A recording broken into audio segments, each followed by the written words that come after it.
Boo. I'm early today. Excuse me. Let's just make sure I can be heard. Yes, I can. Well, I can hear me anyway. I don't know about you guys. Good evening, everybody. Libertarian minded. How are you doing, Gabby? Hello, Matt. Spurs, Tiffany Lewin, BBA. Nice to see you. Stitch. Good to see you. Hi, Paul W. Tiff. As I just said, Tiff. Lost Souls Paranormal. Always a pleasure. Dan O'Brien. Good evening, Michelotti. Good evening. Kaz, hello to you, and hello Moo, doing stuff and filming it. Good evening to you too. I missed Ferk you, hello. Nick GB, hello. Matt, hello. Stuart B, hello. Joseph Benoit, good evening. Danny Austin, nice to see you.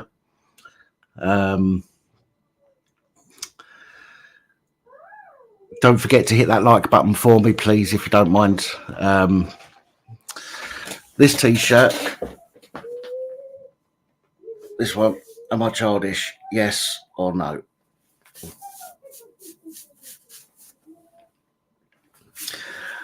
Well, I am. And you should all know that by now anyway.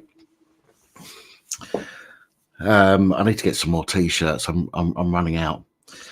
Tat Kresiwok, Malamute. Good evening to you. If I've probably just murdered your name there, so my apologies. Malamutes are beautiful, beautiful dogs. Paul Essex, how you doing? Back to the normal routine this week. Last week was a bit different, but this week we're going to go back to the normal routine. We're going to do the phone in for an hour or two, and then we're going to go on to the panel. It's not going to be a very late one tonight, and yes, I know I say that all the time, but it's not going to be a very late one tonight. I'm on coffee tonight because I had a drink the other night, and I only drink once a week. So yeah, I might have to keep disappearing to go make more coffee. But do you know what I need? I need a maid. I need a maid is what I need. Yeah, it's not going to be a late one because I didn't sleep at all last night. I managed to fall asleep at about 11 o'clock this morning, and I woke up about 3 o'clock this afternoon. So I've not had a lot of machine. That's because I just saw Lost Souls Paranormal's comment about a coffee machine. Oh fuck! What was I saying? Yeah, I've not had a lot of sleep, so tonight is not going to be a particularly late one. I've been struggling, as I said in my update live stream a couple of days ago. My fatigue has really hit me hard over this last month, and I need to think about. Well, I need to try and think about my health a little bit more. Hence why I put that live stream up a couple of days ago. But yes,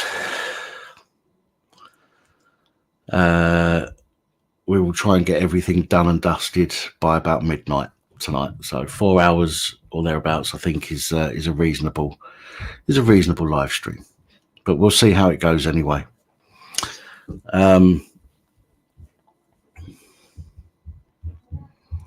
Good evening, Rob.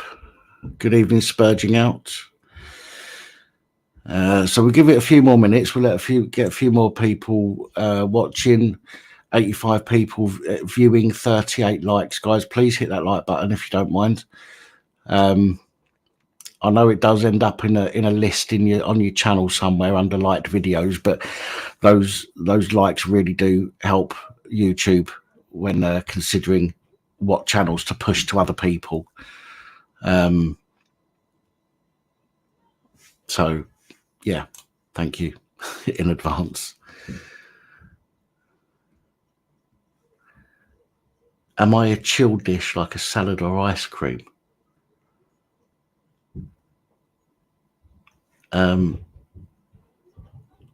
Well, I'm a bit of a salad dodger, to be honest. So yeah, it's got to be ice cream for me. Evening, Dave. Good evening, Wolfman. Thank you, Paul. Hello, Daz. Nice to see you all. Thank you so much for joining us this evening. As I say, we're going to go old school again. Old school. We're going to go back to how things were prior to last week, which is Skype phoning first. Hopefully that works. I've not tested it, and I really should have done. But we're going to do that first of all.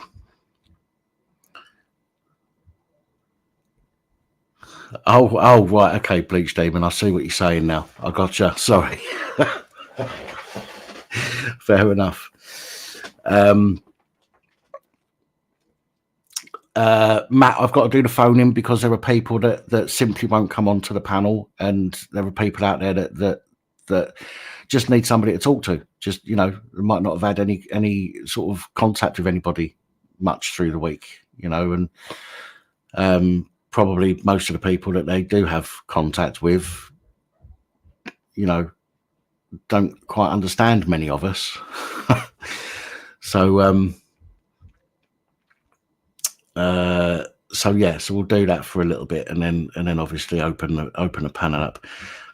Good evening, taking our rights back. Yes, Dave, it was an interesting stream. Hello, Lisa. Hello, Stuart B. I think I've said Stuart B once already, haven't I? But there you go. You get a second hello.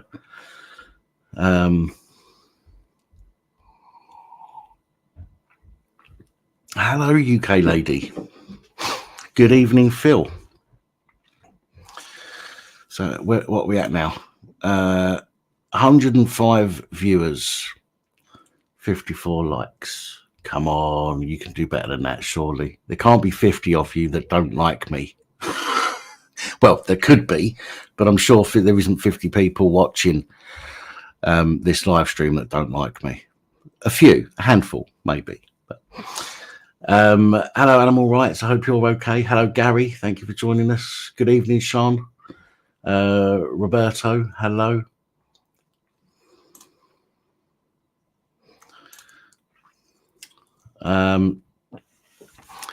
Animal Rights. The only reason that those comments were removed were because they're all in capitals.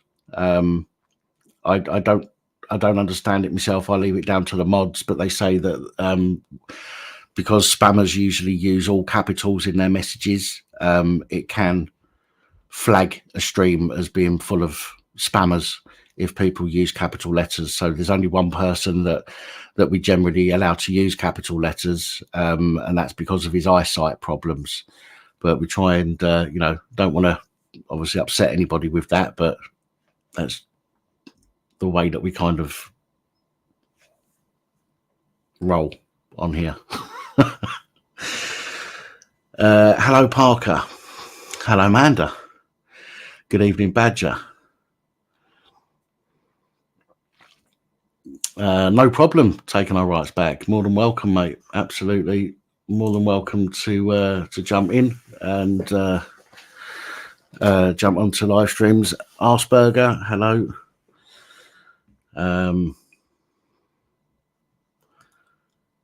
So are you Irish, Sean?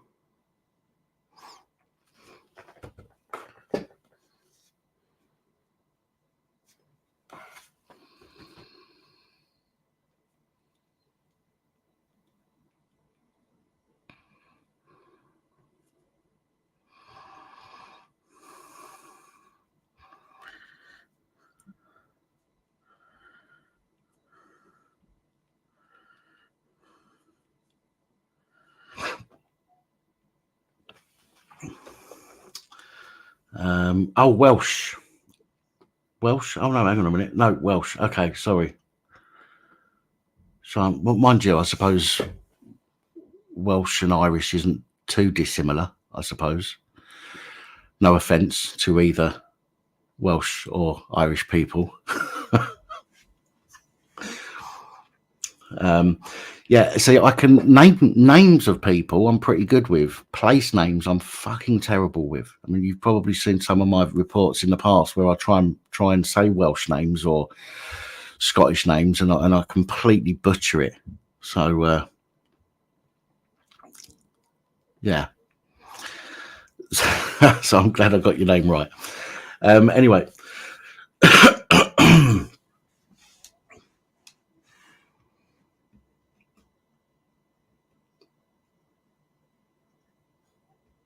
Hello, Loafer. How you doing, mate?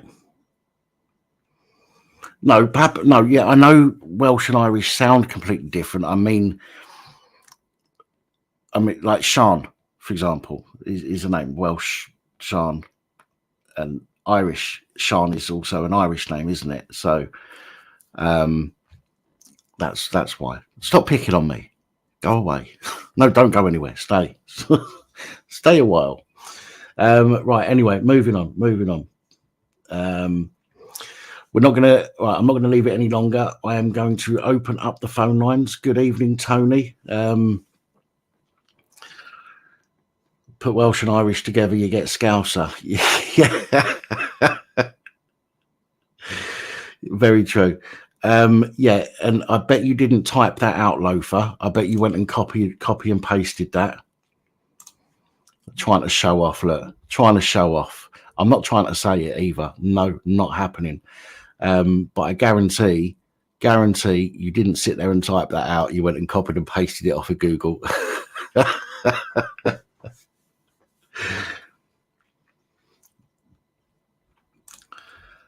Sean is Welsh, Siobhan is Irish. Okay, all right. See, I'm no good. Geography is not my strong point, to be fair. So yeah.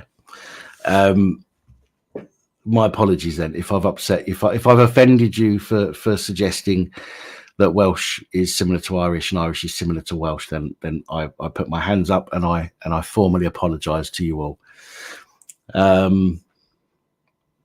Right. Anyway, let's get this fucking party started, shall we? Because the quicker we get these phone calls out the way, or not out the way, but the quicker we get the phone lines open, the quicker people have a chance to get things off their chest and to come and have a discussion with us. And then the quicker we get to the panel, which is always the fun part. So I don't know if this is going to work or not because I've not tested this. So let's hope that this works. Can you tell me if you can hear this?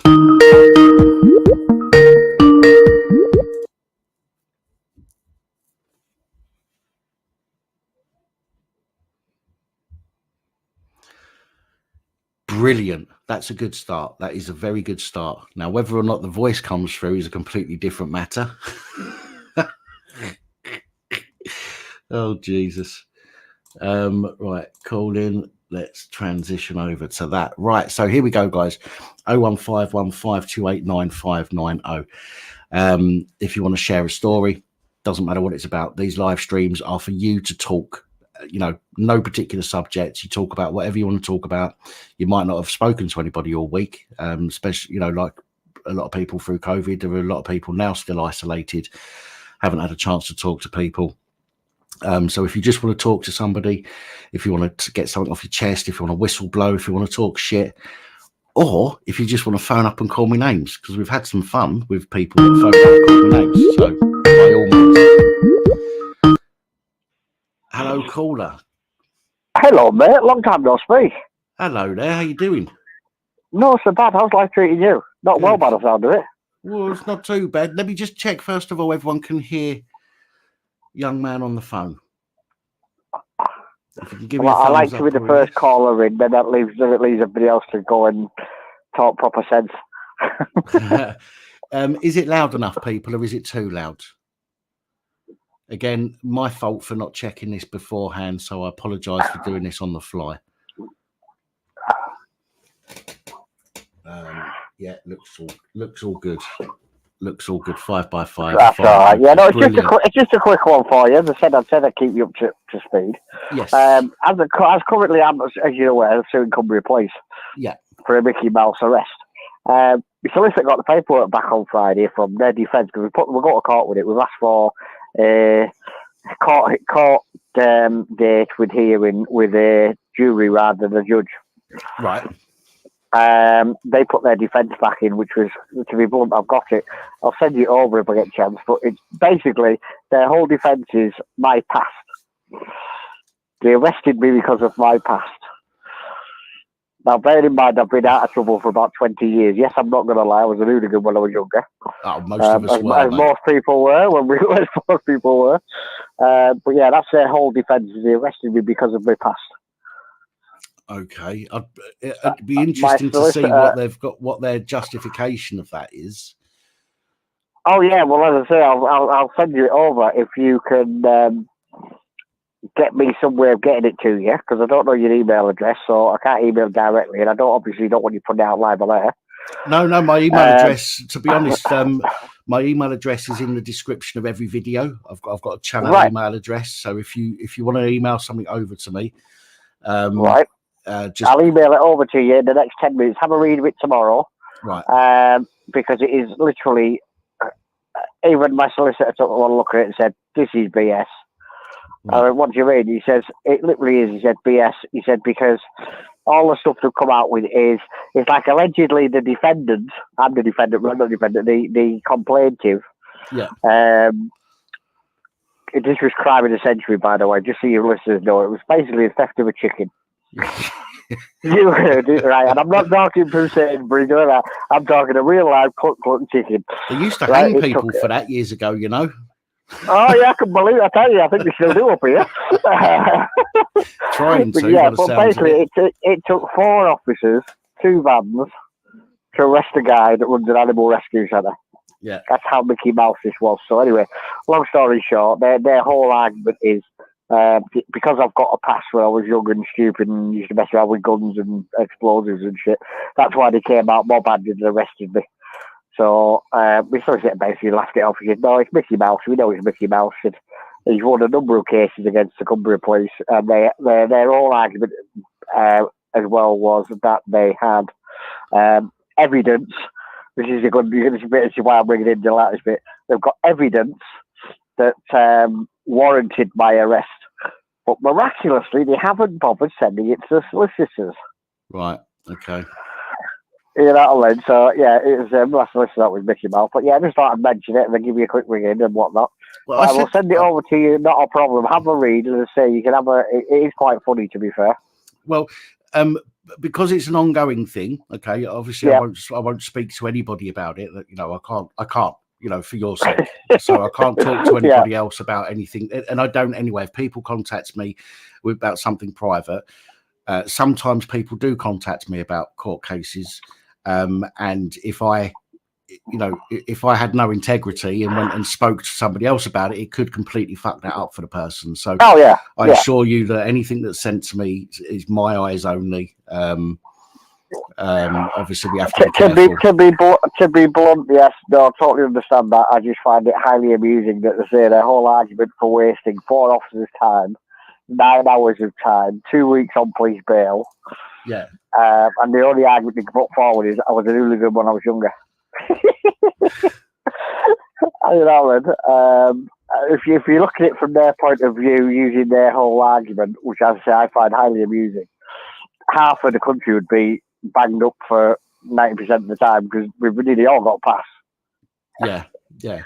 You know, it makes no sense at all to me. You can't use that. You know, that's like saying. Well, I mean, it makes sense, isn't it? It's like saying, "Oh, because you've done something as a child, you're, we're going to arrest you because of we believe that you've probably done it as an adult." I mean, it's absolutely pathetic. The argument is ridiculous. It is, and then at the end of the day, it's like when you got your gear, Mick, when you went to London for the day out, just to take photographs of things that were happening, and that happened to come along when the BBC was getting attacked. Yeah. You weren't there for that. You just happy there when it happened. Well, to be honest, and I'll make it clear now. You probably know about some of the Just Stop Oil and some of the other climate activists, right? What they do is they say, right, we're going to have a protest, so we're going to let the press know. So the press will come and cover it. Okay. So the press turn up. The press don't know what the people are going to do. All they know is there's going to be a protest. And based on previous, they know that it's going to be, newsworthy because something's going to happen. So they turn up. Right. I was asked to go and cover a protest. Right. And I shouldn't be saying this, but this is nothing that I've not already said, and nothing, this is nothing other than the truth. I was asked to go down and cover a protest. The guy who was protesting, as you all know, he has always done some random stuff like climbing towers, cranes and things like that. Never has he done anything that has got him charged that I know of. Okay. Yeah. So I go down to London to film, expecting there to be some kind of mad protesting. He climbs up a ladder and starts hitting the thing with a hammer. I'm already there. Do you know what I mean? I'm not going to go, oh shit, he's got a hammer, let's not report on it. Of course, I'm going to take the opportunity and report on it. And because of that, they obviously, but I can hear myself coming back through your speakers. Sorry, on a minute. Not my end. And because of that, they want to do me for conspiracy because they think that I've had something to do with the planning of the destruction, which is absolutely absurd. This is the whole thing, and this is part of the reason I'm ringing in. I want to get your, because actually it's the second part of you just mentioned it, this oil lot. Yeah. I understand what they're doing. Okay. Yes, the world's going to hell in a handbasket, but to be fair, it was going to hell in a handbasket before they even got involved. But what's the views on the, for example, as you did with one, when they shut the motorway down by sitting in the middle of the motorway? Well, my view on that is they should have been lifted for it. I mean, look, I don't think people should be stopped from protesting, but there are right ways and wrong ways of doing it, and there are laws that can't be just pushed to the side because you want to protest. Now, you have obstruction of a highway, which, sitting in a motorway is obstruction of a highway, and on top of that, you're not gaining yourself you're not doing yourself any favors. You're not gaining yourself more followers because you're pissing people off. Thousands, tens of thousands of people if you go and block the M25. And those tens of thousands of people, there's going to be very few sitting there going, yeah, but, they're doing the right thing, even though I can't get to the funeral I'm going to, or I need to get to hospital because I've been told. That's exactly the point. At the end of the day, you just basically made my point for me. I agree with what they're doing. Yeah. In principle, I don't agree on how they're getting the point across. Yeah. I think they'd be far better going as one gentleman turned around and said, unfortunately, I don't like agreeing with you, but his Piers Morgan, but we actually have the same view on it. And that is, why are they not doing this in China? Why are they not doing it in Russia? Mm-hmm.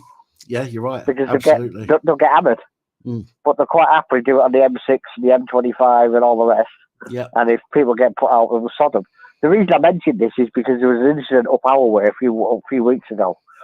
And the police went in softly. It took about 4 hours to sort it out. Yes. And I'm like, seriously? I would have gone in there and said, right, you're in the highway, you got two options, get out of the way or we're nicking you. Straight and simple. Yeah. Somebody's just said in the comments, stop oil get too much publicity. And do you know what? You're absolutely right. I think if everybody stopped reporting on it, they would, what's the point of them doing what they're doing if they just stopped reporting on it? Yeah. Well, this is it, and this is the whole point. Quick one before I disappear, let you listeners with it. Where is your email? Because I'm looking on the bottom of the page, I can't find the damn thing. But bear in mind, I haven't got my glasses on either. Right. Okay. Are you on a computer or phone? I am. Yep. Right. If you're on a computer.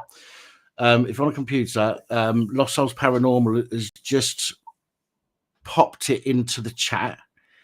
It says, if you've got a Pap-worthy story, you can email Dan, policeabusingpowers@gmail.com. If you just copy that, thank you, Lost Souls. If you copy that and stick it into a notepad or something, Yeah, not a problem. As I say, I'll chuck it send this over. I'll get out of here. Enjoy the rest of the show, as I said, mate. Get Long out time my no hair. speak. You taking a piss? I was left to. I feel nice. As my missus says, it slipped down from your head to your beard. Yes, yeah. But no, I'd say enjoy the rest of your night, mate. Keep safe and all that. And as I say, it'll not be a late one, so it'll be a 3 o'clock rather than 4:30, will it? Oh God, no! I don't think I can manage that late tonight. But we'll Anyway, do what enjoy we the can rest of your night, anyway. and I'll speak to you soon. All right, you look after yourself. Speak to You you too, soon. mate. Bye. Ta-ra, You mate. too. Bye, mate. Yeah, that was a funny situation. Found a chicken walking down the street. I mean, this is a punchline to the lead into a joke. Seriously, found a chicken walking down the street. Picked it up as he works in a rescue centre, animal shelter, and took it to the animal shelter, and then got arrested for thieving it. I mean, madness. Hello, good evening, and welcome. Hello, Pap. Hope you're doing better today. Hello there. How you doing? I'm doing okay. I had a bit of an eventful day yesterday. Okay. I went to visit the local protest against the asylum seekers being housed at the Straddy Park Hotel in the suburb of Llanelli called The Furnace. Okay. And I went there and I saw everyone. I spoke to a couple of people, and the people there, they were just ordinary people, young and old, men and women. They're just absolutely concerned about what the Home Office and the government is doing to their communities. And while I was there, it reminded me of the time I went to visit the Occupy protests outside St. Paul's Cathedral. There was a real sense of community spirit and bonding. The only thing that was missing was the communism. Not that I'm complaining. And they were just passing along some really shocking stories they had seen and heard. This one individual was saying how a local couple in Llanelli had just taken in a 14-year-old Albanian girl who was an asylum seeker, and within 2 weeks she'd been kidnapped from her foster parents by Albanian gangs and never seen again. And this is common. It's in virtually every nook and cranny in the UK. And they were discussing all this amongst themselves, and they said the police know about this. They absolutely know about it, and they do actually, in some instances, take active measures. Yeah. But the thing is, they keep asking the local and the national media to keep a lid on it. Right, which doesn't surprise me. Obviously, they don't want people panicking. But then when people aren't aware of what's going on, then shit happens to them because they're not being vigilant enough. Yeah, I mean they were talking about how they were going outside their homes, and this copper would emerge from the shadows and say, "Look, we're watching what's happening next door. Can you please go back inside?" And then they retreat back into the shadows again. And sometimes they would knock on the front door and ask a family, "Could you move to the back of the house? We need the front of the house because we're doing a sting operation on these traffickers and groomers." Yeah. But they're covering it all up in the media. Now, on the one hand, you could argue, well, they don't want a public backlash against people of a different skin color or nationality or ethnicity. But on the other hand, covering it up like that only makes the situation look worse and more likely that there's going to be some sort of racist backlash. Yeah. Better to lance the boil to begin with than let it fester. And it's been allowed to fester.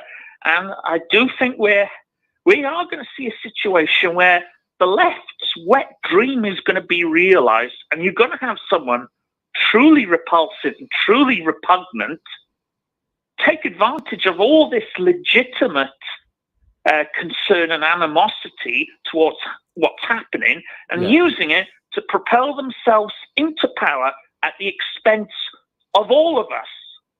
Yeah. It reminds me of a line from V for Vendetta.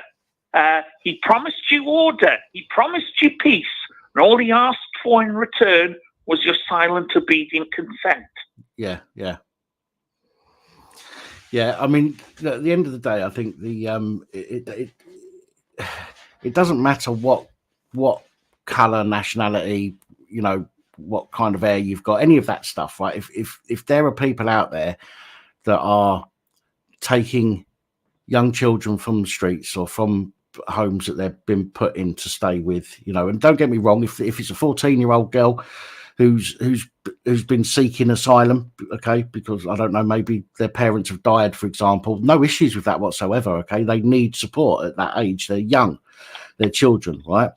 So I've got no issues with that. But when you've got, as you say, when you've got gangs that are working and taking these kids away, it doesn't need to be about race or where they're from. All it needs to be about is the fact that somebody is taking children, regardless, because let's face it, it happens. There are white kidnappers, right? We know that, and there are white people that run trafficking operations. We know that too. So why does it need to be about? From my perspective, why does it need to be about the color? I do understand that a lot of these trafficking groups come from certain areas in Europe, but still they are criminals, and that's all really that matters. And the police shouldn't be covering it up for fear of reprisals on certain groups. I think the police need to be saying, well, the cover up has already backfired big time, because when I got there was a film crew from NHK. And for those of you who are not aware, NHK are the Japanese state broadcaster. right? So what's happening in Llanelli right now with this asylum seeker hotel, it's in big international news halfway across the world. If they're covering it in Japan, it's a big story. But you wouldn't think it listening to the BBC and ITV. Big. It's sickening. But again, we need to, obviously, as what I was trying to get at is that obviously the offences that are being committed can and are committed by people from all nationalities and races, and I'm not suggesting that's not what you said, by the way. We're not singling out people because of their immutable characteristics. Yeah, we're singling out people based on their behaviour. Yes, yeah, exactly, and that's how it should be. No, regardless to what they look like, where they're from, that shouldn't even come into it, as far as I'm concerned. I know some people disagree with that, but when you're reporting it, and this is why in a lot of my reports, I don't like using the word black or BAME unless I'm quoting somebody. I tend to do a report and I'll just talk about somebody. The colour doesn't make a fucking difference. If they're an arsehole, they're an arsehole, So, but I have to use colour in my reports because that's what's quoted. Like if the police might have turned around and said in a statement and they've used the word black or BAME, so I have to say that. But I hate using it because I think the more that we use that, the more we concentrate on people's characteristics, shall we say, the more it becomes a problem, and the more they use it to bash other people with. And I think it's wrong. I think that we're all fucking human beings. We're all one race, the human race. And to be fair, we all came from the same fucking part of the planet anyway. Yeah. And to be fair, I wish I still had a fucking suntan. Antifa. I do wonder about Antifa, whether they could be classified as human beings. Well, I think they've still come from the same part of the planet. They're just quite far back in the evolutionary scale, I think. Well, which brings me on to before I got there, every Saturday since this protest has started, you've had a bunch, and even before then, before it escalated, you had a bunch of Antifa turn up and abuse the locals, calling them racist, fascist, anti-Semitic, whatever. And they were there with their megaphones, going on about Black Lives Matter. And what does that have to do with what's going on? And yesterday, about 20, they only managed a measly 20 to turn up at about 10:30, and they were there for 90 minutes, shouting slogans like Black Lives Matter and calling the locals racist, sexist, homophobic, Putin-licking sympathizers, and the locals wouldn't have it.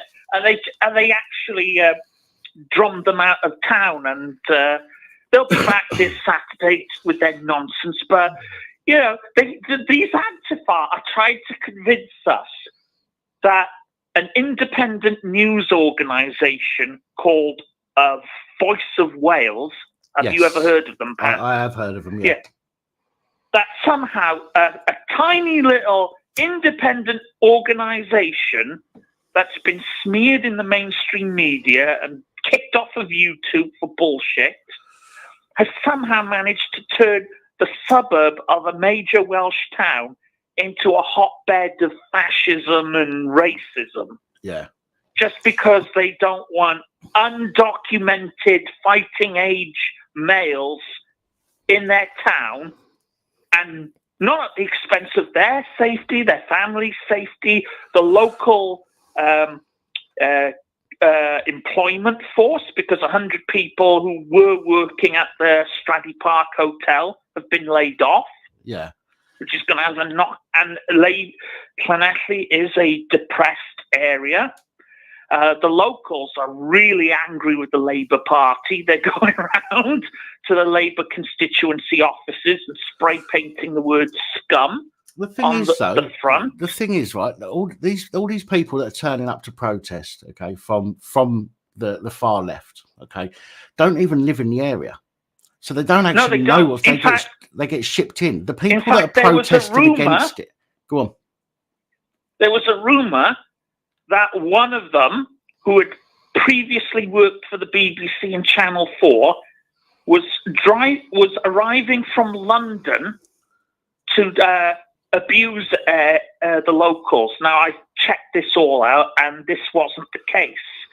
But these protesters that are attacking the local community, they're currently being exposed in a multi-part documentary series on the Voice for Wales Facebook page. All their links, how they're all interconnected. It's a documentary series they've done called The Marxist Network. The first part was on Stand Up to Racism on Friday. The next one's going to be on a group called Far Watch Wales, who I've unfortunately had the mispleasure of dealing with, and their parent group and associate groups, because apparently, according to them, I'm an evil white supremacist, anti-Semitic, Nazi racist because I don't go along with their far left agenda. We all are if we don't have a tan. You know? Listen, I'm gonna have to wrap this up because I want to give people 10 minutes or so, and I don't want to go push too much today. Yeah, with people. But thank you for taking my call. Thank you for listening in the chat. And you're welcome. You're welcome. If there's any new information, I'll pass it along. I just wanted to say before you go that one thing is I do hate black people because they look good in anything that they wear. That's the reason I hate them. That's the reason I hate them. I don't hate them because of who they are, but you look at black people and they generally look good in anything that they wear. If a white person wore half the stuff that black people wear, we'd look twats. But black people can pull it off. I'm going to get in trouble with the BNP because all white people look sickly to me. Well, Well, I'm going to get in trouble because somebody's going to clip that bit what I've just said, and they're going to spread it around without context. Oh yeah. No. Well, listen, thank you for calling in. I appreciate it. Yeah, I look forward to speaking to you again. Yeah. God bless. All right, take it easy. See you in the chat. Bye. Bye. Bye now. Bye. Oh, missed it. Yeah, so I'm sure somebody's going to clip what I just said. However, I said it for a reason. Said it on purpose. But I dislike the way that black people can wear pretty much anything they want, and they do. They look bloody good. I hate it. Hello, good evening, and welcome. Hello, Dan. That sounds like Graham.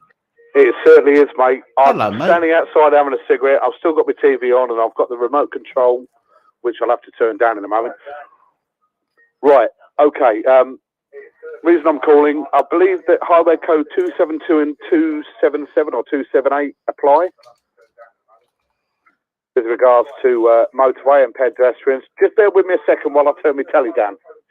277 or 278 apply with regards to motorway and pedestrians. Just bear with me a second. Right, telly's down. Sorry about the delay. 278 of the highway code is using emergency telephone in an emergency area. Right, I forget the exact legislation. I did a quick Google search and I was trying to actually find the image of a motorway sign that I used to see every time I joined a motorway, which went along the lines of no pedestrians, no vehicles under, no mopeds, no vehicles under 50cc, da-di-da-di-da. So the legislation was already in place.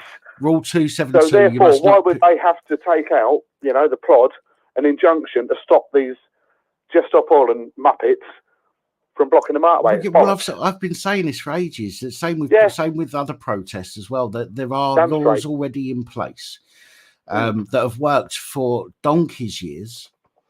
Yes, people are changing tactics, but to be fair, the law can pretty much be twisted to how you fucking want it if you're the one dishing it out. But Rule 272 is not to pick up or set down anyone or walk on a motorway, except in an emergency. True, except in an emergency. And I don't call this just stop all protesters a fucking emergency, climate or otherwise. Sorry, mate, they're doing it the wrong way. Yeah, I totally agree. Blocking bridges and all the rest of it, it's all an absolute load of horseshit, mate. But if they were on the right or the right of central or classed as Nazis or fascist, which is what most of us that are speaking against the narrative these days are classed as, we'll get nicked straight away. Oh, and auditors, but that's a different story, isn't it? Yeah, well.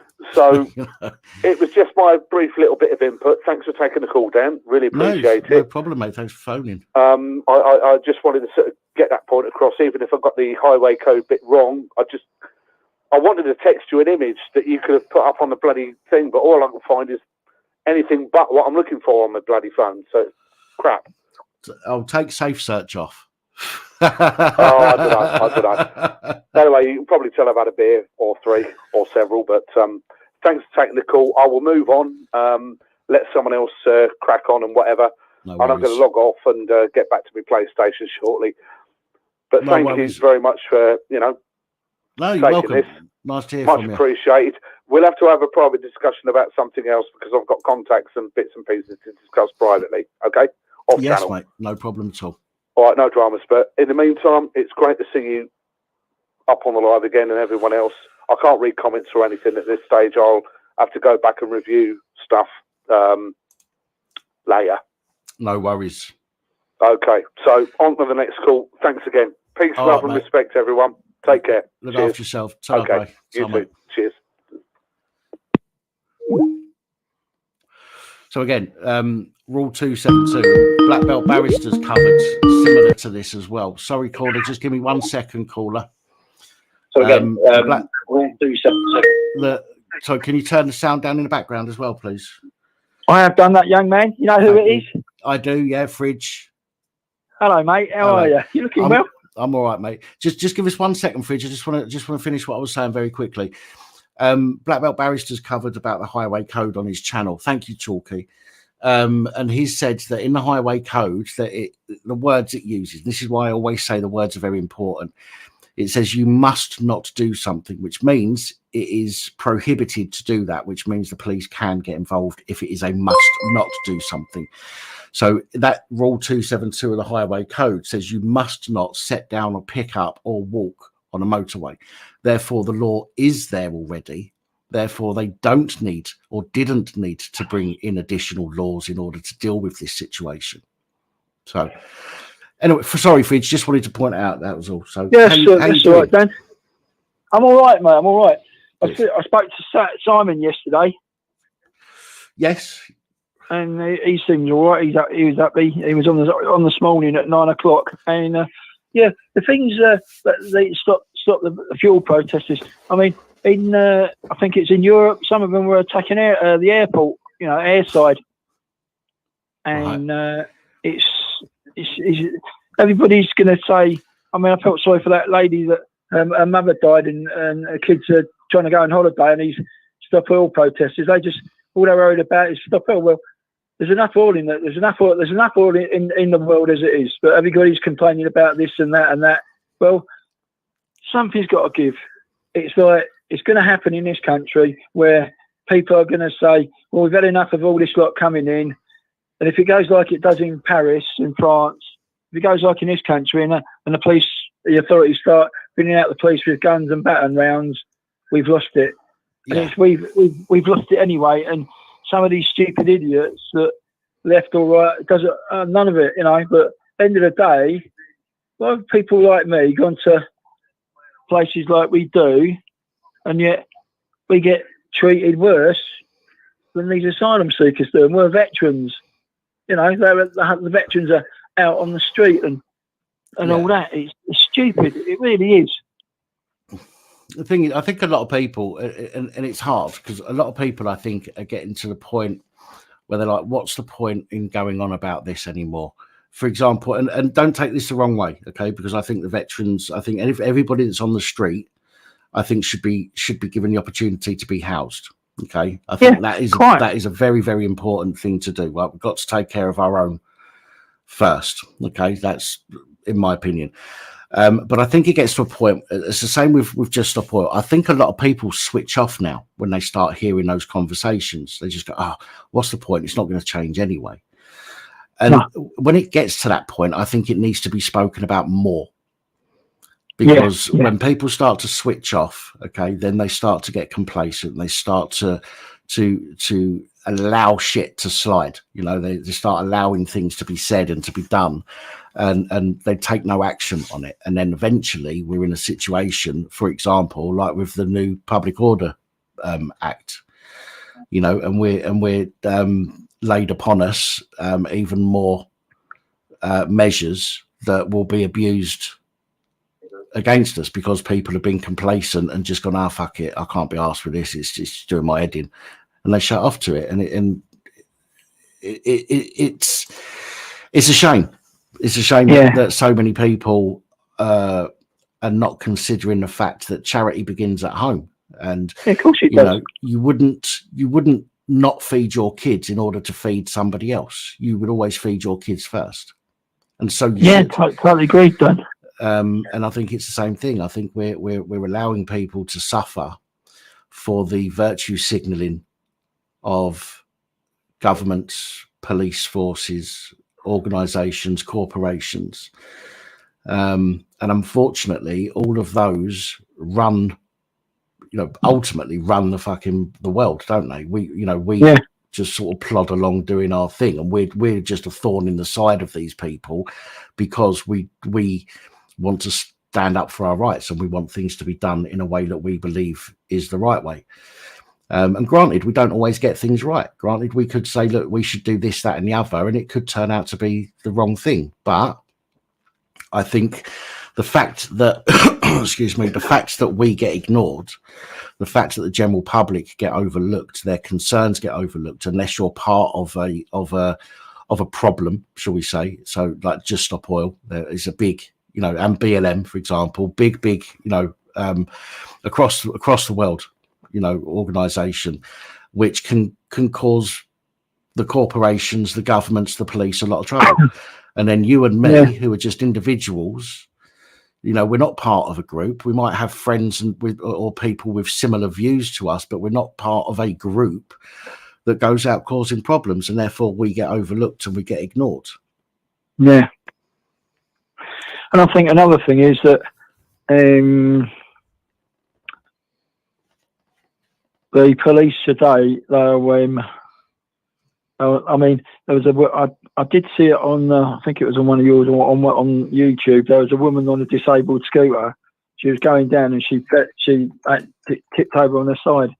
I picked her all up. And the police just stood there and, you know, what's going on here? Like, you know, and Yeah, it's unbelievable. I mean, how can you arrest a 13-year-old kid, put handcuffs on her and spray her with CS, and she's only 13 years old?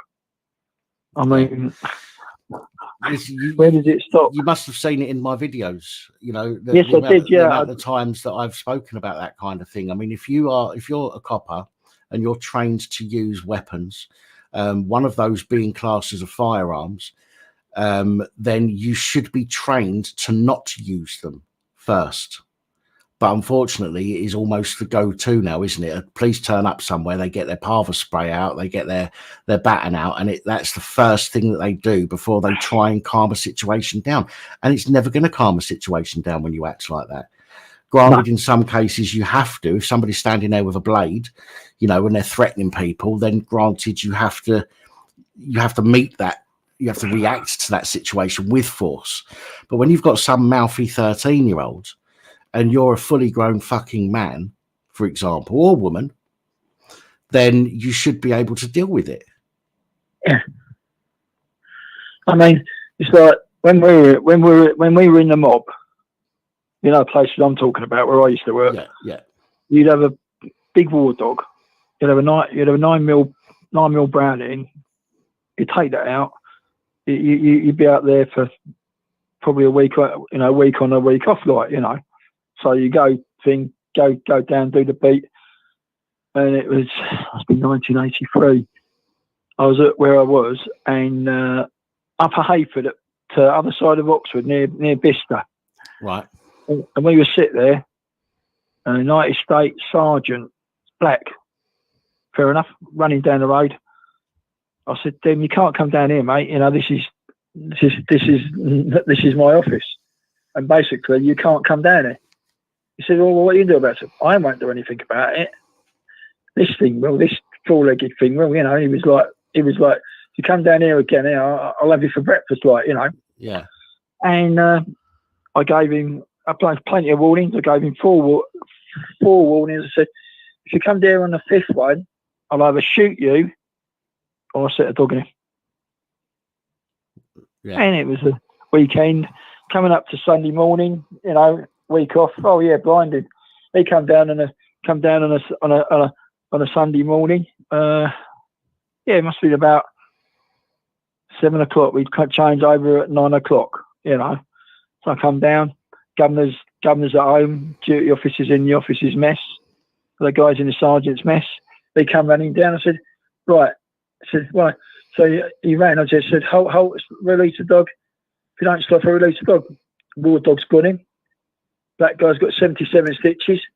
And he said, yeah, I told you. I tell him. I said, "Why? If you move, this dog will either, you know, it'll just go back in. But if you move any more, I'll just cock this 9mm and I'll just shoot you." I've no hesitations of that at all. So we've gone back. The RMP have come down. The MOD plod are there as well, you know. So I've got the MOD plod. I've got the regimental police. I've got the RMP there. Then the duty sergeants come down. Guy out, he said, "Yeah." Well, I said, "Okay." So he's gone to the the medical centre, come back. So I put Major to bed. I'm just going off, you know. So my corporal's got a right to report, and I've got a right to report. So he's written the report, come back. So the old man wants to see you tomorrow. So I thought, oh, here we go. So it wasn't an international incident, but you couldn't tell with the guy, "Well, can you read?" He said, "Yeah." Well, because it's so big, it's just, you know, it's fairly big place. And he said, He said, "Oh," he said, "No." So we went out. I got off till Friday. They sorted it all out. He said, "Yeah, but this is what the court martial." The guy says, "The guy's going for a court martial." Okay, boss, where are we having it? Oh, up at Hayford. It's only down the road, up towards Banbury, down the other side of Bicester, up to Upper Hayford. Went down, blah, blah, blah, blah, blah. I said, well, he doesn't like it. Well, I don't like it. Well, there's Major. So Major's sitting there, come back, and I got posted out to the Outer Hebrides for 3 months. That was and of course, dog went by the dustbin, the old herky bird out of Bicester. I get 12 hours on a train and 3 hours on a fucking boat to go to the Outer Hebrides. I was there for 3 months. Yeah. I got every weekend off, and after that, he said, "Well, you can go back to." But yeah, I come back to where I was, and came back, and basically the last 4 days, he actually got kicked off his course. Right. So if I stood there and said, "Well, do I shoot him?" and my colonel and my bosses were saying, "No, this is what he's paid to do." Yeah. Not because the guy was black, but they just don't know. So when you fly a drone over a Ministry of Defence establishment, if it's got what in there, the big stuff, they're not gonna wear it, mate. They're just not. It's not gonna happen. Yeah. Yeah. Well, it's slightly different. I mean, the police seem to think that they are some secret militia. We see the way that they now dress. We see the things that they carry on them. We see the way that they act. And granted, in some situations, having military training for large scale disorder isn't necessarily a bad thing. Okay. No, not at all. But they don't get trained properly. They think that there's some secret militia, but they don't get trained like it. So they've got these weapons. They go out, and they don't know how to use them properly or proportionately. They'll use them in situations where somebody is turned away from them. I mean, if you shot somebody in the back with a 9mm, okay, you would get done for murder or manslaughter at the least, because their back is to you and they are no longer a threat. But it's okay for the police here to fire off 50,000 volts into somebody's back because they're trying to make off. That doesn't make sense to me. If you can't chase them, then maybe you need to go to the fucking gym a bit more often, right? Or maybe the police need to start hiring people that can do the bastard job like they used to. Yeah, I mean, there's three types of policing in this country now, and you'll probably agree with me. One is the ordinary, the neighbourhood cop who's about as much use as a chocolate fire guard. Yeah. Then there's the ordinary copper that goes down the street, the housing estate, the young, antisocial behaviour, all that. We're going to get that anyway. They've got to sort out something for the youths. Now, there's 4 types of police in this country. There's the Ministry of Defence police. A lot of people don't know that the Ministry of Defence have jurisdiction over a 50-mile area. Oh, from the base? Yeah, from the base. Then there's the British Nuclear Fuels, Atomic Research Agency police. That's all they do, is they look after civil nuclear facilities and atomic research agencies, stuff like that. Then there's the railway police. But what they don't realise about the railway police is that everything that's on a rail, be it ammunition, a lot of nuclear stuff is carried by rail, And there's the MOD specialists, which are the people that escort the nuclear convoys. Yeah. And if you've got stop oil protesters in the way, they ain't going to worry about you, mate. They'll just pick you up and I will just take you away. It's as simple as that. Yeah, well, you think I'm going to have to wrap this conversation up in a second, I'm afraid. But if you think about how the Queen's Guard act outside Buckingham Palace, for example, right, or King's Guard now, isn't it? But King's Guard. If they're marching and you get in their way, they don't stop. They will walk through you. And they are taught to do that, right? They have to do that. And I believe many of the armed forces. They can't, you know, they're given orders. They've got to follow those orders, no matter what. Right? With respect, with regard, you know, they can object, be a conscientious objector, I think it's called. But they generally have to follow the orders that they're given, providing they don't go against human rights and things like that. But yeah, as I say, if the police had some kind of real training to deal with things without going for their weapons first, okay, they used to years ago. This is what's so annoying. Years ago, a copper, if I was doing something wrong at the end of the road, a copper would come up and he'd talk to me. He was always fucking massive. Coppers back then, they were always fucking like tree trunks. Built like brick battleships. Yeah. And you'd be scared to run because you knew you weren't fucking, you know, as a teenager, you knew you weren't getting away. Number one, right? Number two, you don't want 21 stones sitting on your back when they've caught you. Yeah, it's like people, youngsters today, they think they can get. I mean, they think they can get away with things. Yeah, some of them can, right? But when you got people that guy downstairs, Dave, 86. Some guy gave him his address on South West Rail, you know, where I live in Surrey. Right. And he got a penalty fix thing through the mail. Yeah. £300 fine. It wasn't him. He hasn't been on a train in 30 years.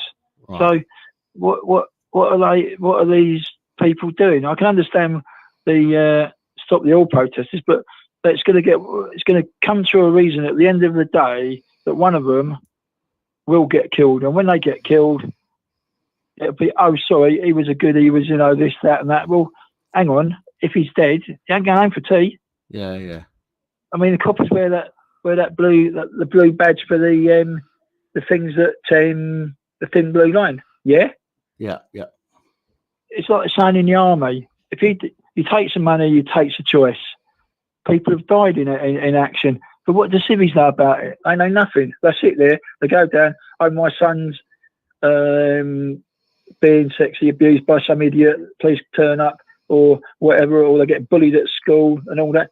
You can blame the teachers and the society that we live in today, because youth today have changed. We get people, they join the army cadets. They might not ever join the army cadets. They might not ever join the army because their mates do it. It's an in thing, you know, they love it. Oh, yeah, we do this.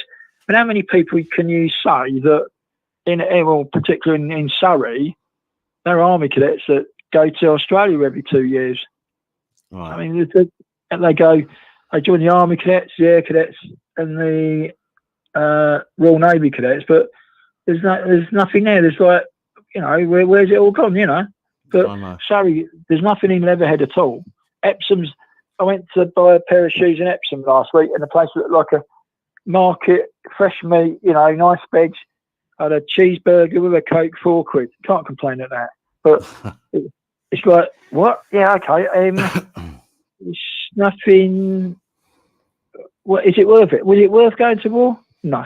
Was it worth going to Northern Ireland? No. Was it worth doing anything? No. And if I had my life over again, I would have been a crane driver. Good money, that train drivers. Yeah, or a crane driver sitting there of a little toy crane up and down, whatever. But now there's nothing, just totally nothing. Right. Fridge, I'm going to have to wrap it up, mate. I'm afraid. Sorry, I need to go. Okay, mate. I need to go for a quick wee and make myself another coffee before I start taking more calls. So okay, mate. Take care, mate. Have a good week, mate. Yeah, and you too. And thank you for calling in again. Cheers, Dan. Take care, mate. Bye. Look after yourself. Ta-ra, mate. All right, bye. Right, I'm bloody hell. 20 people dropped off soon as I said I'm going to go for a piss and make a coffee. I will be back. I'm not going for good. Guys, I'm going to leave you in the capable hands of my be right back music and screen. I know you love it, but I will be as quick as I can so you don't have to endure it for too long. I promise you. Make a quick coffee. And I've got a machine out there that makes a coffee in 30 seconds. So I'll be right back, and we'll get back on and taking some more calls.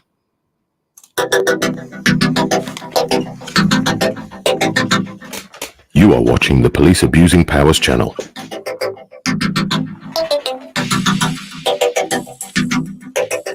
Your host Dan is currently taking a comfort break and will be back momentarily. Your patience is appreciated.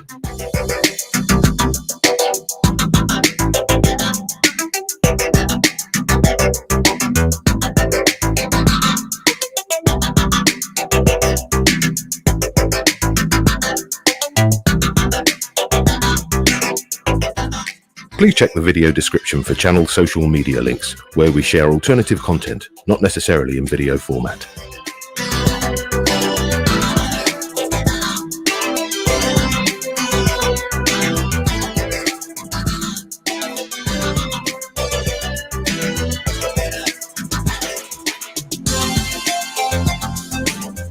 Did you know, contrary to popular belief, it is not legal for a pregnant woman to urinate into a police constable's helmet, unless of course their head is on fire.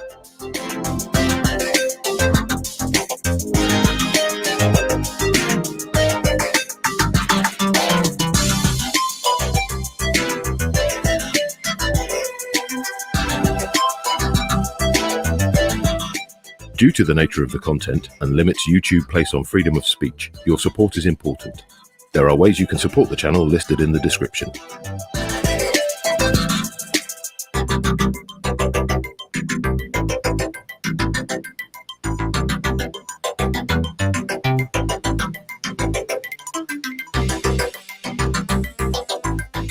Why not participate? You can contact Police Abusing Powers using the phone number on your screen when the lines are open, or you can Skype using Dan Pap as the contact. That's Dan P-A-P.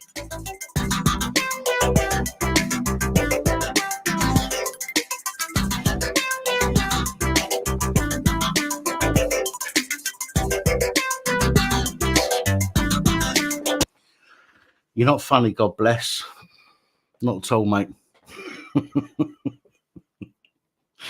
So let's get the calls back on and turn that back up.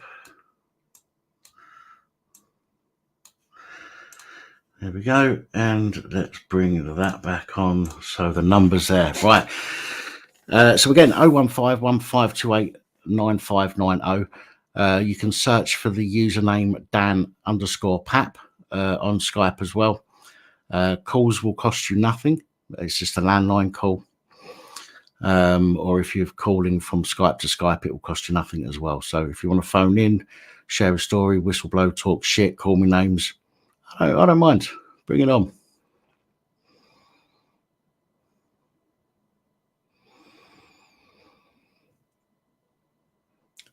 God, everybody is so filthy minded these days. It's unbelievable. I love it. Just my kind of people.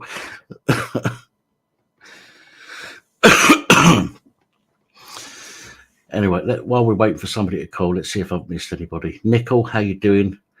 Good evening. Exactly that. Good evening, Hunter. Spence, how you doing, my man? Kevster, Pap does wash his hands. Rubber Chuck, how are you? Trojan, good evening. Purple Spliff, good evening. Cosmic Gypsy, how you doing? Frank Rizzo, good evening. If I've missed anybody, England for the English, how you doing?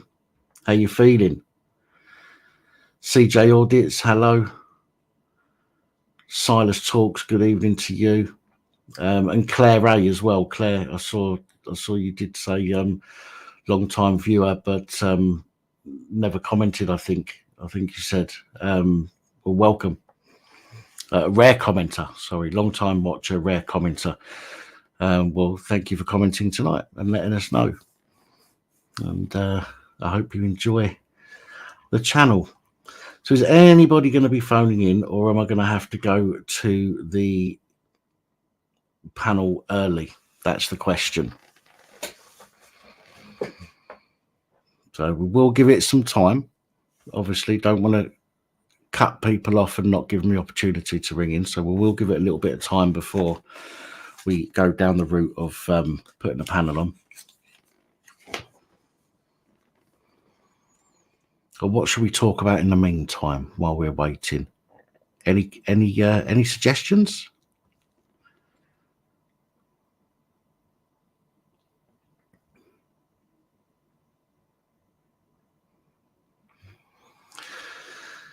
I'm sorry to hear that, Spence. I know how you feel, trust me. Mine's been so much worse this last month. I couldn't tell you. Blue flag badges being banned. Well, what I've noticed, Nickel, is because I heard, what's his name? Who's that fucking cop? The chief of police, Nick something, who during the pandemic said, we're literally, they're going to start looking in people's shopping bags. No, not Rowley. I can't remember who he is now. Nick something. Anyway, he recently put a post on Twitter saying that he will pay for the blue line patches for his staff out of his own pocket because he doesn't want people, saying it's a gang sign and this, that, and the other. So he will pay out of his own pocket to buy people these badges. Now, at that point, I went back and double checked the dress codes for police. Strangely enough, many of them have changed. The dress codes for the police have changed. The Metropolitan Police has the dress code, which, to be fair, every police force should have the same dress code. Okay. But in the Metropolitan Police one, it now says that we support, Help for Heroes and a couple of other, and it names the charities that they support, and that they're allowed, and that officers are allowed to wear, badges, pins, bracelet, whatever it might be, like the rubber bands. But strangely, the thin blue line one was not part of that list. Now, it does say that you're not allowed to wear anything that could upset the public. But a lot of people are upset about the blue line flag. Personally, I think it shouldn't be. I think the Union Jack shouldn't be defaced. If you're going to have it, then at least have a Union Jack, a coloured Union Jack with a blue line going through the red, if you're going to have it at all. But to have a black one with a blue line, to deface the flag in that way, I think is disgraceful. But a lot of people out there dislike that badge, and therefore it upsets the public. Therefore, it shouldn't be allowed to be worn. That is in the dress code.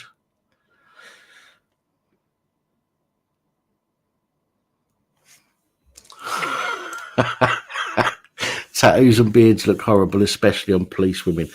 I don't mind tattoos on women. In fact, I quite like women with tattoos. But beards, nah. And if he's got an Adam's apple, then even more no.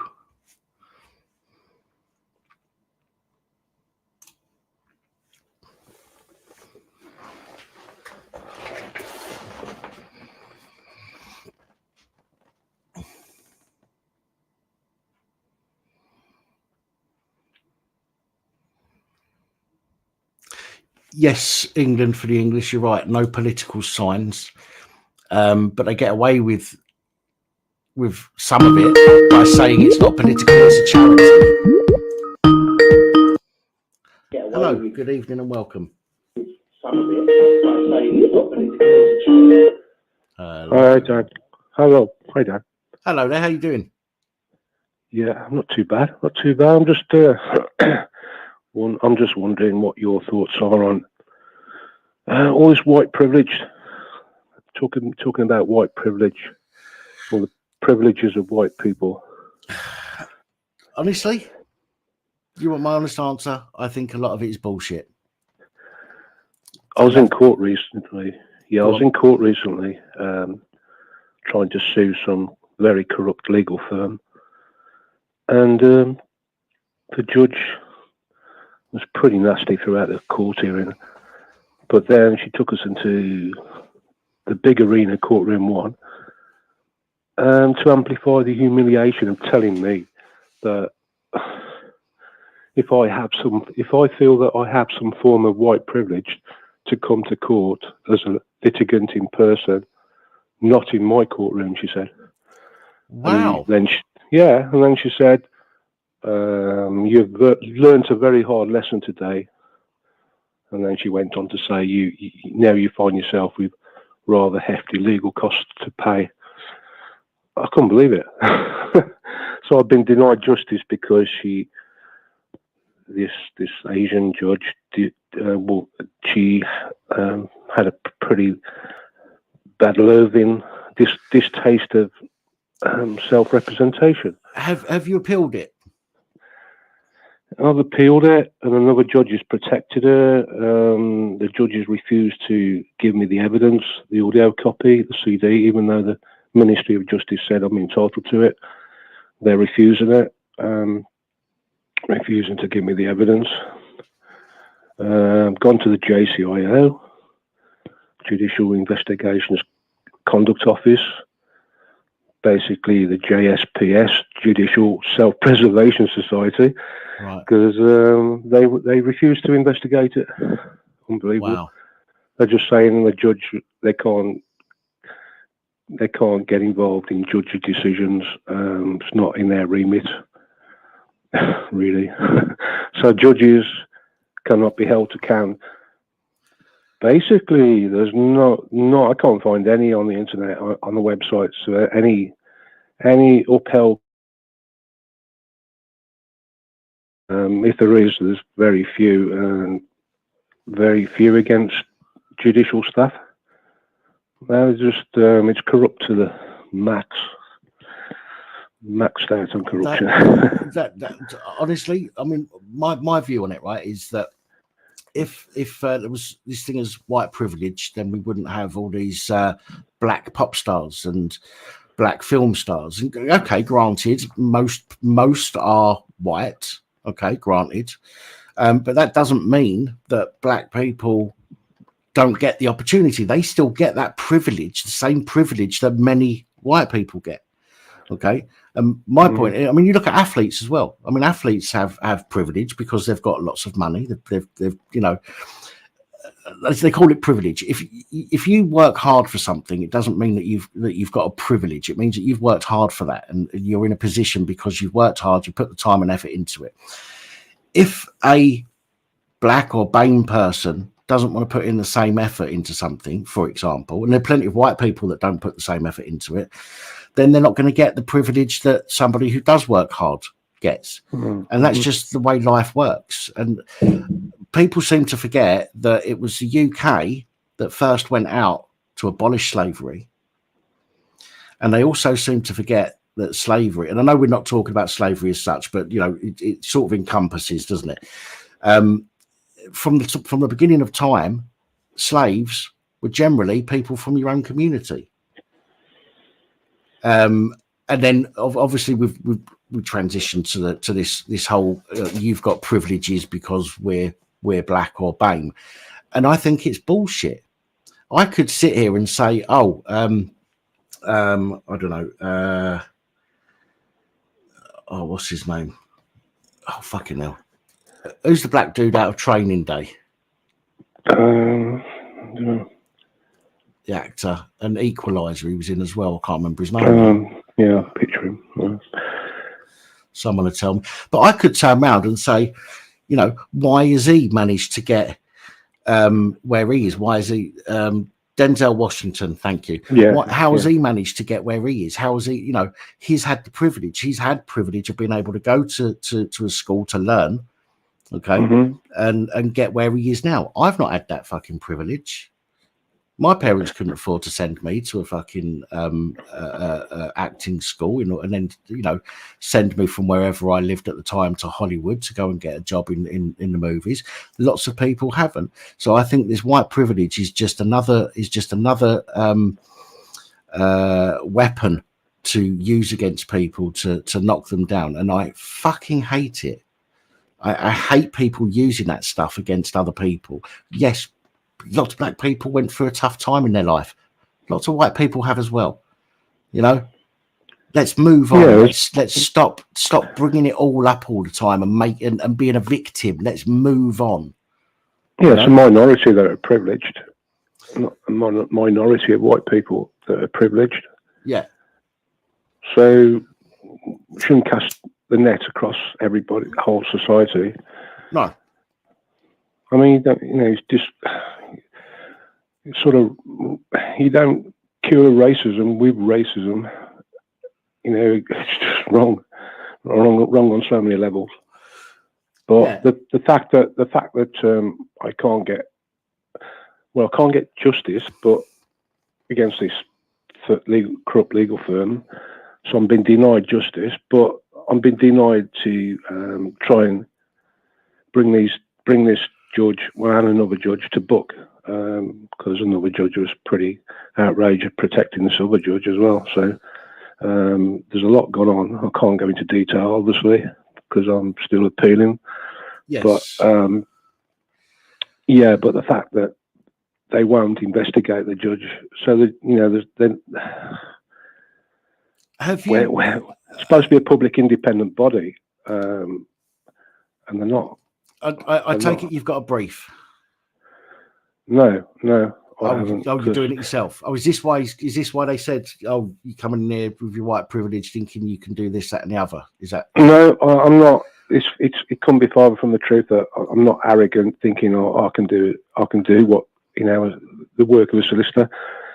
The defendants, a legal firm, have withheld my file. They've basically stolen my file by law to protect themselves. They refused to hand my file over to another solicitor's firm. I lost a legal firm, big firm, because they couldn't carry on without my file. Okay, so I went to court asking the court to order the defendants to release my file. Yes. And instead, I just get this absolute. Right. Have you tried to make a complaint to the? Well, the JCIO, the Solicitors Regulation Authority. Have you tried? Yeah, they buried their heads as well. They said, "Oh, we can't see nothing here. We can't see nothing." Right. Okay. I've got all the evidence. You wouldn't believe what's gone on. Yeah, they've all buried their heads. It's like everybody's pooing the pants when it comes to a judge. Everybody's frightened of the big bad wolf. The judges, the police don't want to get involved. Nobody wants to get involved. Charities, they all run for the hills. You mention the word judge, and everybody runs for the hills. Yeah. I mean, I wish there was a channel like yours for judges abusing power. Well, have you tried reaching out to and have you tried reaching out to Black Belt Barrister just for advice? I had quite a few conversations with him, and right. He pissed me off, really, to be honest, because he used to be a pro bono barrister, giving his time for free to people facing serious injustice, and now he doesn't. He stopped all that. He said he hasn't got the time because I was doing his channel, so he's too busy to do that anymore. Right. No, he got pretty snotty with him, to be honest. I'll be honest. I've tried contacting. I'm not his greatest fan. Well, I've tried to contact him a couple of times just to put a couple of questions to him in the past, and so far I've not had any response from him. I know he's busy, but still. Mr. Shen Smith, Mr. Shen Smith is his name, I think. Yeah. I think he recharges all his electrical appliances in the house from harnessing the energy that shines from the energy from the sun that shines out of his butt. I think he's a bit up himself, but yeah. Oh man! Well, I mean, I'll be honest. It's beyond me, and my knowledge. I'm not going to make something up and pretend I know something about it. If I don't know, I don't know. Do you know what I mean? And it's beyond my scope what you're going through, and it's a shame because everybody deserves justice. And to be called, to be told that you're using your white privilege for justice is absolutely abhorrent. Absolutely. What's the name of the judge? Can you say? If you're worried about saying, drop me an email. Well, it's a Wolverhampton County Court judge. If you're worried about probably saying, best not. It's probably best not. Right? Yeah, it's probably best I don't say it right now, because I'm still trying to push the JCIO to trying to force them, but yeah, I've gone to my MP, and I've got nowhere with my MP. Right. Yeah, I'm just exhausted all avenues really. Right. I don't know where to go from here. As I say, if you could drop me an email with the name of the judge, okay, let me do a little bit of digging and see if I can find any info. I can't promise anything.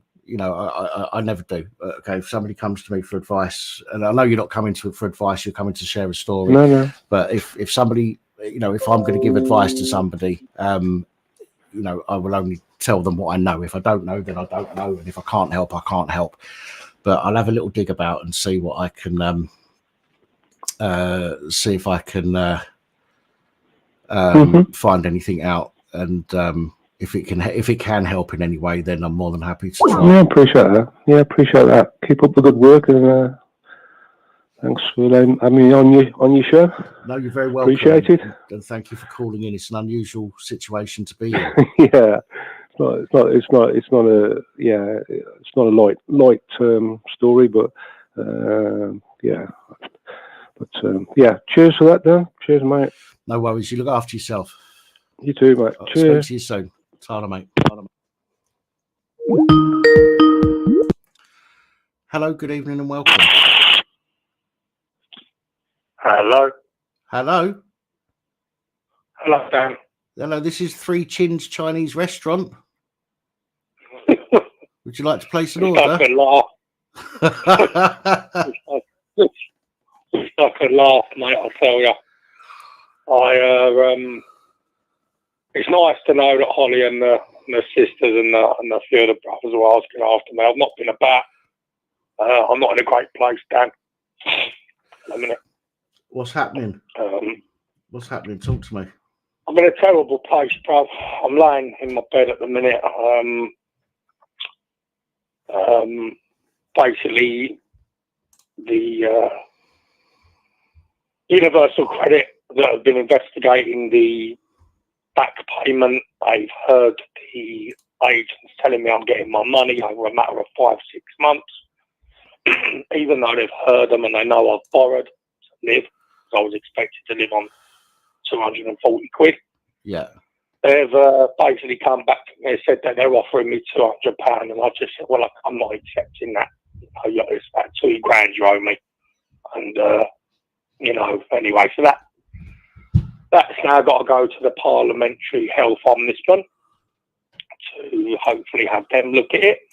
Right. And then Virgin Media, I owe £180 or £195, so I offered them £100. Told them that I'm ever so sorry I've not been paying my bills because I'd signed up, Dan.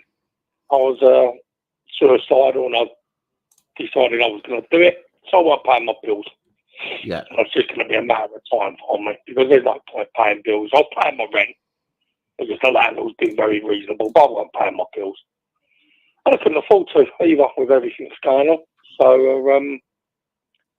Virgin Media have been scummy. They didn't accept £100 from £152.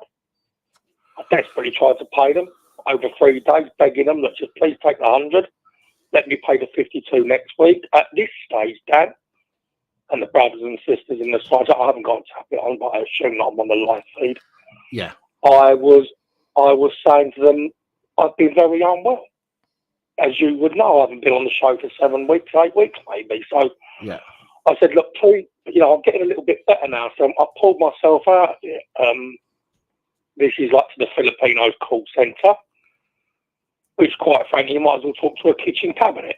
These are the same Filipino call centre that laughed at my suicide attempt 2 years ago. And even when I spoke to the English call centre, they were horrified and alarmed at what I'd been put through. No one's got me over the line. I've desperately been trying to get this bill sorted out. And they want the full payment. And I can't afford to pay the full payment. I haven't got £195. I haven't even got £100, really.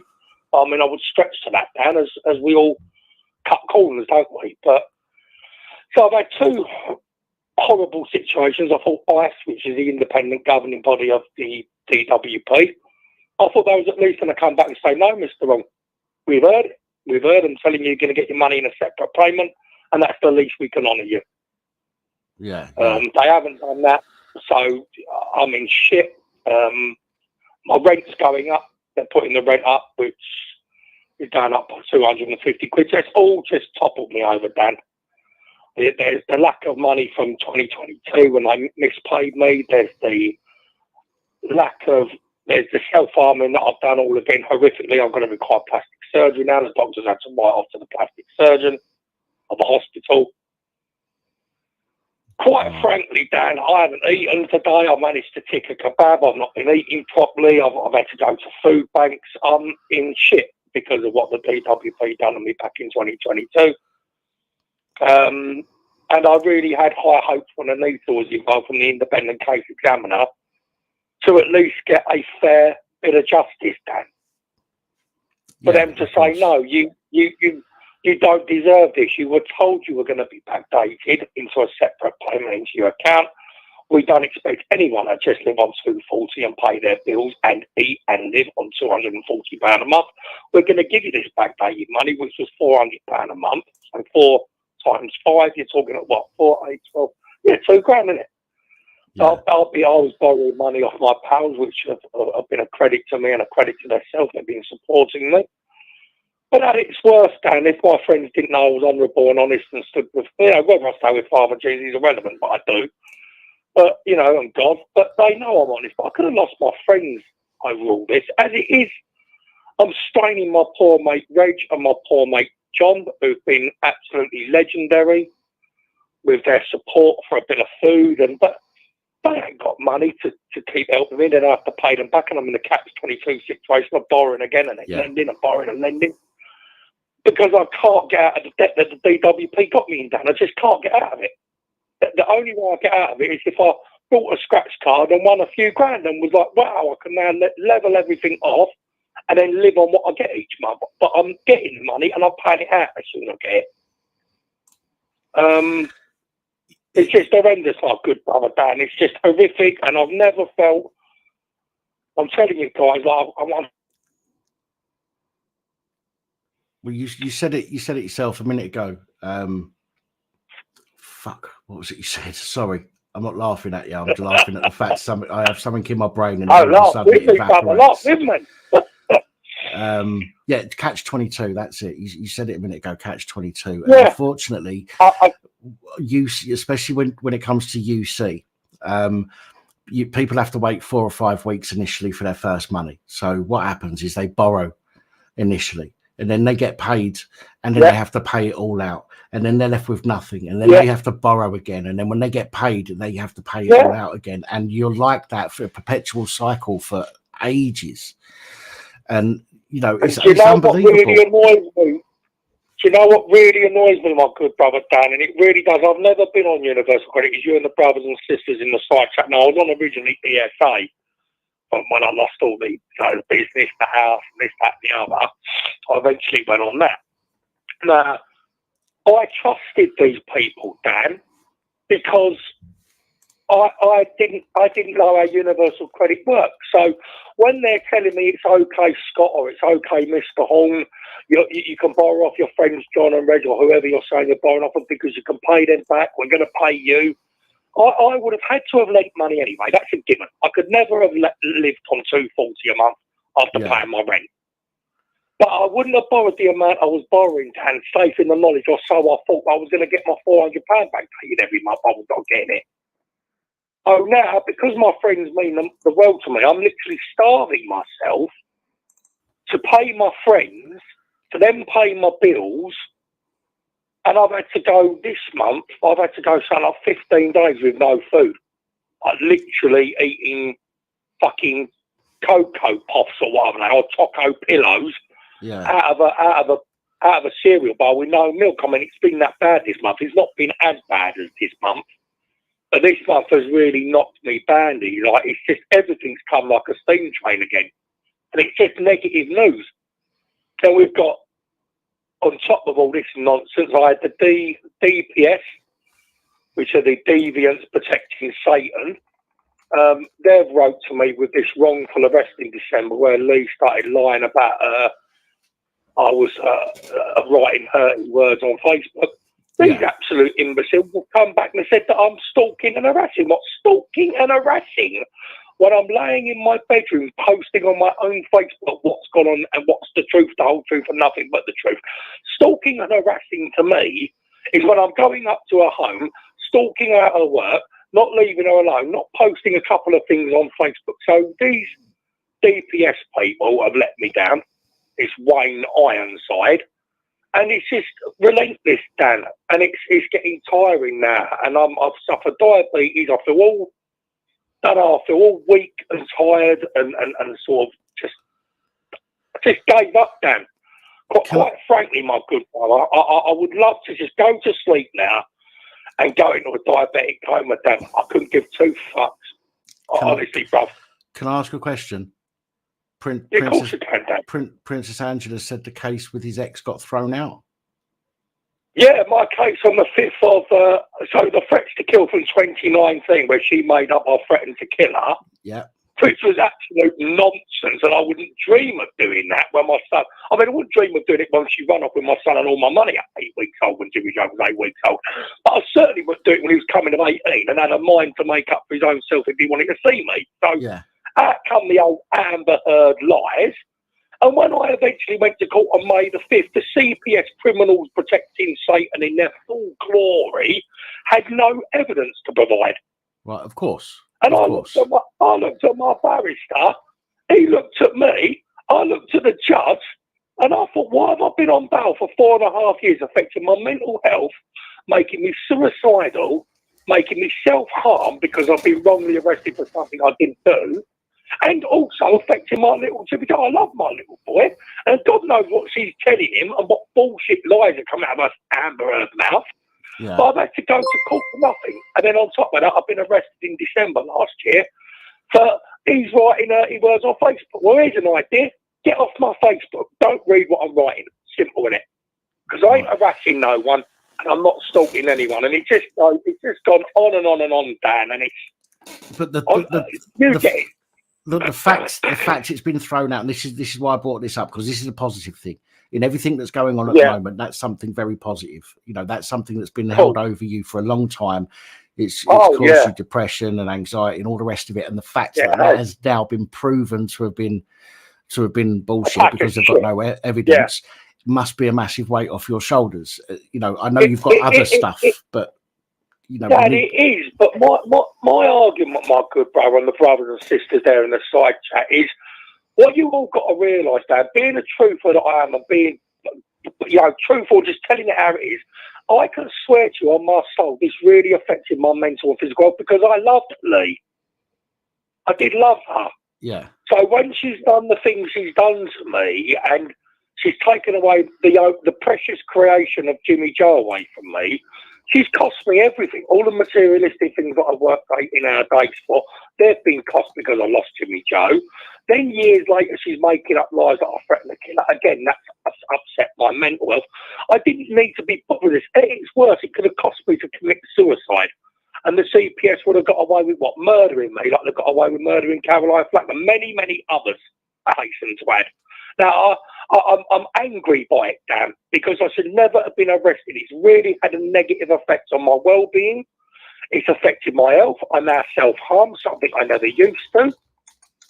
And when are these police going to stop listening to these narcissists? I said to this Wayne from the DPS, I said, the reason you believe liars, Wayne, is because you're liars yourself. Simple, isn't it? I said, and if you weren't liars, I said, and when are we going to start working with one another? You start understanding that we're truthful outside of your police force and start getting these scumbags, these narcissists in uniform out of the police force that are embarrassing the good police, letting down the good brothers and the good sisters that work for the Met Police and making their job very, very difficult. And that's for we take the brunt of it outside of the uniform. I said, you're letting me down. You're letting the brothers and sisters in the uniform down, and you're making life difficult. And I said, and I'm an innocent victim in all this that could have cost me my life, and it still might. I mean, I'm suicidal again, Dan. It's bad enough struggling to eat, mate, and having to rob Peter to pay Paul with no hope of getting out of this misery. I just can't see a way out, bruv. It's literally like hell on earth, bruv. Right. And it's horrible, Dan. Really horrible. I mean, go on. Right. Two things. First of all, Mickey Mouse has just dropped 50 quid in a super chat for me to send over to you. Okay. Oh, Mickey Mouse, please, you brothers and sisters ain't got to do anything like that. He's such a gentleman and a scholar. Yeah. So I don't tell the story for the worries me, and I know you brothers and sisters are lovely. Just telling you the truth. That's all I'm doing, Dan. And it is a really wicked and unbalanced world out there. I've been reaching out to someone to try and help me with a decorating grant. You know what? No one is. What annoys me, my good brothers and sisters, is they bang their gums on this planet about talking about mental health. Talk about your mental health. Talk about your mental health. And why? Why should we? When all I've done is be ridiculed, other than the brothers and sisters here in your channel, and Angela, and other channels that are good like yours on the YouTube. But there's no help outside of the spectrum of YouTube. I've had very little or nothing at all done to help me when I told people what would help me and help my mental health. So why do they ask you what would help you if you tell them they do nothing, Dan? It beggars belief, the lack of support. I said to someone the other day, they've got that Mind charity out there, and quite frankly, they should be saying Mind the Gap. Because I rang them, and I might as well spoke to the brick wall. Oh, tragic, Scott. Tragic situation. You're not the only one that's been through this and wrongly sectioned and targeted by the police. It has happened to quite a few that we've spoken to. I said, is there anything you can do to help me? Oh, well, no, we'd like to. I was like, yeah, you'd like to, all right, wouldn't you? And it goes on and on, Dan. Two more things. Sorry, Scott. I don't want to interrupt you, but two more things. No, you're right. Danny Austin has asked me to send his phone number over to you, so I've just texted you his phone number. Okay. All right. Okay. Lovely. So he wants you to phone him.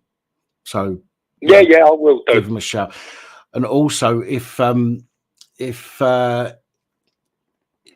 if anybody else is out there, if anybody else is thinking about helping out Scott a little bit, can I ask you, I'll do it with Mickey Mouse's one, it's not a problem, but can I ask you to do it through PayPal, which is in the link in the description, because YouTube takes something like 30% of anything that comes through.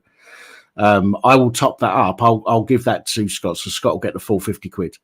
Bless you, Mickey. I didn't expect this. But if anybody's wants to help him out in any way, I just wish, Dan, PayPal, please. I just wish there was some sort of charity out there. We've got all these billionaires and trillionaires. We've got these so-called charities, and I was speaking to some lovely, beautiful lady called Maureen from the Richmond Fellowship. And I was speaking to her, a real nice lady. She's tried to assist me. She'd gone to a few charities that she thought could help me. So she went to this charity to see if they'd do a grant to give a lick of paint here and this, that, and the other. I live very barren from the 6-bedroom house I used to once own, or live in, or mortgage, I should say. I live a very sort of sheltered life at the moment, as I'm sure you can imagine. So I reached out to this Maureen. She reached out to a charity. And do you know what they wanted, Dad? National insurance number. How much I pay on my bills. They wanted the inside leg measurement. And I said to Maureen, they're data gathering, Maureen, and they're going to come back to you and say to you, I don't fit the criteria.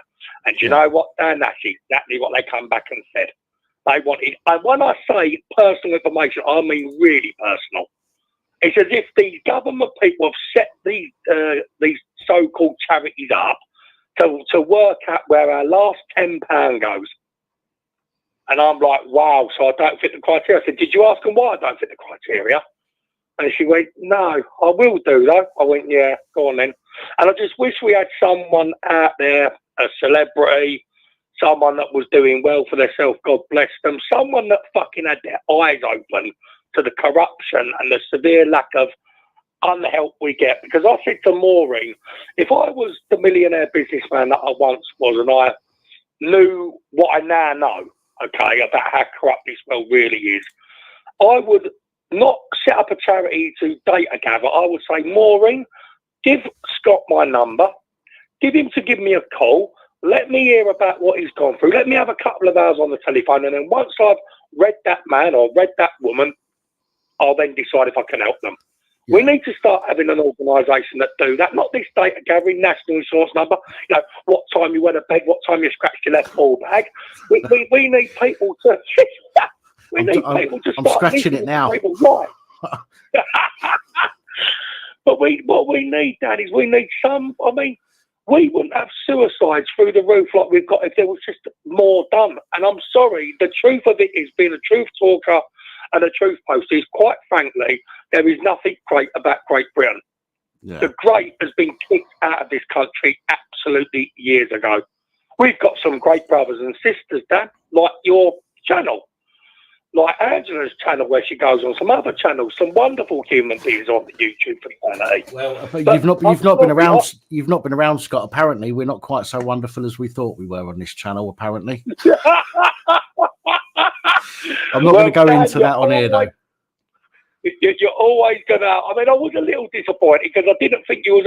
I said, I'm surprised because I tried to ring you, Dan, and I know you're probably busy, got your own health problems and so on and so forth. And I thought to myself, wow, I feel like I was part of the family, but I'm not part of the family, and I'm really in trouble at the minute. But it's nice that I've heard from Angela that you have reached out.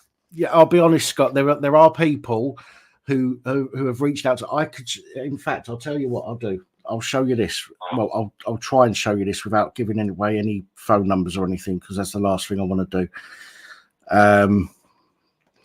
If I hold it from a distance at an angle, then nobody, you can't see it, but everyone else on the screen can see. I'm on no tablet, am I? Right. I'm not on the internet.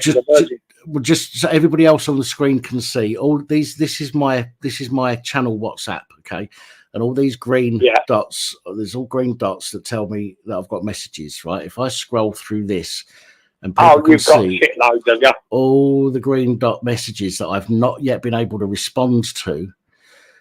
And this goes, I'm telling you, there is 100 or more that I've not even been able to get back to yet. If people are watching this on a big screen, they can see I am scrolling and scrolling and scrolling and scrolling. I know, I took it you was probably busy, my brother, to be fair. There are so many people that I've not been able to get back to. I also, and Princess Angela's just mentioned something to me there, I had another stroke last month. Oh, Dan, you never did, your brother. So Angela's just said that you didn't know about that. So, yeah, I had another stroke last month. I'm so sorry. Listen, I'm lucky. They were blood clots rather than bleeds on the brain, which, you know, I've not been left with any major physical symptoms, i.e. I haven't got the permanent paralysis. I'm not struggling to swallow and all that kind of stuff. So I am extremely lucky in that sense. But it was I'd done a live stream on a Monday a month ago or so, and I was sitting here on the live stream, and my face and my left arm went numb, pins and needles, whilst I was on a live stream. On the live feed, Dan? Yeah, whilst I was on a live stream, yeah. My goodness gracious, brother.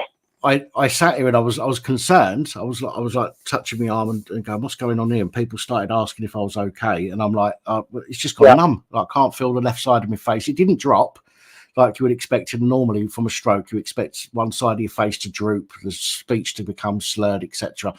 I had none of those other symptoms, so I just thought, "Oh, it's pins and needles. Must be where I'm sitting weird." Didn't think about the face. Obviously, I shouldn't get pins and needles in the side of my face from sitting weirdly, but you know that. Such is life. I left it 24 hours before I phoned up 111. They ordered me to go to the hospital, and I went in.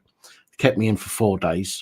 Went they let me out on a Friday, I think it was. I went back on a Sunday to have an MRI scan, at which point they confirmed that I had another stroke. And I'm not trying to take away from no. I'm not trying to take away from what's going on here, right? This is not about who's in a worse situation. No, I never even crossed my mind, my good brother Dan.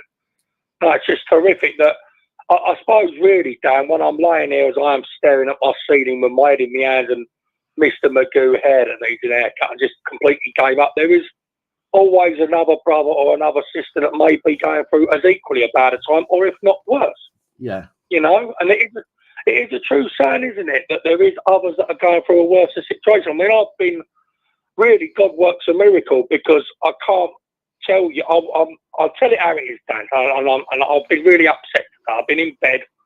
I've got chronic fatigue that you suffer with, probably because I've got diabetes type 2 and I'm not breathing properly. But I'm just knackered. I'm just really tired and mentally drained with the battle of everything. Like Virgin not taking £100. Like, why? You're £1 billion company. Just take the £100 and let me pay the £52 next month. There's no big deal. You know, why put me through that? So that's one thing. Then DPS, that's another thing. Then you've got the cost of living, and then it goes on and on and on. So when I texted Angela, because I was just texting, all of my friends, and then she said, Holly, and that was asking. I've got to be honest, I was really overwhelmed, and I was like, wow.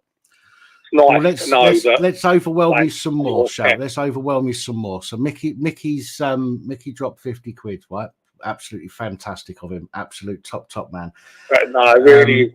There is also, I'm not going to say your surnames, people, but we've got £10 from Jacqueline for Scott, £25 from Holly for Scott, and another tenner from Carl for Scott. Okay, so I will get that over to you. I think there might be, and another 20 from Sandy.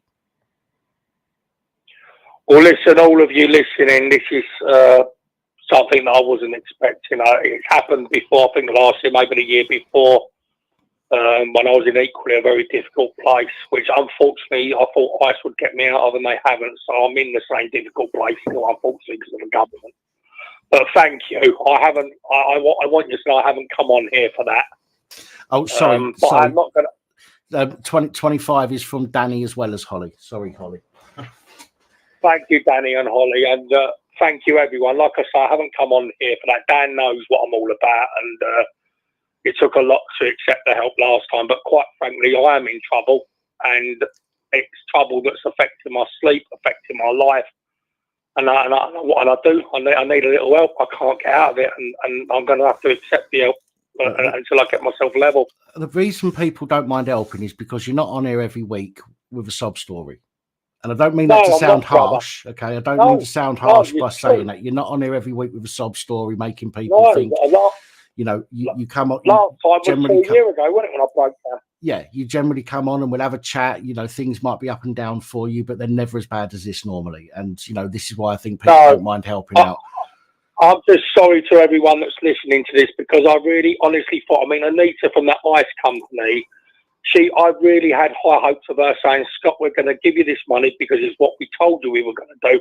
And you and I both know, all of you listening know, that I would have gone bing, bong, bing, bong, bing, leveled out all my debts. All right, there wouldn't have been no change left for me, but at least I could have lived on my benefit money without robbing Peter the PayPal. And all that it's done after a year and a half of investigating it, to come back with saying, we're going to give you 200 quid. What a joke. An absolute joke. And I've not accepted that, obviously, and now I'm still in the same situation I was when I come out of jail. I was wrongly put in. So sorry, guys, to come with a worries me story. I do apologise. Chalky has chucked a tenner in as well. Thank you, Chalky. Much appreciated. Oh, can I ask you as well, people, when you do it, can you do it as friends and family? That's it. Put me on that bracket, family bracket. YouTube will take, PayPal does take a small cut. It's not a lot. On £10, it's 59p on £10. But if you're not paying for anything, you're not paying for a service or anything. So if you put it down as friends and family, and we can make sure that he gets all of it that way. Thank you, and thank you to everybody that's stepped No, up and yes, Dan, like, as I hold this cross round my neck, and I'm very religious, as you know. Thank you, I can't see you, brothers and sisters, like the good old days, because I'm not on the internet, and I haven't been on the internet for weeks, but you know I love you all, and I'll be thinking of you, and I suppose because I do love you all, that's what's got me a little upset when I wasn't hearing back from anyone. But thank you for today. Thank you for your love and your kind words and your support with the gifts of sort of helping me out financially, which is appreciated. And I hope to be back on the internet in the next couple of months. I can't say when I'm going to be on there because other things have become more important at the moment. And one of those things is trying to get this self-harming sorted out, which is going to require plastic surgery. So I want you to promise me something, Scott. I want you to promise me something. I want you to promise me that I'll send this money over to you either once the live stream is over or in the morning. Yeah. Okay. Just to give people a chance to, you know, if somebody's waiting to drop something in there for example. Yeah. But you'll have that by tomorrow lunchtime. Make sure that you buy yourself some food. Make sure you've got gas and lecky. Those are the three most important things at the moment. No, I promise you on my soul, those things will be taken care of first. You have my word on that. I get paid on the Friday. It's just been a really difficult month. It's probably been the worst month ever, but it's accumulated with the months gone by where I'm just playing catch up all the time. Every single month without playing catch up, and right. You know, I really curse Universal for what they've done. They've really got me in a massive mess. But, I'll get out of it somehow, some way. Right. Princess Angela said, can I please tell Scott she will call him tomorrow? Yeah, no worries. I've also had Princess Angela say about BT Basics broadband, which is a broadband and phone for something like £20 a month, just so you can get back online. If you know, even if you haven't, you know, I don't know if you pay for TV and stuff at the moment, but no, I just have a standard. I just have, when I had the Virgin, I didn't have the phone down. I just had the Virgin internet for £34 a month. It was right. Well, if you can get it cheaper, I don't know. You know, I mean, I got a price hike a while back, and once you get a price hike, if they ever tell you that they're raising the prices, you can leave without penalty. Yeah. Right, and that never used to be the case, but you can now leave without penalty. So if you ever get an email or a letter saying that the prices are going up, use that as to jog your memory to go and find something cheaper. I think with what Virgin are putting through, Dan, I'm horrified with what they've done. I mean, I've run a business, as I've said, and all you brothers and sisters know, and in my 20s, like I said, I was a millionaire self-made business. But I would never, ever, ever in my wildest dreams have someone ring me up, tell me, hey, sorry, Scott, I haven't paid my £152. I've been very suicidal, battling not to take me life the last 3-4 months. Can I pay you £100 and pay the £52 in August? Which is what I said to Virgin, but they would turn around and point blankly refuse me and say, we want it all. I was horrified and disgusted by that from Virgin. Horrified and disgusted. Bear in mind, I've been a customer for a long time. Yeah, they don't care. They don't care about existing customers. They've already got you. No. Philippines call centre, bruv, was like talking to Bill and Ben's flower pot man. Honestly, it was a case of I called someone an idiot. I've got to tell this one, Dan. I was speaking to the Philippine sister. I went, listen, you're supposedly a manager. I said, you're behaving like an idiot. Can you please stop? She, in the old Filipino accent I won't attempt to do, went, oh, God, me an idiot. Section reference. I went, what are you doing, fallen sister? I said, what are you doing? I said, I've called you an idiot. I said, in the Philippines, does calling you an idiot refer to something else? Does idiot mean something else? She went, he's done it again. Sexual reference. I went, oh, no. You are Amber Hearding it up. You are being an Amber Heard. You've got the whole of the office looking at you, haven't you? Because you're doing an episode of EastEnders, the old Pat Butcher turnout. Everybody's looking, aren't they? Everybody's putting the phone down. Look at old shitling over there dancing around, screaming sexual reference. Honestly, Dan, you couldn't make this up, brother. I had my head in my hand like Mr. Magoo. I've got the long hair going on. I've got the bent up like a wire coat hanger body. I'm aching in all places I didn't even think I could ache. And I've been 30 hours on the phone to Virgin, 30 hours over 3 days trying to sort this out, which is exasperating me, obviously, because, Dan, we need the internet on, don't we? I hate the internet, it's ruining God's world, but quite frankly, we need it on. Yeah, Emails, internet, YouTube, we need it on. Yeah. There you go. So, right, Scott, a couple of things again. go on, mate. First of all, you've not eaten for a while, so the money that Mickey Mouse chucked over. The reason I'm not sending over the PayPal till tomorrow is because I want to give anybody else a chance to put it in first, and I'll send it all in one go. Might take some fees or whatever. So thank you so much for all my brothers and sisters, and you know who you are. All the 50 from Mickey, I can send to you tonight. Okay. Yeah, okay, that'll be wonderful. I did take a kebab off my lovely kebab shop, man. He's been wonderful and helped me the last few weeks. Right. He lent me £40 to give me a kebab. Well, I'll send you that. I'll send you that 50 tonight. What I need you to do is respond to the message that I've just sent you with Danny Austin's phone number, and give me your bank details, and I'll drop that into your bank. Yeah, okay, then, my good brother Dan, I'll do that. I'll text you that now, then I can have a mooch up. What's the time? I don't know. Is it about 10 o'clock? 10 o'clock, mate. Yeah, 10 o'clock. Yeah, if you're going to do that, I can mooch up to the shop and get some milk for cereal in the morning and this, that, and the other. Right. Also, as embarrassing as it might be, I've had to use them, and it's embarrassing when you first have to do it, but you have to realise that we have to rely on shit like that these days. Well, yeah. The food bank. I've already done it, Dan. Thing is, my good brother Dan, they come round, bless them. They dropped off a couple of 2 or 3 bags. Jacobs, his name, wonderful human being. I've used him in the past when I come out of the Pentonville there, and I had to reach out to him again. But they come round, and I done it. He forgot to do the food because I rang him up in the afternoon. I said, Jacob, you haven't forgotten me. He went, you know what, Scott, I bloody did. He said, I'll drop it round later on. So he chucked a few things in the bag, and that's why I didn't get what I normally got. So he done me.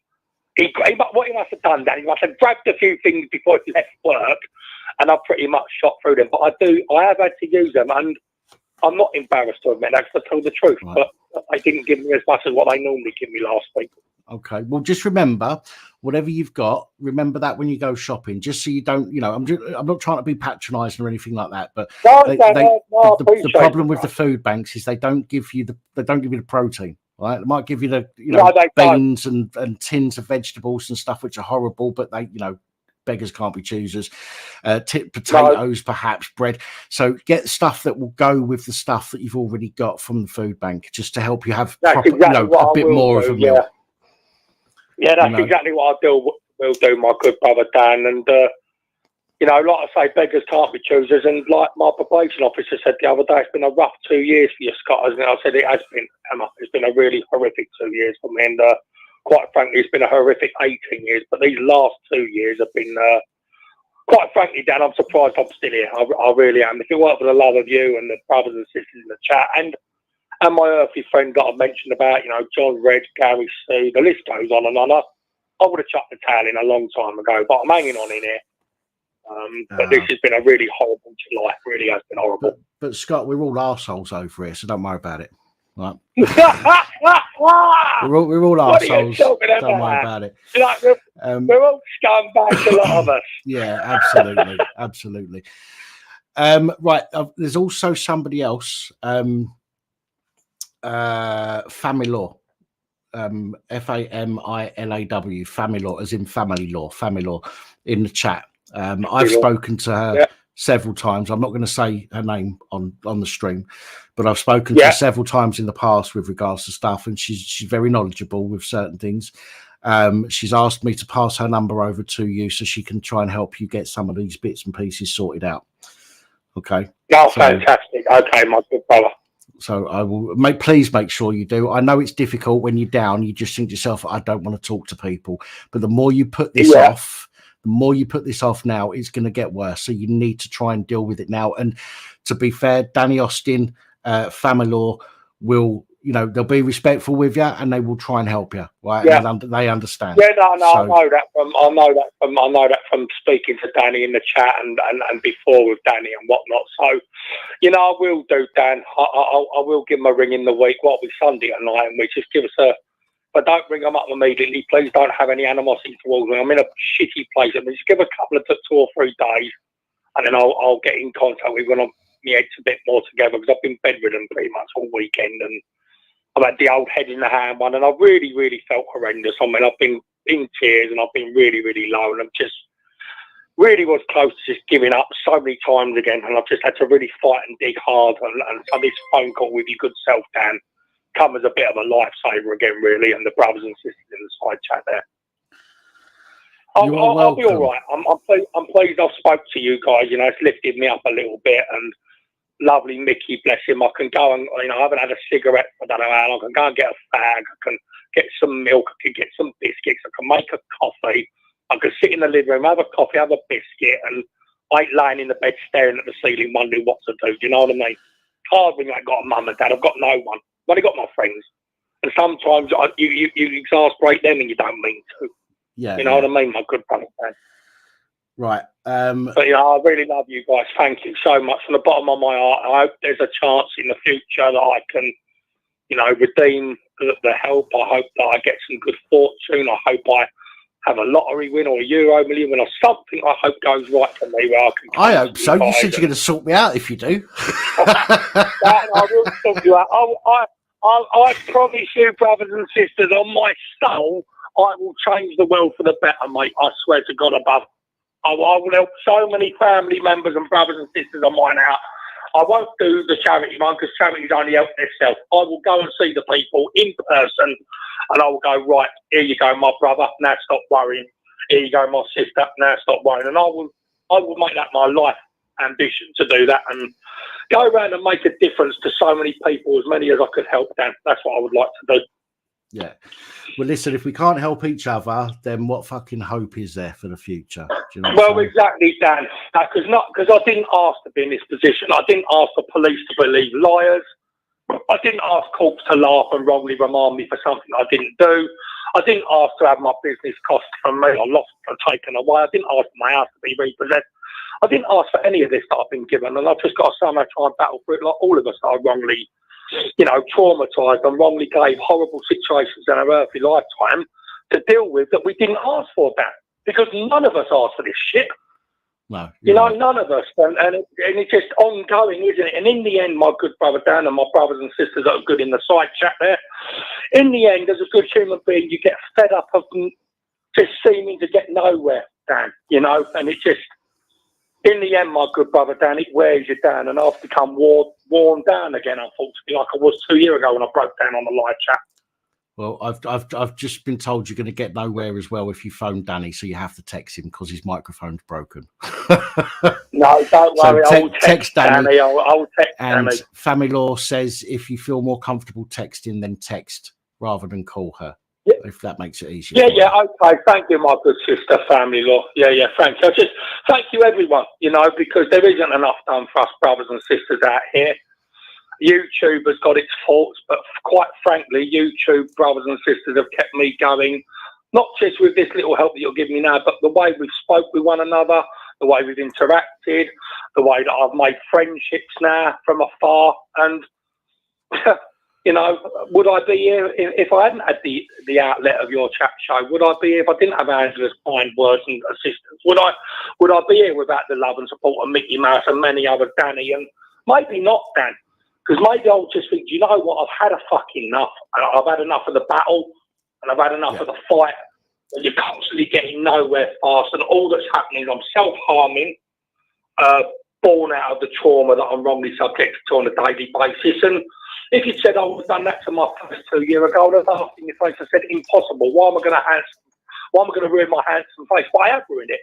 And I say I've ruined it. It's the trauma that I've been wrongly subjected to. That now my lovely doctor, who is an absolute credit to himself and a credit to his profession, without his love and support, I 100% would have made it as far as this.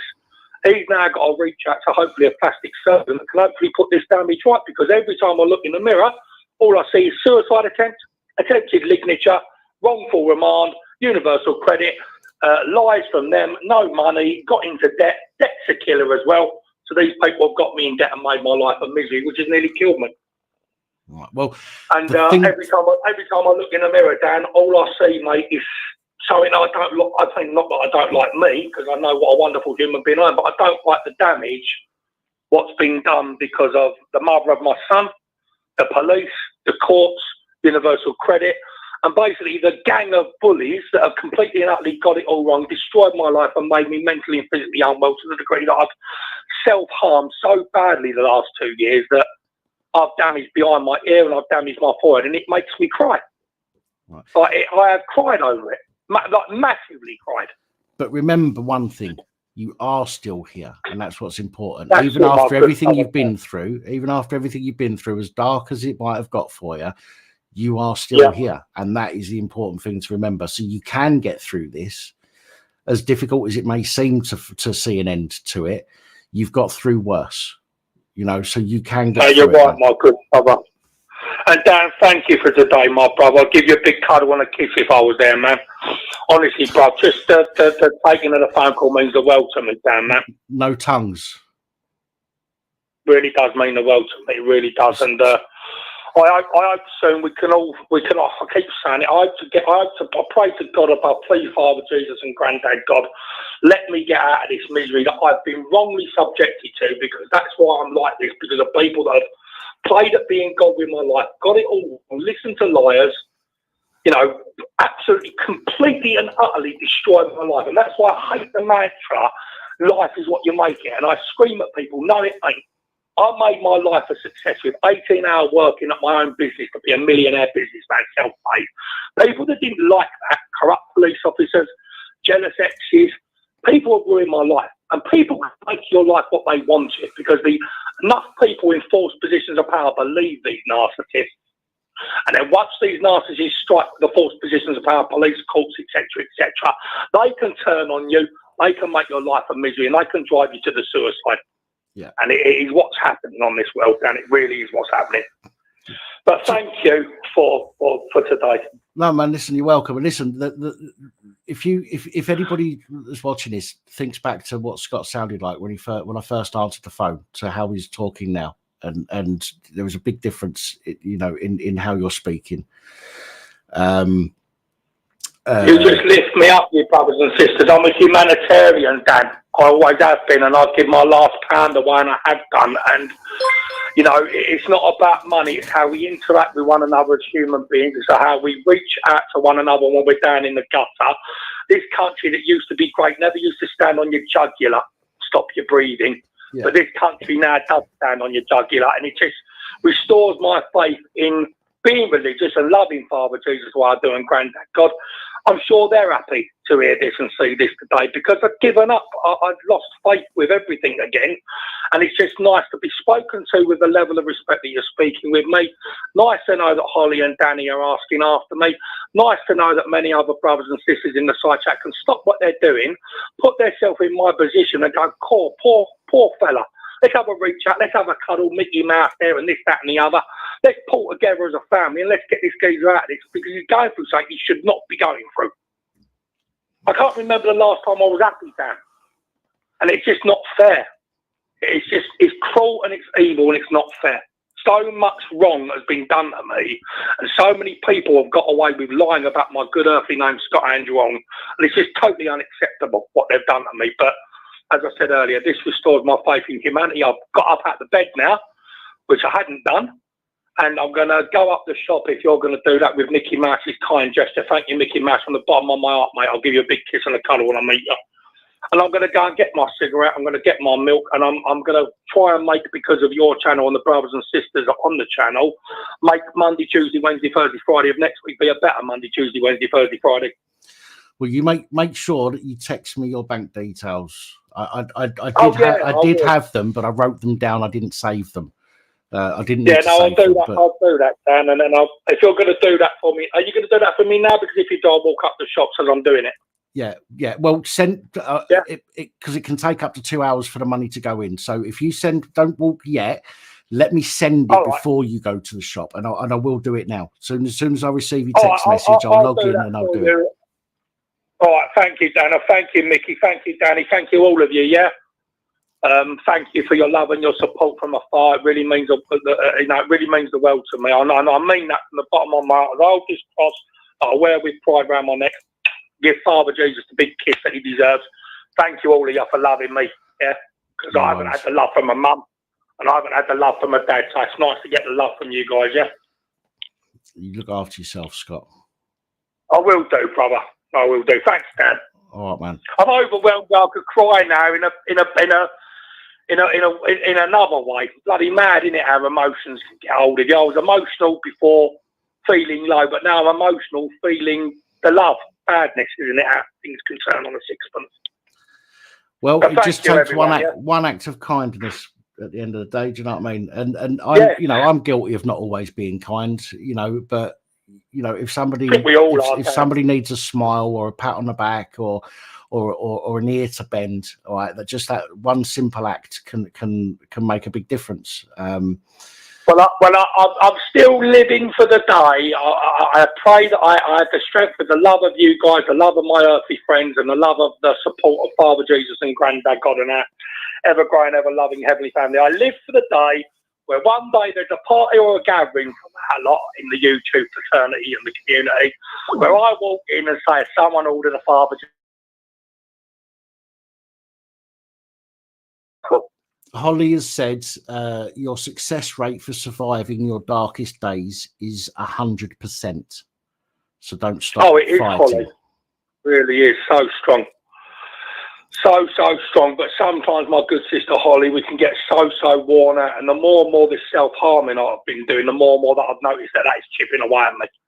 That seems to be the real chink in my... That seems to be the battle. See, that they can win the battle, these people, but they won't win the war. But this battle that they have got one in on me with the self-harm in the last 2 years. That's really bringing me down. I've really got to try and get a handle on that, being that it's my face of self-harm. Yeah. But, like Holly said, that I've got through worse. I'm still here, just about.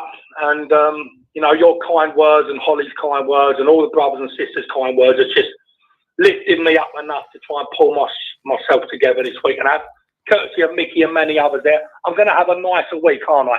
I mean, had you guys hadn't have been so kind to do this, I would have been struggling till Friday. So, at least I cannot struggle like I've been struggling for the last 2 weeks. Right, well, hurry up and piss off and send me your bank details so I can send you this money then. Oh, I will. Love you all. Thank you, Dan. All right, man. Thank you, everyone, yeah? All right, fella, you take it easy, Scott, all right? And I'll I'll speak to you shortly anyway, all right? Yeah, will do. Thank you, Dan. Thank you, everyone. God love you all, yeah? Thank you. All right, man, take it easy. God bless. Ta-da, Dan. Ta-da, mate. Ta, mate. Right, I'll take this last call, and then we're going over to panels. But I will address your comment in a second, Kevin. Hello, caller. Hello, Dan. Hello, who's this? It's Badger. Hello, mate. How you doing? I'm not too bad. Good show. I enjoyed it. Thank you. Yeah, it's. I mean, we've not. I started doing the live streams during COVID because I was in a situation of not having people to speak to myself. And it transpired that there were many people out there that felt alone, didn't have anybody to talk to, didn't have anywhere to get advice, didn't even have any interactions throughout, potentially a week at a time. And it's been a while since we've had a call like that with Scott. That's brilliant. It's nice to see that people in the channel have got genuine love. Really is. Yeah. Anyway, just something you mentioned earlier. Some new public order. Yes. What's that about? The Public Order Act. The new Public Order Act went through a while back, I believe, and it's just given the police more powers to deal with protests. For example, locking on and supergluing yourself to something wasn't. Well, they say wasn't covered in the original Public Order Act, and they needed to add things. They needed to add powers to deal with that in the new act, but they've also given the police more sweeping powers to deal with pretty much anybody. For example, if there's a protest going on and you're out shopping, they can at will tell you to fuck off home or arrest you if you don't, just because they don't want you there. They can say, well, we think you're going to join the protest, so go home. And if you don't go home, we're going to arrest you. So, you know, it's things like that, basically. It just gives them more powers to abuse as per normal. Even though, I mean, let's face it, if you super glue something to something, that's basically, it's classed as criminal damage. But, well, you know, the police just want it as easy as you can now, don't they? They just want it so they can just shoot fish in a barrel. And that's all, you know, hurting words, you know, hurting feelings. That's about all they're after at the minute. They're not after really looking out for real crime. No, that's too difficult. Yeah. Too much hard work is what it is. Too much hard work. Anyway, just a short call, just to, you know, say that, you know, I was actually amazed with how everybody in the channel was supporting Scott there. Absolutely fantastic to see. Right. Yeah. No. Yeah. We've got a good community here. Yeah, definitely. Some people will disagree. I don't, and this proves it. I think this proves it. I think tonight proves that the community isn't a cesspit and actually does come together to help people. No, that's right. Everybody needs somebody. No one's an island. Yeah. Anyway, I'll let you crack on. All right, my man. No worries. Thanks for calling. All right, you have a good night. Look after yourself. Speak to you again soon. Bye-bye, mate. Bye-bye. Bye. Right. Okay. So, unfortunately, I'm not going to be taking any more calls tonight. So the Skype is now closed down. But I say it's closed down. If you ring, it will probably just ring out. I've closed it down on the screen. I can't see any of it. Kevin Cross, civil disobedience came on here a couple of months ago. He had a legal issue that he was dealing with. He actually had to do some time, and I'm not doxing him, you know, by telling people, not doxing, but I'm not giving information that he hasn't already given out himself. He done a little bit of time over it, and I think what he wants to do at the moment is just get back to working, you know, get his household in order, sort out, you know, everything money-wise for his family. He's got kids and stuff, I think. So I think that's what the problem is, but I don't think he's going to be on for some time if he does come back at all, that is. I have invited him to come on the channel anytime he wants to, and he's always welcome to come on here. So hopefully he'll pick up on that at some point and jump on. But yeah, his channel is in fact, I don't even know if his channel's gone completely or if he's just hidden it. I don't know yet, but yeah, that's a situation with civil disobedience. Right, guys, Scott has just sent me his bank details, so I am going to go online while I'm here.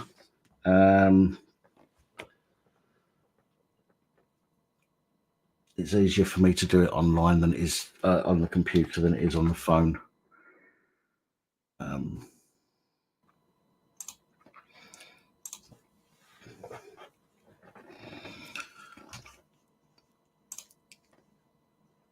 So if you just bear with me whilst I sort this out to send Scott.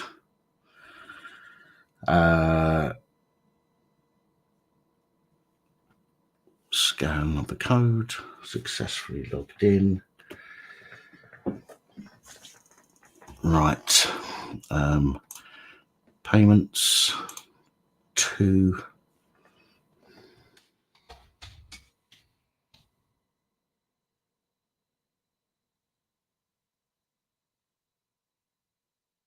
bugger. No, I have to do it on the app. Shit. What a pain in the ass. Bear with me, please, guys, while I do this. I just want to make sure that Scott is sorted before we move forward.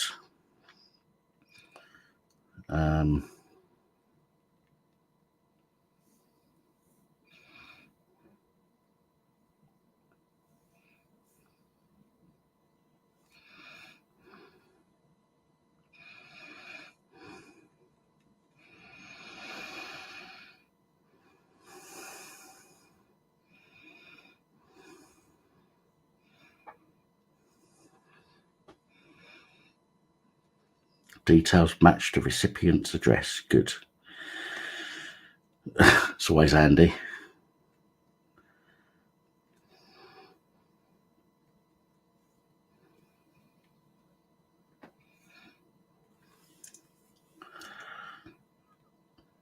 Confirm payment. Fingerprint. Payment successful. Scott. I've sent that to you now.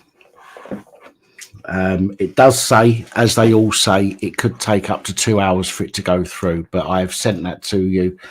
I can't show it on the camera because I can't take a screenshot, number one, and number two, I don't want to give your bank details out on a live stream, and so I can't show it and prove it, but you will receive it. Can you at least please let us know in the comments in a little while that you've received it, just so we know that you've got it, and you can actually go and get yourself something to eat, if you wouldn't mind.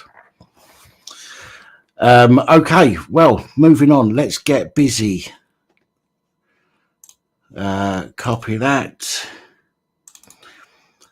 No, I know that, Tiffany, he has to walk up there, but I don't want him to walk up there.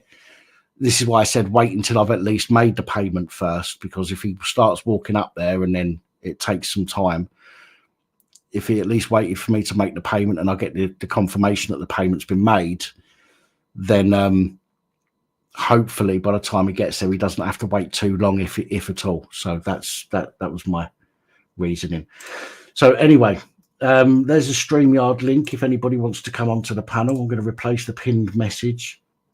So if anybody wants to jump up on a panel, please feel free. Oh, fuck me. No, that wasn't an invite, by the way. God bless. Before you get all excited. Liar. Your thong's on fire. Evening. So, good evening. Like the t-shirt. Is that part sorry. I've just realised you've said, hang on. Yeah, he hasn't got the internet to watch, has he? So hang on a second. Let me text him. Yeah, you're right. Sorry, my bad. Payment made should be there instantly, but of course could take up to 2 hours. Are you doing a backs? Let me know when you get it. Bank transfer. It's just simple bank transfer. What, backs? BA, online. Click, go. Yeah, pretty much, yeah. That's normally quite instantaneous. Well, it is normally, but sometimes it can take a bit longer. So I'm just obviously making sure. That's what I said. It should be there instantly, but it might take a bit longer. Mr. Whittington, young man. Hey, and Mrs. W. Hang on. And hello. Yeah. Oh, look at that queen. That's the regal wave going on there. we all say the rest. Only for you. That's right. It's a bitch trying to get the lighting right with sunburn. Hello, Roger. How you doing, mate? Yeah, Good not to see too bad, you. buddy. Not too bad, mate. You finished bloody early on Friday. I said I was going to have a shower. I'll be back in a minute. No. Yeah, what it was, because I chatted to Dan on Discord in the afternoon, in the morning, and he'd put in there that he might pop up with an update live after I'd finished. So, and I was getting hungry, so I thought, well, I will finish it by 5 o'clock, and then if Dan wants to open his up, he can. But he did it a bit later anyway. So. Did my crack and sack as well. I was ready to go on camp. Hi, Miss Cat. Oh, first I have to say it because it's important to Simon. Hello, Pappy. Good to see you. And I don't have any tattoos, so I guess I'm counted out. And Roger, I'm so happy to see you. I missed you so much. And hi, nice to see you again, Sonic. You as well, Kat. Always a pleasure. And hello, Simon, again. Hello, Kat. Always a pleasure, never a chore. Sorry? Simon. Always a pleasure, never a chore. No. I think now, I'm surprised to see all these people up here, because last thing I saw when I switched over, that guy was still on the phone. So I thought I was going to be first and beat God Bless, but I'm fifth. No, that's what his wife thought. Some people. I just like to come first sometimes. Time, don't they, Dan? It's refreshing. Giggity. Yeah. I've got in the back here EA audits. I don't know if we've spoken before or not, EA audits, but I'll bring you up, mate. I've heard the name. Right, hi, fingers. Hello, good evening. How you doing? Not so bad. Yourself? Yeah, all good, all good. No, I stuff. don't believe we have spoken before, other than, not through the text. I know of you. Yeah, I was fascinated that you came from South, Southend so well. Then you're coming back down south. I am at some point, yes. Yeah. Yeah. It's not very often Liverpool rejects people, is it? Inside joke. Get out. I'm cooking, so I'm in and out. That's right, Kat. No worries. Thank you. So what we're going to talk about tonight, people? Don't ask me. You know where that usually leads. Yeah, I'd like to talk about religion. Oh God! Right, okay. Right, I know that's God, right? Right, it's something to do with that. Just yesterday, right, have had a revelation, right, in that we are living in a simulation, and the evidence behind that. Right, EA audits. Can I ask you just to hold that thought for a moment, please? Yeah. Because I've got Family Law in the back here, and Family Law is somebody that I've spoken to quite a few times off stream as well. Yeah, sure.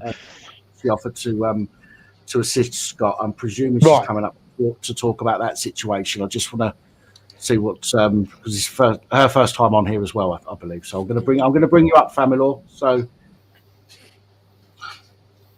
hello. Hi, can you hear me? You can. Hi. Right, listen, I'm not stopping long. I just wanted to say, sorry, I've got a really gravelly throat. I just wanted to say to everybody that I was one of the originals when Dan started his channel. And at the time, it was like, only sort of like 50 to 100 people.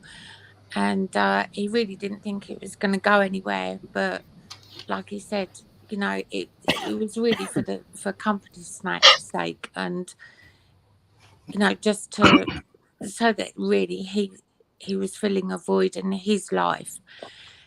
But I just wanted to say that the channel's grown. Dan's made some really, really great friends on here, and I know that he appreciates you all so much, and everything that you give to him and that he can give back to you. But tonight has proved everything, that being a community, it doesn't matter that one lives in Scotland and the other one lives in Brighton. Being a community means being a community and being a family, and everybody has shown tonight that helping Scott, giving him words of encouragement, money, sending love, putting out those positive vibes.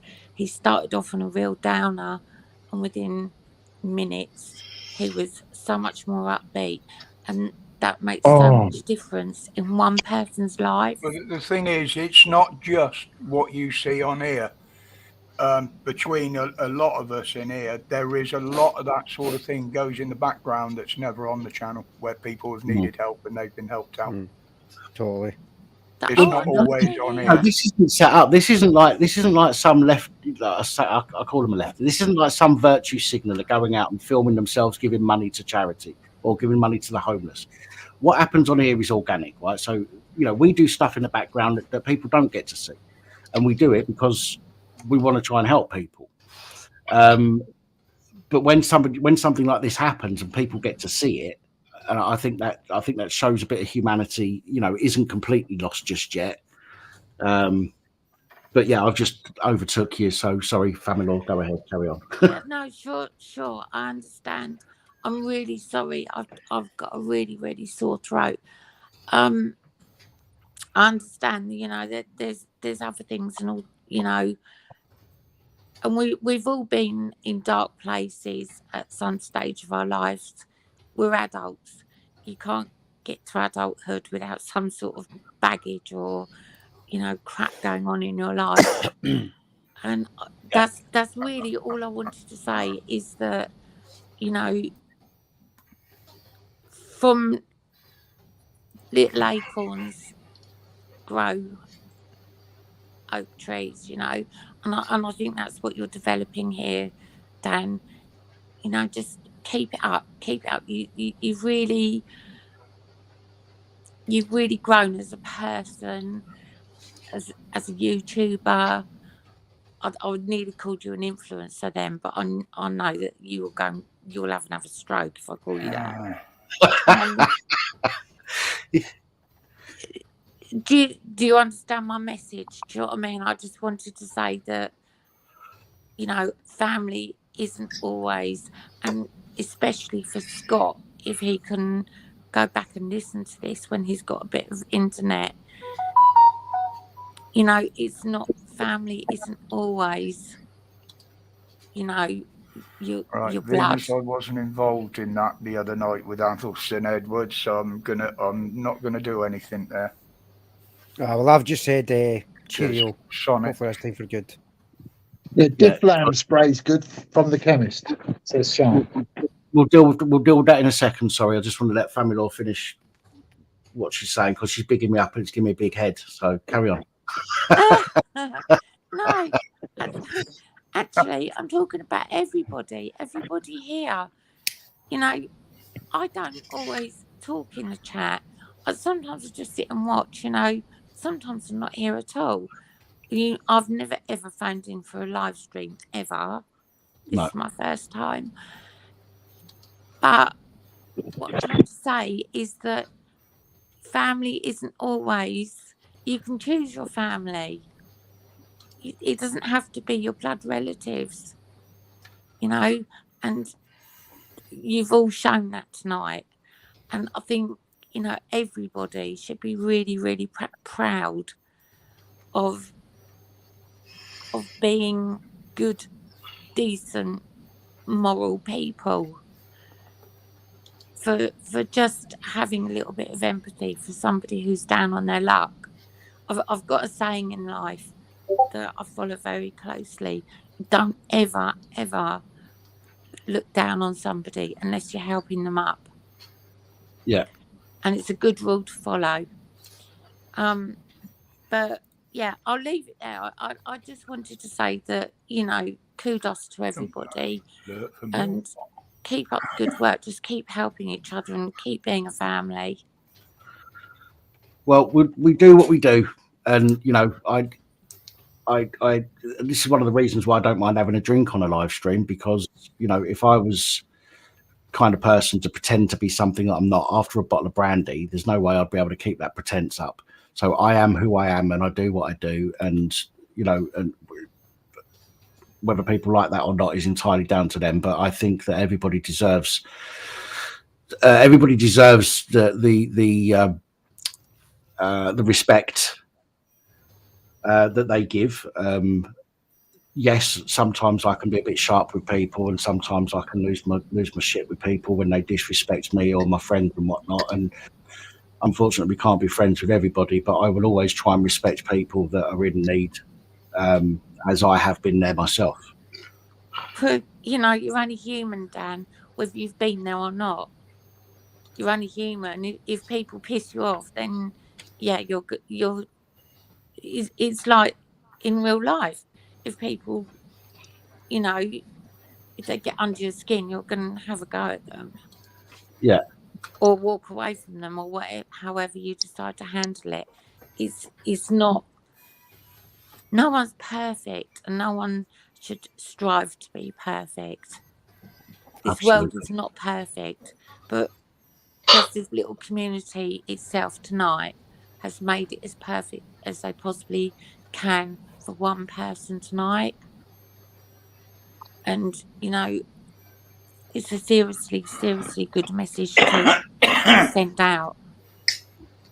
And I really hope that everybody's really proud of themselves. Go on, you can gloat. No, Yeah, you should all be proud of yourselves. You should, because, you know, even just encouraging words, even just telling somebody that, you know, you want them to be around, that you care about them, that can make all the difference in the world. Yeah. Now, it doesn't have to be £1,000 dropped in their pocket. Yeah. I've been helped on this channel. Do you know what I mean? There's people that have helped me. There was one time when I was in pieces and I came on, and you know, I was in a very dark place myself at that point. And there's been times when, you know, my computer broke, and the community was, you know, I didn't ask anybody for anything. People were telling me for weeks, put up a link, let's give you some money, and I didn't want it. You know, for 6 weeks. Yeah. But I've had a lot of help from people on the channel, and that's why, you know, the people that are respectful to me in the channel will always get my respect back. Absolutely 100%. And yeah, if, you know, people help you, you try and help other people, you pay it forward. You might not be able to pay the person back for their kindness, but you can give that kindness on to somebody else who deserves it. Absolutely. Help comes in many different forms. Yeah, it does. And we've seen a lot of it on here. I've been helped in various ways myself by subscribers, and But then you need it. You know. Well, look, you know, like I say, Dan, you know, you know my number. If Scott needs some help with his financial situation, shall we say, you know, I'm quite happy to do the legwork and get it sorted for him. As you know, I don't mind the headache. I'm used to it. Yeah, and I have sent him your number already. So yeah, let's hope he's in a position to get in touch sooner rather than later. Yeah, and you know, hopefully we can get the ball rolling. And I think one of your other subscribers is going to help as well. So, you know, like I said, it's not all about money, is it? It's support as well. So, yeah, let's get this man back on his feet. Bless him. Definitely. You know, he's a human being at the end of the day, and sick of this country treating people like garbage.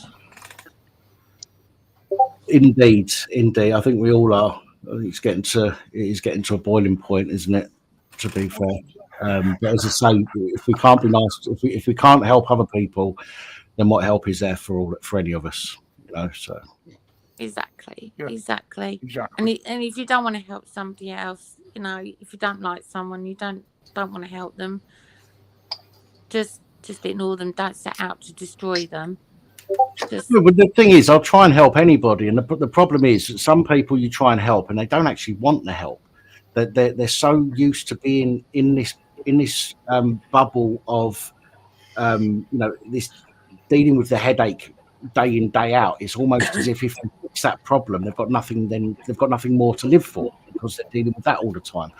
And that can cause a real barrier when trying to give people advice, because they might not want the advice, might not take the advice. Yeah, you'll get the ones that are crying out for help, and then the help is offered and they pull their hand away, but no, you shouldn't do that, you know.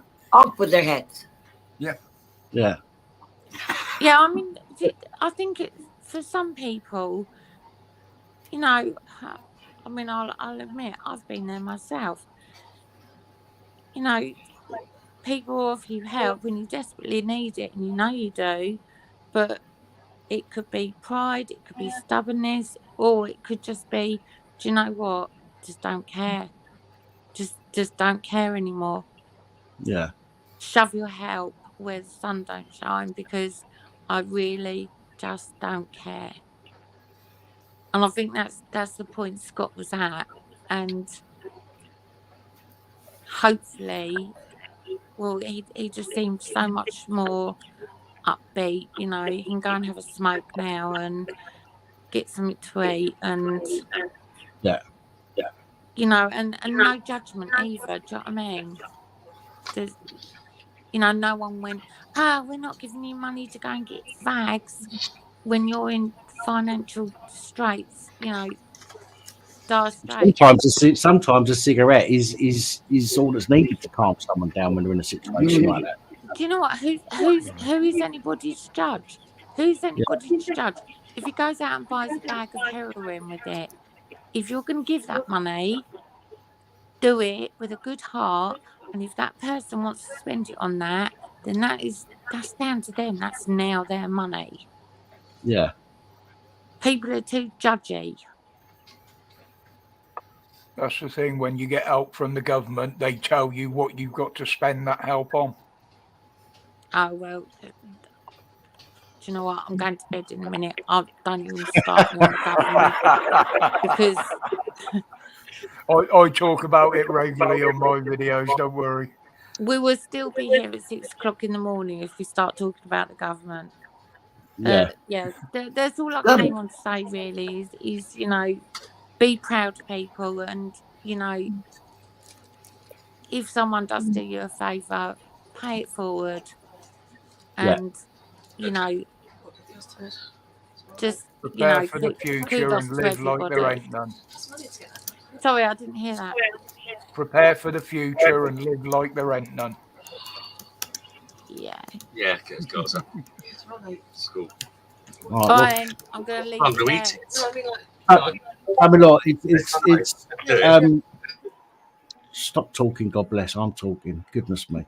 It's lovely to see you up on there.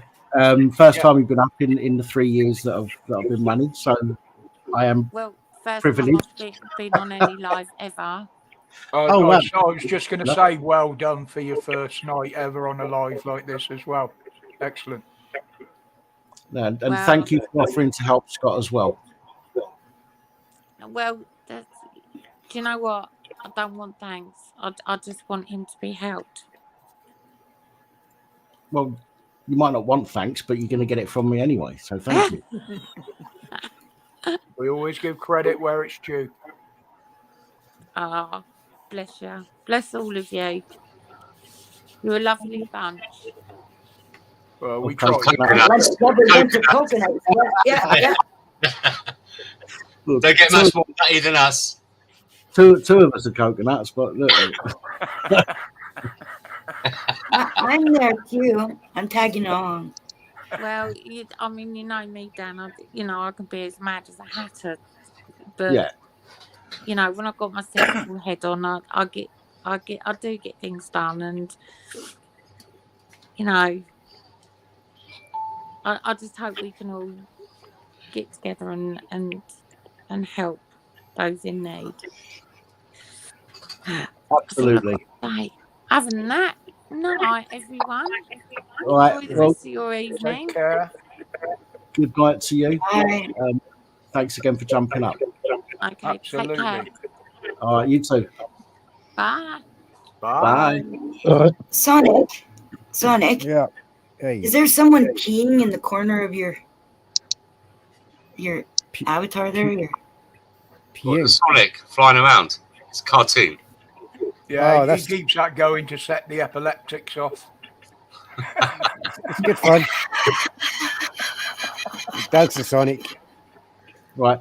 I've got somebody else in the background here. I've got Blair. I don't think we've spoken before. Tony. But I have seen you in the comments before. Not surnamed by Witch, is it?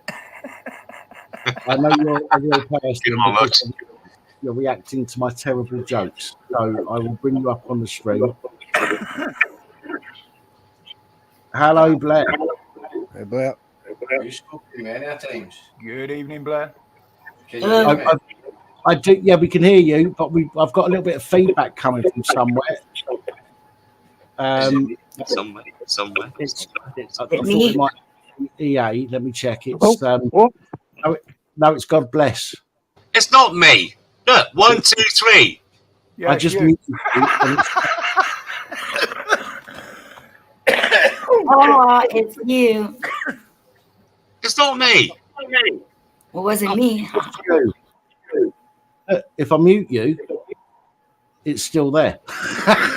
Shit. What about if I mute? Fucker. Actually, yes, Kat, it was coming from you. Who's just disappeared off the channel? Who was just on and disappeared? That family lady? No, there was someone else, wasn't there? There was somebody else. Yeah, there was somebody Oh, it was EA. No, it was EA. Fucking hell. EA. Oh, yeah. Is that better? Off we go. Yeah, I think it was coming from Kat, to be honest, EA. Have you got a fan on in the back, Kat? Have you got your fan on? Yeah, I do. And you're going to have to kill me to turn it off. Right. No, I've got one. No, that's what I think it might be. I think it might be the fan. It's fine. It's fine. As long as we know.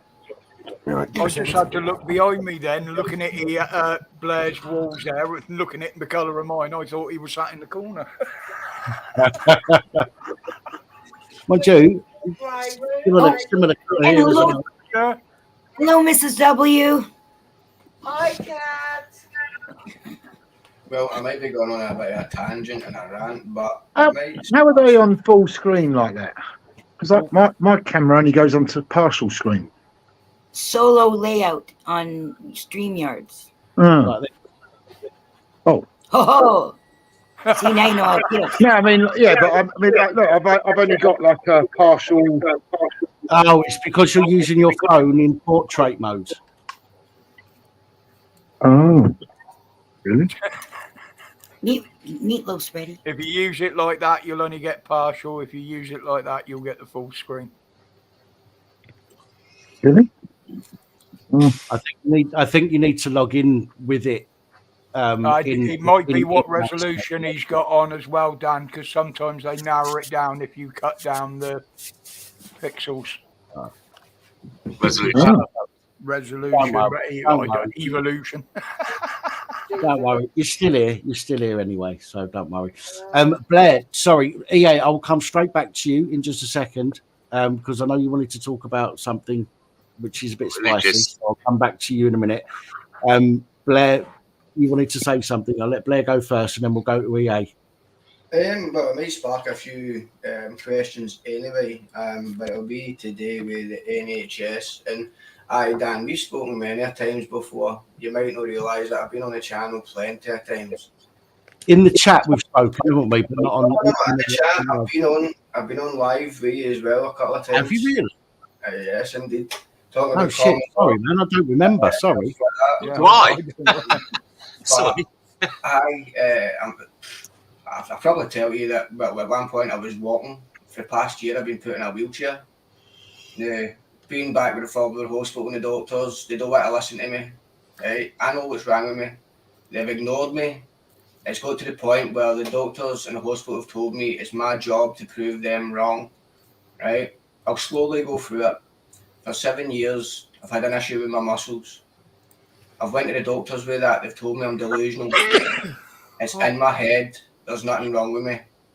Now, in the past year, my knees locked up and my hands have locked up to the point I can't open them. I'm in a wheelchair. I can't stand. They're trying to tell me it's rheumatoid arthritis.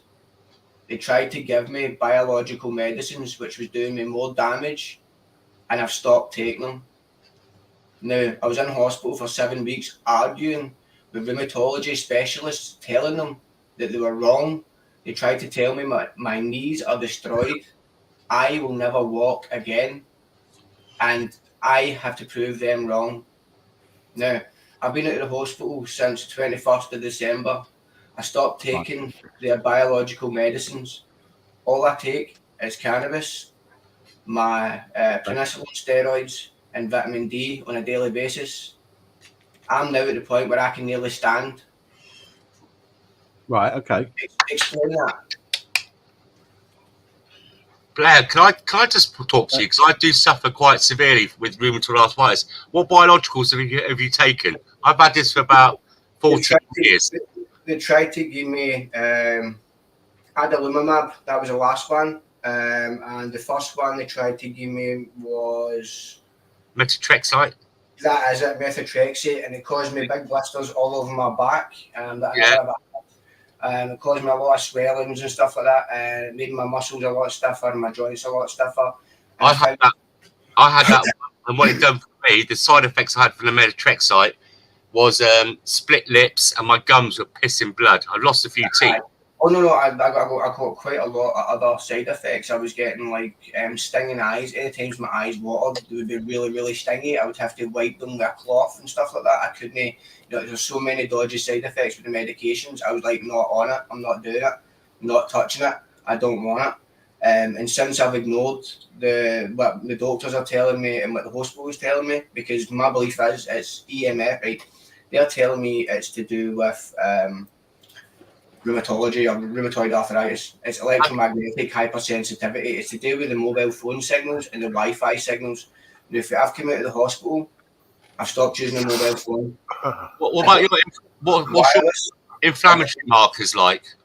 You've had blood tests? What are their inflammatory markers? What kind of levels? They were overly high. They were high. I had heavy high blood markers, and that's why they said it was rheumatoid arthritis. But I do not have rheumatoid in my joints. No, the specialist told me my knees were destroyed. So I went and had x-rays done by a knee specialist, and they looked at my knees and they said, there's nothing wrong with your knees. It's the muscle.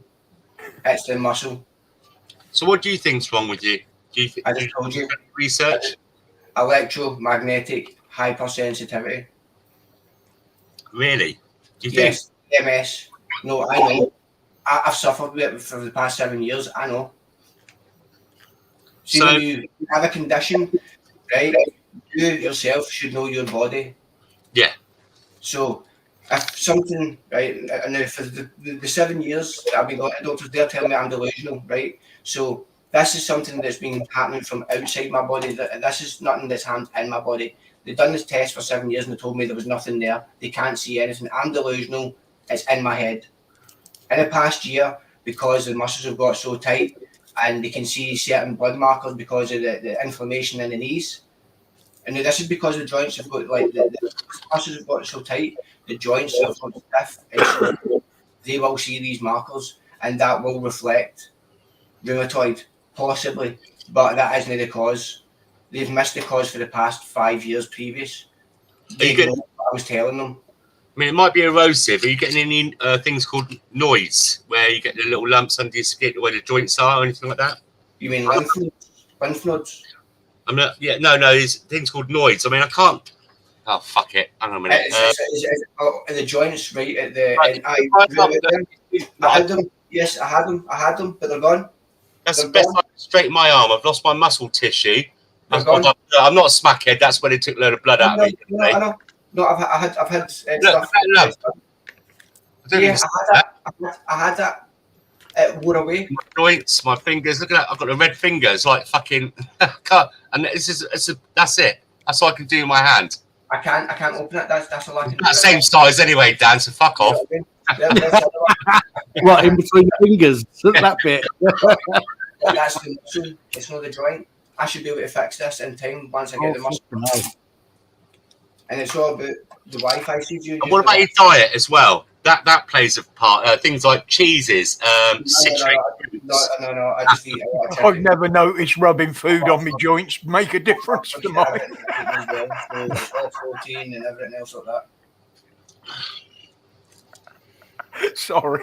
And I'm continuing to get better. I was at a point where I couldn't move. I was lying in a bed.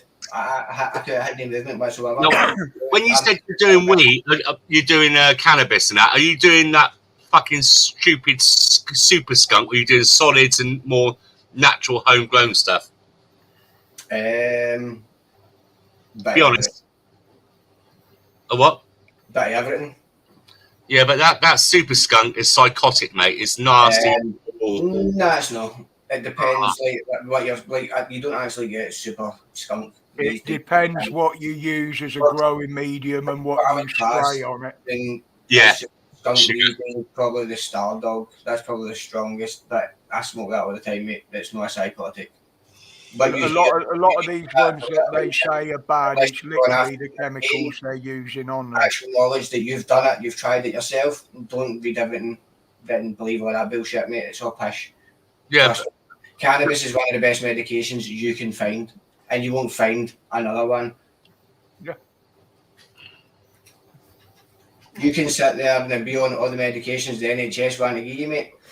NHS is a system set up to create more patients. They'll give you a medication that's got side effects, but they'll need to give you another medication for it. It's a business. It's set up as a business to make money. Simple as that. If you want real healthcare, go get private healthcare. They'll treat you properly. Whereas the NHS will keep you coming back for more money.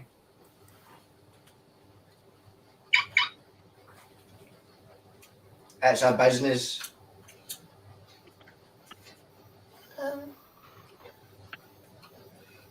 I was in there for 7 weeks, and even the nurses said it themselves. Good evening, Tina. It's like a bucket. They just throw the money in there and people grab it for what they want. And the only reason I'm still in rheumatology at the minute is because they want me there for funding.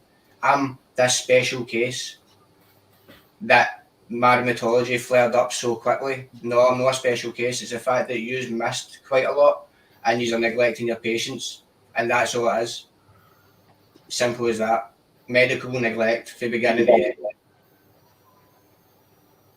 I told the doctors, they didn't listen. I've told the hospital, they didn't listen. They're telling me it's my job. It's my job to prove them wrong. No, you're the professionals. You're the one who's telling me what's wrong with me. It's not my job to prove anything to you. So what does that say for your medical professionals if they're telling a patient that it's your job to prove them wrong?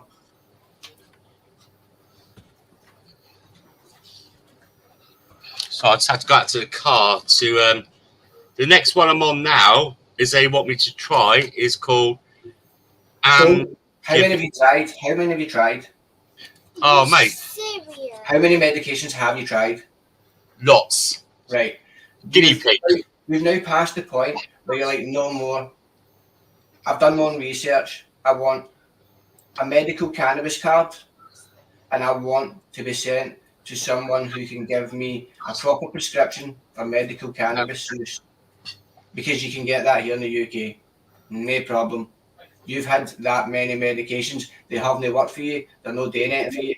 There is stuff there that you can get right now on the market that will help you sleep. It will help you relax your muscles. It will ease the pains in your joints. It will do 10 times more than what the hospital shit is doing for you. And see, when you get rid of that shit out of your body because it's a biological medicine, you shouldn't be putting that stuff in your body. You don't want that. It's not natural. It's not good for your health. I even had a chemotherapy treatment as well. Just one thing, right? Do you use a lot of wireless technology in your house? Now, this medical weed, I mean, I've got the page open from the last stream. It's expensive as hell. It can be, yes, it can. No, it is. But no. See, once you get the card, right, you could probably order it from like California and Canada. You see, as long as you've got the medical cannabis card, you can have your stuff imported a lot cheaper for other countries because you have the card. It can come to you legally. Nobody can touch it. Nobody will come through. It'll come through everything because you have that card. You have no issues. You don't have to go to the dispensaries here. You can look for cheaper options elsewhere. But I kid you not, a lot of the medications that you get from the NHS are going to take you back for more medications. That's it. It's set up as a business. Look at your medications. Be careful with what you're taking. Well, having said that, back in the day, I used to be on that naproxen, but then when I had that chemotherapy as an alternative treatment, many years later, they changed the compound of it, the ingredients or something, because it wasn't like it normally was, what they normally do and the procedure. And that night, I had a heart attack. Aye. So again, that was something in that medication. You know what I mean? That caused that. Yeah, because I used to go in at 9 o'clock in the morning, get hooked up, and then I'd be there till about 7, 8 o'clock in the evening. Most people that have got cancer come in there, and they're only there for about 2 hours, and I'll be there the whole. And then I'd have to go back 2 weeks later for another amount, but it's only from about 9 till 5 because they can turn the drip up quicker. And this time I went in there, I got there late because they moved the chemo ward to another part of the hospital, and I got lost, and I got in there about 10:30, and I was out by 4 o'clock in the afternoon. I goes, bloody, that's quick. I goes, where's my next appointment? She goes, no, you just need one now. That's it. And then I had a heart attack that night. It's not as much fun as when they put the bag on the floor and stand on it to make it go in quicker. I would have done that. I would have done that myself. Guys, I just want to sorry, didn't want to interrupt the conversation thread. I just want to let everybody know that Scott has received that 50 quid. So Nice one. Well, this is sorted in for tonight, isn't it? So. Yeah, so I sent him a message saying payment made, should be there instantly, but of course could take up to 2 hours. Let me know when you get it. He replied saying, thank you, Dan, and all of you. Thank you so much, means the world to me, mate. And then 15 minutes later, he said, thanks, Dan, it's in, and thanks for the chat. And then thanks, Dan, and chat. Overwhelming. Thank you so much. Oh, good to hear. Good to hear. Well done, guys. Well done. So thank you to everybody that helped out there. Obviously, everyone's in their own situations. We can't all help when people need it. We can only do what we can when we can. But I'm grateful that some of you have been able to. I'm not suggesting that the rest of you. Hang on, this is going to sound really bad now. I'm grateful that some of you have been able to be in a position. I'm grateful that some of you have been in a position to be able to help. Again, not all of us are in those positions. Mickey, top man as always, and everyone else, if they, but he always comes through. Mickey, like I said, I've known him for many years, and he's, I would never hear a bad word said against him, and if it was, his account must have been hacked because it wasn't him. Anyway, Blair. Yeah. So I used to be on naproxen. Right, Tina. And they took me off it years ago in 2018. Heart attack medicine, kidney. And I just here's the feedback. Don't say it's me. Anyway, and I've just taken an again, and it's starting to. A few nights ago, I had to ask my 5-year-old daughter to open a little packet of crisps for me because I couldn't even open a packet of crisps. Yeah, see, at one point I couldn't open a packet of crisps, I couldn't open a can of juice, I couldn't open a bottle of juice, I couldn't lift a bottle of juice, I didn't have any muscle, I had that bad muscle wastage. And then it's fucking frustrating. Oh! All I take is prednisolone steroids, I take 15 milligrams a day. Well, I know you're on tablets. The cortisone injections for me, I could be like Stephen Hawkins, I go in there in the afternoon, they stick that in me, the next morning I'm 18. The hand God is waved over me. The wife loves it. That was the injection. So listen, later on, I get that. But honestly, what I find annoying about God Bless is he keeps getting me to take the lid off the loo. It gets all over my fingers. Yeah, but I do lick it off. Right then, dear. I'm like a little pussycat going lick, lick, lick, lick, lick, lick, lick. I like banana flavour. I don't like the chocolate flavour. Oh, that curry one you've got. That's vile. I don't like that one at all. Roger's been waiting for the conversation to put the gun. Yeah, doesn't take long, does it? Good evening, Tina. How are you? I'm fine, Simon. How are you, dear? Getting there. Getting there. I'm knackered because I've got a bit of OCD when it comes to cleaning, and I can't stop until it's done right. So it took me 7 hours to do the bathroom. So when are you coming round to my house? Fuck off. Holly suggested I get a maid. The problem is if they don't do it right or they miss a bit, I'll fucking do it again when they got lost. Well, what you do is you make them do it naked and then slap them with a fly swat if they don't do it properly. Oh no. The problem I've got is the bathroom is huge. It's a 3rd bedroom, and basically the windows are 10 foot high, and I can't climb a ladder. Not allowed. So I've got long-handed poles to do it. God bless you. Getting feedback from you. God bless. Just then. It's not me. Look, it was 1, 2, 3. You know what? I need to reboot. It's not I need to reboot. So. Roger, I think you're thinking about a French maid, you dirty fucker. Right. Was there feedback when I muted? Silly white ones.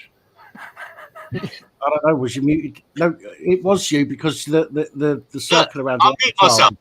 No, yeah, it's on now, but it was just now. It was coming from you.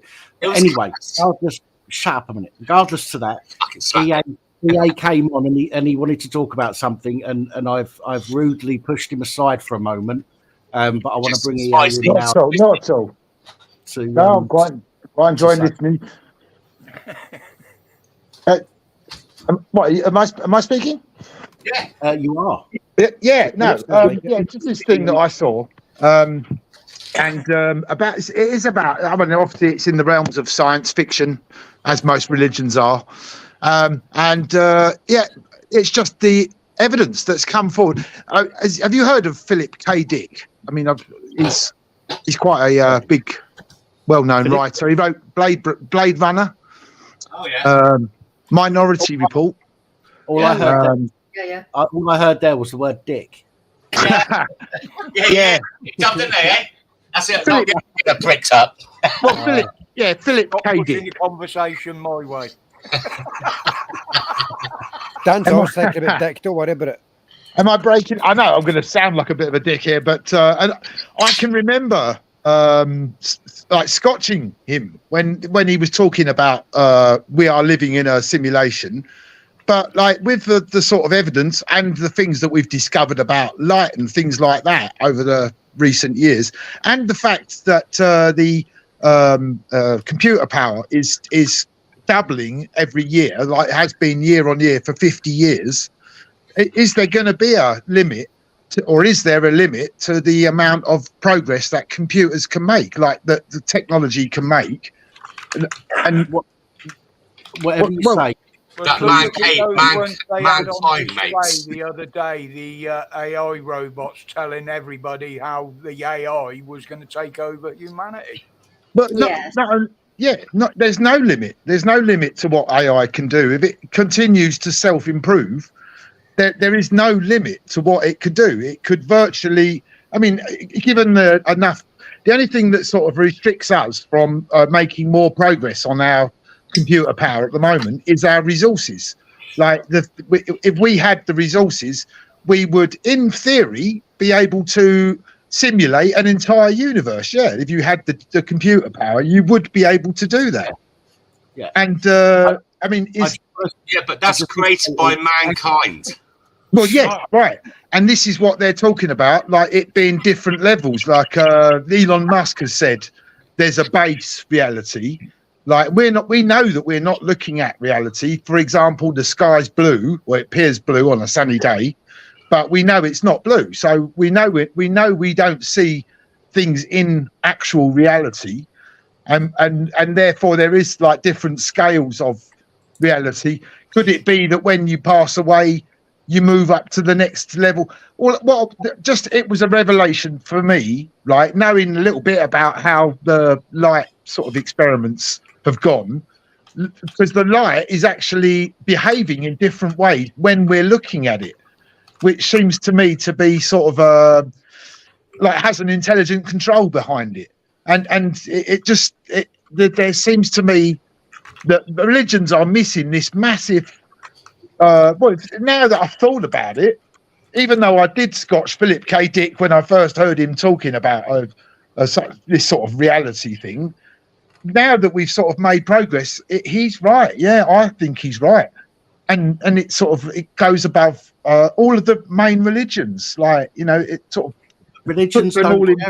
Think about it this way: we all live in our own reality.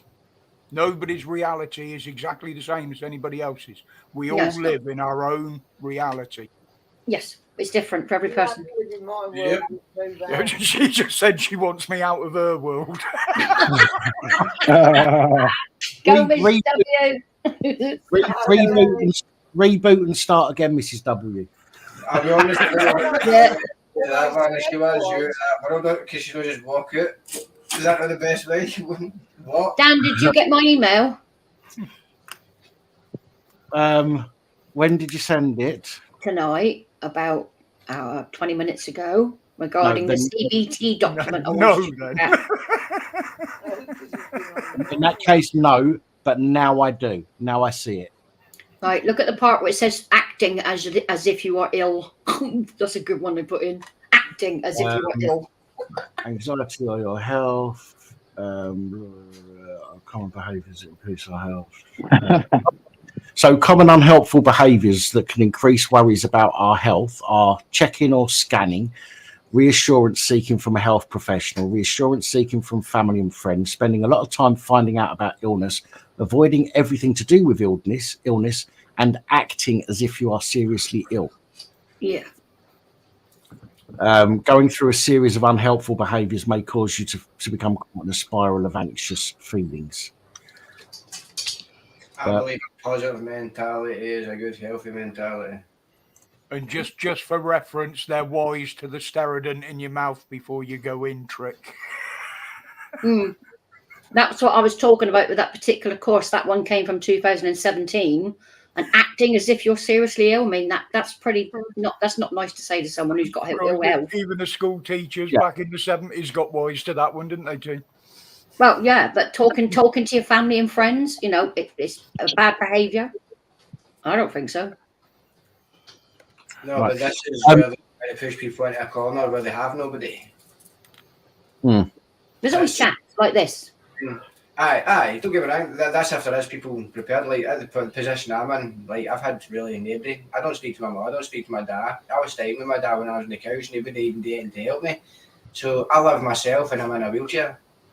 Well, sorry to hear that, Blair, but this is what you've got. We don't have none of us have services, so this is what we've got. Sites like Dan's, sites like Simon goes on. Everybody, Roger's site, just tap into them. And they're always willing to listen. I can tell you that. A positive mentality, but like the way I see it, I don't have anybody that's going to do anything for me by myself. I've went to the doctors, I've went to the hospital, and they basically tell me it's my job. So you're like, well, who do you depend on nowadays? You know what I mean? This is supposed to be a health service that's set up to help people.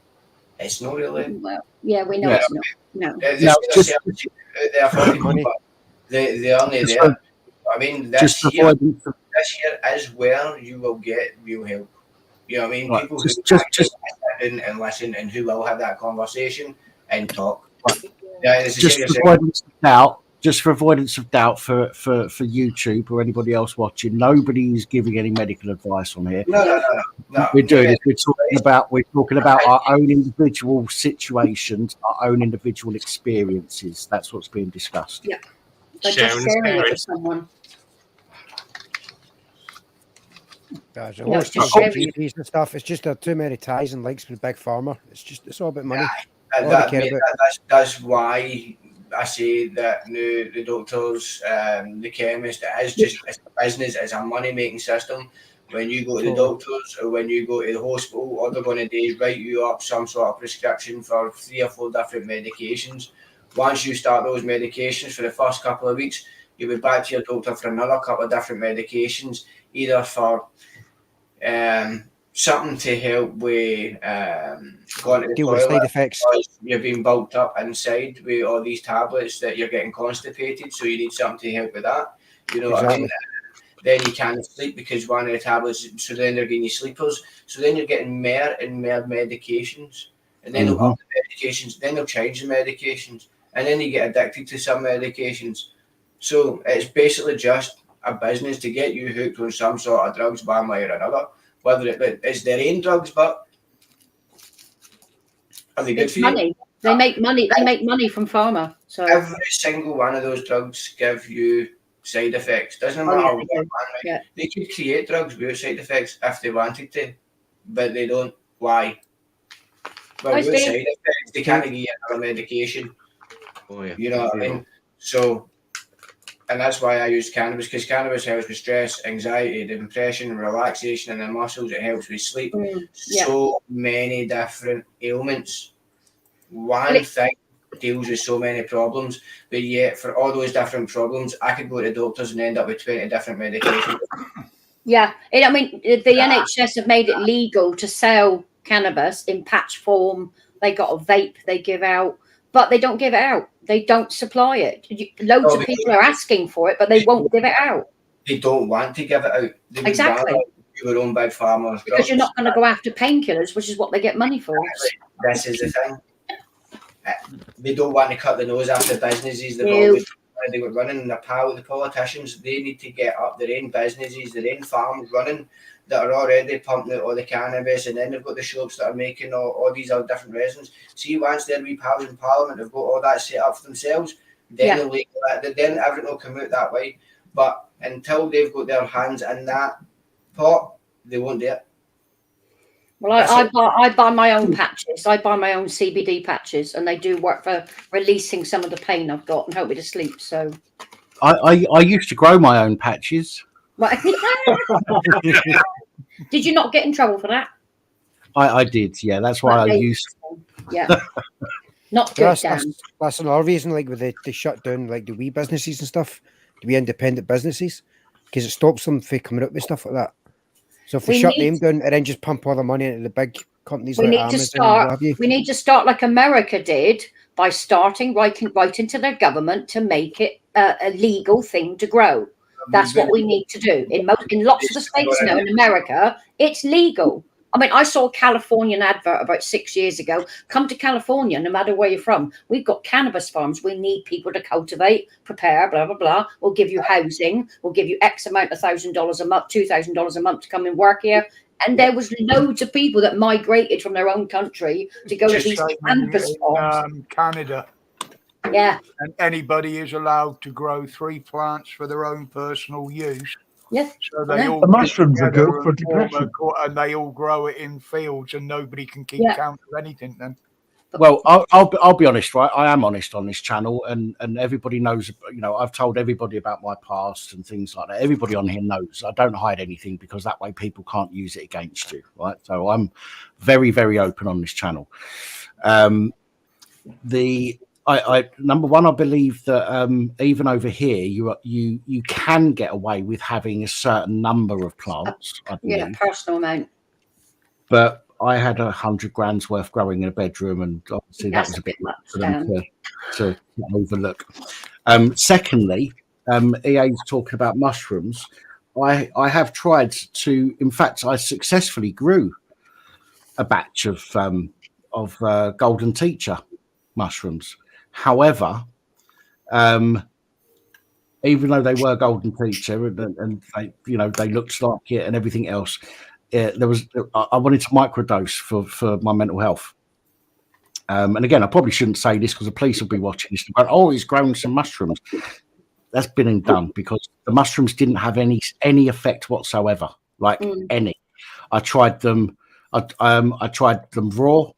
I tried them dried.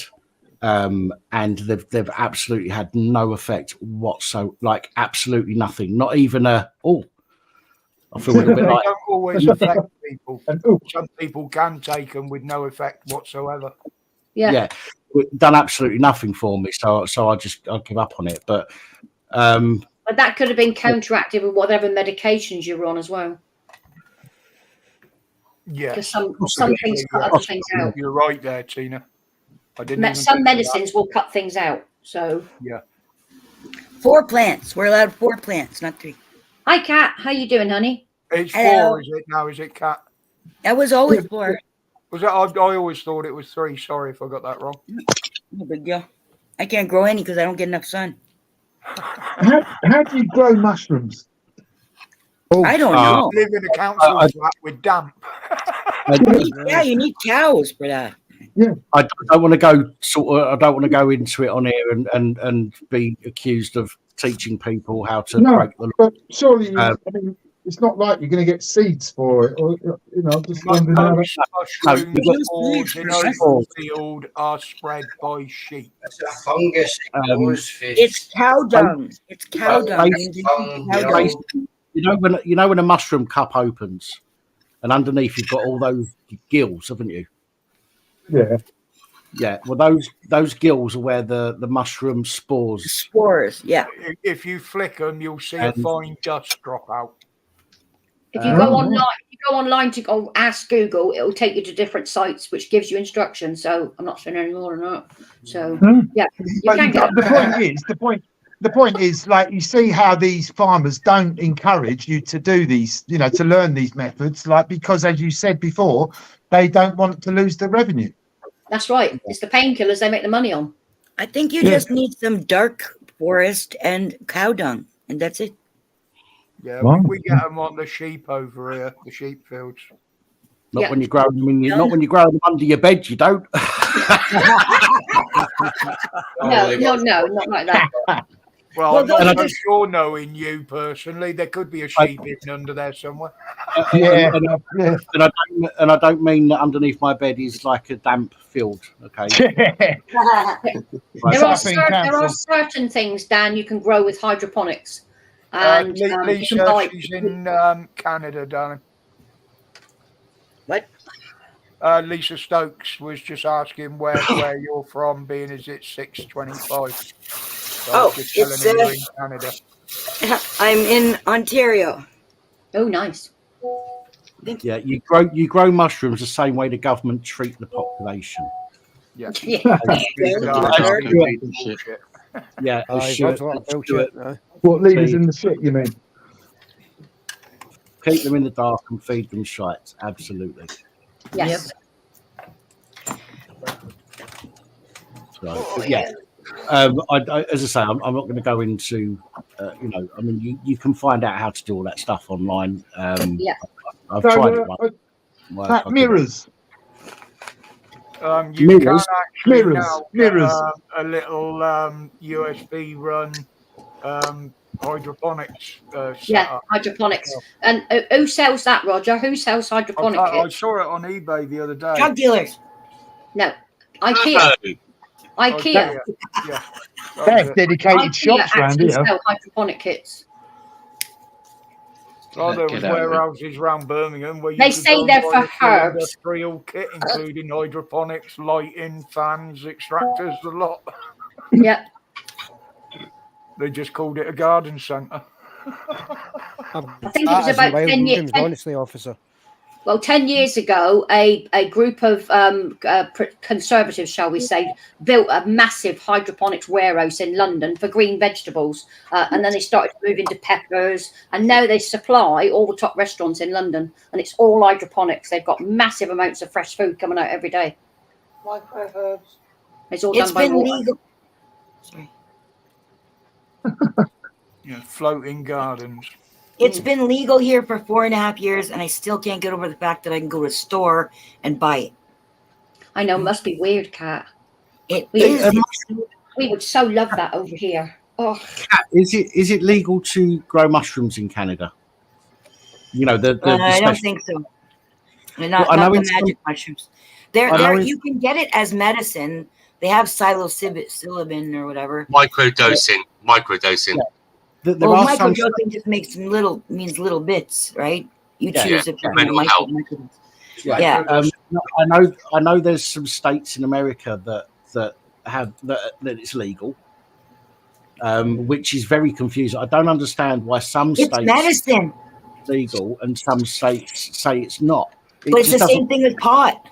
It's the same thing with pot. Only certain states, but more and more they're growing.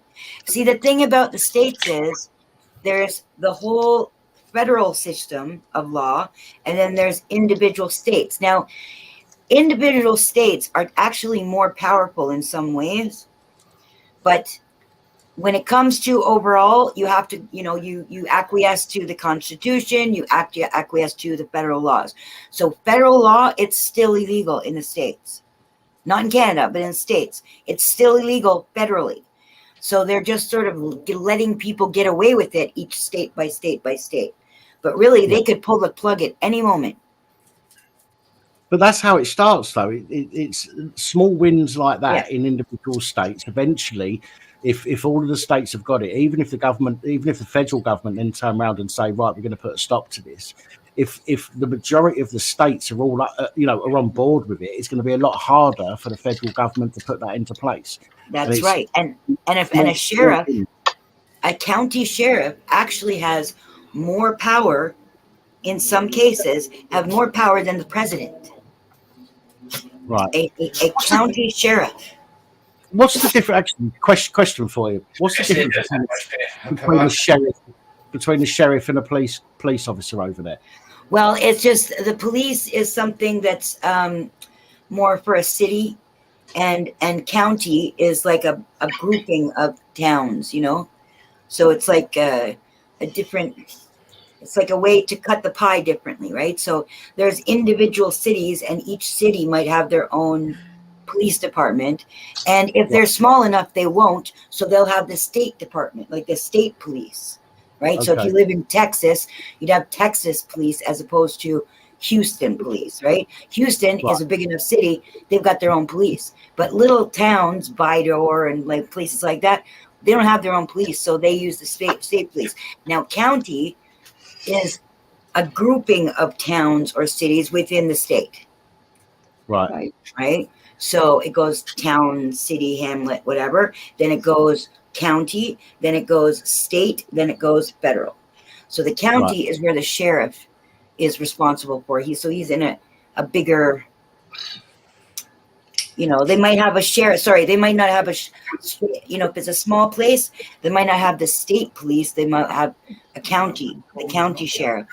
And sheriff doesn't have power than an actual police officer. It's a bit like in Spain. In Spain, they have the Guardia and the Policia. You know, like so they have two different police, and they keep an eye on each other as well. Generally, your sheriffs and your deputies, they're all people who have been put in place by the people, whereas your police, they're just people who have been employed. Exactly. And and you'll find the sheriffs will be doing a lot of arresting on police officers for misdoing in the business. But they're corrupt too now. Like they're. I mean, the sheriffs have a little bit, almost have a bit more power, if you like. That's why I was saying. So in some cases, they even have more power than the president because they are locally elected and they are there to protect those citizens, right? So if something that the country is doing to those citizens, it's up to the sheriff to stick up. Somebody or people run about to keep the police or police the police, shall we say? We don't have that. Yeah, but they're all corrupt. It doesn't matter what level. Yeah, no matter what. Yeah, the sheriff doesn't. In fact, in Oregon, there's these people. I forgot what they're called now. I have to think. One of the audits, not audits, audits, and he went to every sheriff's department in Oregon, and from what I understand, and he could not get any relief from anyone about the mask situation or any of the other stuff, which was against the Constitution, and the sheriffs are supposed to protect them from it. Not one would listen. Not one. They all fell in line with the government. Because of the fear of the virus that was put out there, you can't exactly put that on them when they've got to think of their families, their kids, and everything else like that. Those people are up higher. They know more of the fuckery. They know. I know all of them are that deeply involved. You know what I mean? In government, maybe, but like your sheriffs and all that, they would have been looking at their families and everything else like that. And if they had people that they cared about, they would have thought responsibly, like anybody else did. You know what I mean? But it wasn't like that, though. There was no need for the masks. There was no need for the masks. See, at the very beginning, right? We know there was no need for the mask, but the way it was portrayed at the very beginning, the fear games that were played, people were manipulated into believing it was needed. So yes, in their thoughts, some people would allow that because of relatives, family members, because of what they were hearing and what they were seeing. Okay, this is Pop's panel, so I'm not going to get in an argument. It's one of those ones where fair dues, I never ever won. That was my personal choice. But again, everybody is going to do things because of the things that they're hearing and what they're seeing. It's just I'm tired of the purposeful idiocy. The people who are just willingly blind. They are ruining everything for everybody else when they're just purposely blind. Because you can't, I mean, it's just, we're smacked in the face with the truth and still people don't want to see. So I don't have much patience for that anymore. Time's running out. You need to relax a wee bit more and you must have heard the old saying, you can take a horse to water, but you can't make it drink. You know what I mean? And if you continue I can't understand. Right. God bless. Where's my translation? Oh, I was waiting for that all evening. I've been trying my best. I can't use certain words. You can take your horse to water, but you can't make it drink. Right? That's true. But you can't hit them over the head and put them in a cupboard and don't let them vote. And Go cat. We have a winner. I like that. Hey, Cat, can you say mirror for me? Mirror? No, mirror. Mirror. No, mirror. What about error? What? I don't know what happens to Canadian America, you know, that side of the pond, when people come to say mirror. Mirror. There's definitely an mirror. Birmingham. Yeah, Buckingham. Well, look at tomatoes over here. It's a tomato over there. Yeah, let's call the whole thing off then. Yeah, but it's still a tomato. And we call it a bath. We call it a bath. They call it a bath. I call it a bath. If you have dogs who go to the bathroom, I say bath. It's a bath. I say bath. You have dogs that go to the bathroom. And it's banana. Bath. It's a shitter. It's But not it's bath. not garage. It's not garage. It's garage. I've been teaching Cat. Do you remember that word? What's someone that touched this? Wanker. Remember the word wanker I taught you? No, I knew. I keep on telling you. I've known the word wanker for decades. Oi, we're so hard up over here, Cat, that like the dog's bollocks is a good thing. Bollocks is one of my favorite words. Miss Cat's known what the word wanker meant, or has heard the word wanker a long time ago, but didn't know what it meant till she met God Bless. Actually, I thought it was an Australian thing to say because I always heard Australians say it. I didn't know the British said it too. Yeah, you fucking wanker. How you doing, Stevie? Mate, you've jumped up and we've not spoken to you yet. So how are you, Stevie? Oh, I'm not so bad, Dan. Hello to everyone, by the way. It's a great to be I feel a bit late. You look like an astronaut. Yeah, it's like the thing with his neck in it. He's got a helmet on. There's a helmet top left-hand corner of the panel. If you want one. Oh, I have bad eyesight, so. Let me make it clear. Steve talks quietly. So when Steve's talking and other people are talking, you will not hear Steve. So if you see Steve talking, yeah, basically. I'm really just miming. I'm just miming. Unless really he's talking shit. If he's talking shit, you can just talk over him. But other than that, you have to give him that's most of the time, mate. nice to see you, Steve. It's been a while, hasn't it? Yeah, likewise, mate. Yeah, it has been a little while. I sort of I was looking after my mental health for a while. Hope you're better. Yeah, it has to be done, mate. It has to be done. Yeah. The only way you can do that is fuck off out of England for a while. I was going to say something. If only. No, just don't let him bother you anymore. But where could you go to escape the nonsense these days? Thanks. A devil's lettuce and a kaleidoscope and a bright light usually does the trick. listen to music all day, smoke, and make sure the dishwork is done. My house is always tidy, man. Oh, sorry. We're beating Society X's. Society X is on a live stream, and we're beating him with viewer numbers at the moment. Sorry, Jay. Right. Don't even go there. Just taking the dog outside.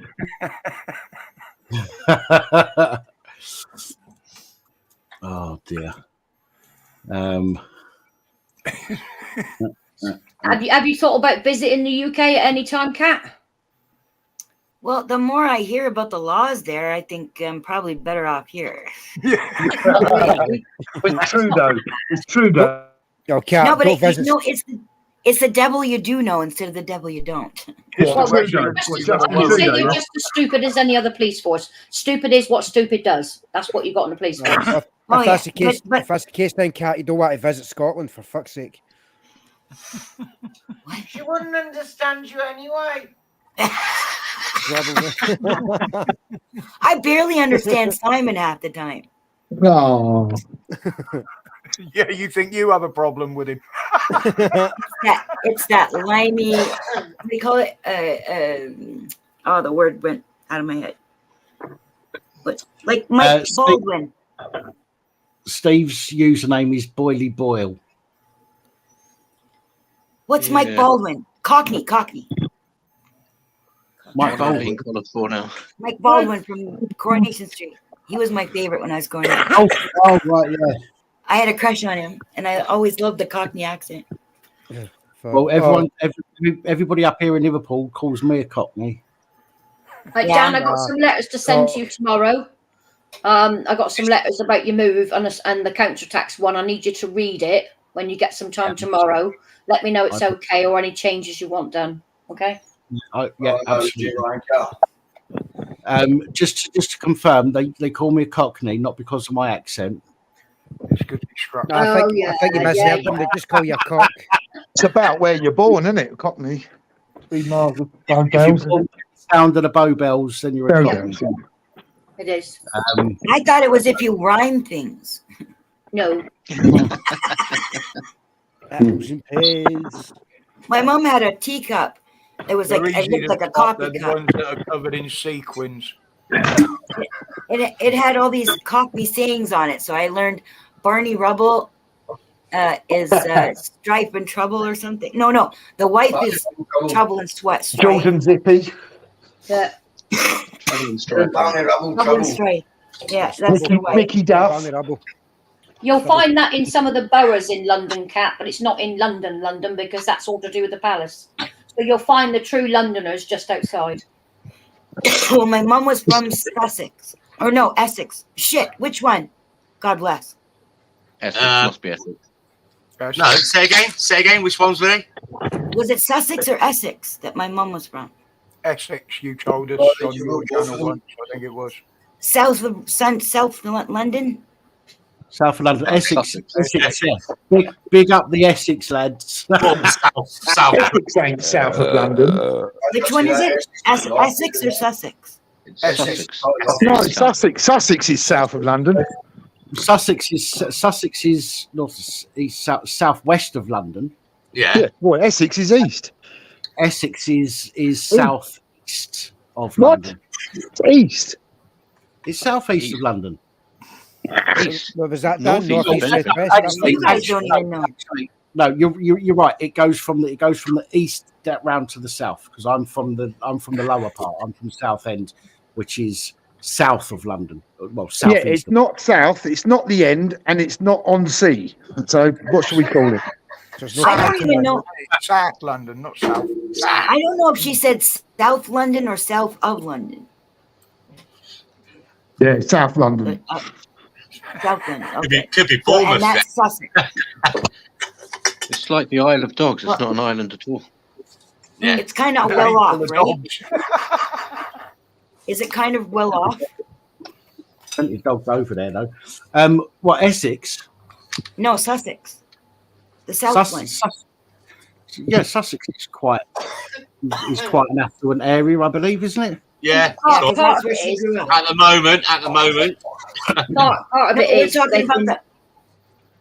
Sorry, we're talking about the 50s. Yeah, Sussex was very wealthy. Yeah, Sussex that's was for sure. wealthy. But it's now been segregated into a wealthy area, but they are building council estates around it. So it's changed quite a lot over the years. They're going to be surrounded. Yeah, I'm not kidding. With immigrants. Actually, is it the Isle of Man you go to? It's not the Isle of Man you go to, is it? God bless. It's not the Isle of Man, what? No, Isle of Wight. Isle of Wight. The Isle of Wight, yeah. Isle of Man. He went to the Isle of Man, but was very disappointed. Isn't that in Wales? Found lots of little Dannies there. Isn't that Wales? Call it the Isle of Man. City of Chocolates. No, it's it's just off the coast of Manchester. Yeah. Hence Man. So is it Isle of Wight is in Wales? No, Isle of Wight is south of England, furthest point of that south of England. 1950s Britain. Hang on. Steve, Manchester doesn't have a coast. Well, I mean, the northwest. It's because I'm drawing the connection between Manchester and the Isle of Man and Manx and everything. I'm not learning anything there. No, I think, Kat, I think you're thinking about the Isle of Anglesey. This in Wales. I never even heard of that before. The Isle of Man basically does the TT racing every year, where everybody can go on. It's motorbike racing, and it's mental. There you go, Roger. Did you ever know that? I've only raced on it the once on the vintage bike, and I'll tell you what. Oh, did you? Do it again, mate. Oh, scary, isn't it, Roger? Oh my God! And what? You race for tea? Right? No, it's called TT racing. Okay. You know, so if you go onto YouTube, Kat, and look up Isle of Man TT racing, you'll see how crazy these bikers are. They go mental speeds. You've seen the Grand Prix bikes like Roger? on telly, Kat, the big Like racing, ones yeah. that race on the tracks. Right. Yeah. Was it like the Formula One version of? Yeah, it's like the Monaco races, but with better bikes. Imagine the speeds Nothing like the Monaco races. If No, There's nothing like the Isle of Man. Guys, stop over talking people, please. I was trying to explain it to Miss Cat so she could understand. Now, if you imagine those bikes going at those speeds around corners, but through little villages and towns and over mountains rather than on a racetrack, that's what the Isle of Man is. That's the TT. There's nothing else. Wow. There's always one death each year they do the races, isn't there? There's always somebody that dies, guaranteed. Oh, there's always more than one. There's always more than one. They don't report half of them on Mad Sunday. I used to go over there to watch it, Roger, but they were going so fast. It was like, where did that go? So I stay home now and watch it on TV. Well, we didn't actually do the TT. What we did was the Manx. I think I've seen that before. MANX. Going down through villages and stuff. Yeah, that's down right. hills. That's the Isle of Man TT. Yeah, watch the on bike. What? Yeah, there's a famous lap one, with not John Ritter. And I'm not joking. Every time you watch the video, you find yourself sat in the chair and you're doing this along. Every time I've watched it, I've done it. Yeah, only after a smoke. Yeah, then I'm on the sidecar. Yeah, they do sidecar racing down there as well. That's fucking wow. Roger, share with me. I've been waiting to smoke a joint with you for a few weeks now. There's your time. I thought you'd lit up. She has missed you, Rog, and Mrs. W. She has. She keeps going on. She's been talking about it today as well. Speaking on not Discord. Yeah, Discord, wasn't it? Yeah, I know. I miss you. Genuine need of some Whittingtons. Did you say you're going to join me too, Tina? Oh, I don't smoke it. Oh, okay. And Blair just showed something. Steve, look, I know you. Where do I? Is it just from here? I've met you before. Whatever it was, it wasn't me. I'll tell you, Kat, in front of this very secret panel here, what I do with, right, okay. Just between us. No one's allowed to say it, just between us, okay? I make chocolate brownies with it in. Oh, those fucking things are evil. Well, I've never gotten high off of eating it. Oh, yeah, I do. No. Yeah, my missus, like her brother, God rest his soul, lovely soul he was, and he used to make them. And he asked me one day, You said your mother so I ate one, and I thought, are you winding me up? There's fuck all in here. He goes, well, have another one. And I had another one. I said, you're having a bubble, aren't you? There ain't nothing in here. And I had another 2 more. I was fucking cabbaged for about a day. Whited out. You know, what they call it, a creeper. A creeper, innit? Yeah. I use my own recipe, and my chocolate brownies have caramel in it as well to sweeten it. Ooh, And yeah. you only need 1.5. So trust me on that one. Well, I'll tell you what, There's a nice little Simon, bit of Cockney here's rhyming one saying for in you there as well going from back God in bless. the day. Sorry, Steve. I missed out on a trip to Berlin because I had to run the pub while they were away for the Pink Floyd gig that they did on the Berlin Wall that time. Oh, I remember that one, yeah. Get out. And as a reward for staying back and running the pub, they got me tickets to the Wembley show of it. Wow. And I spent the whole 2 fucking hours staring at the writing and the laser rigs in front of the crowd. I didn't even look at the stage once. Oh my God. I'm just like pretty lights for 2 hours. I just need to address something. God bless UK. You said something about a creeper. Yeah. Is it anything like you know? Oh. No. Oh yeah, creeper. Hey, that's not nice. Collagen. Haircut looks good, DJ. It's a secret. Let's go outside. Fuck off. Aye, go on the outside. You want me to take you as an outside toilet, innit, son? Just ask Dan. He'll take you. He'll fucking take you. We all know about him and his fucking toilets. Yeah, I only eat the brownies when I've got chronic pain, so that's about once every couple of weeks. And how does it help? Does it help just because you're easygoing about it, or does it actually get rid of pain? Oh, the pain goes. Yeah, definitely. You don't think about it. So. Again, I've never had it used medicinally. I've been choking for 40 years, and it's never cured anything except boredom. Well, Do you know there's a thing called the endocannabinoid system? They only found Oh, it yeah. when they studied. They only found it when they studied people who were smoking weed in the 70s, and it was a system they never knew existed. It's a pain regulation system, and they had to name it after cannabis because that's how they found it. And that's when they smoke cannabis, the whole system lights up. It is the best pain relief.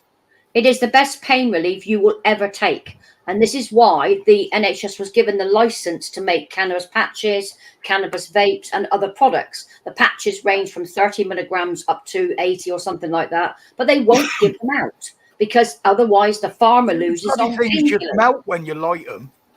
But that's what the problem is. But they've also discovered with cannabis, I can't remember where I saw the report, I'll try and find it, that certain cancers now are being killed off by cancer. Prostate cancer, breast cancer. By pot, not by cancer.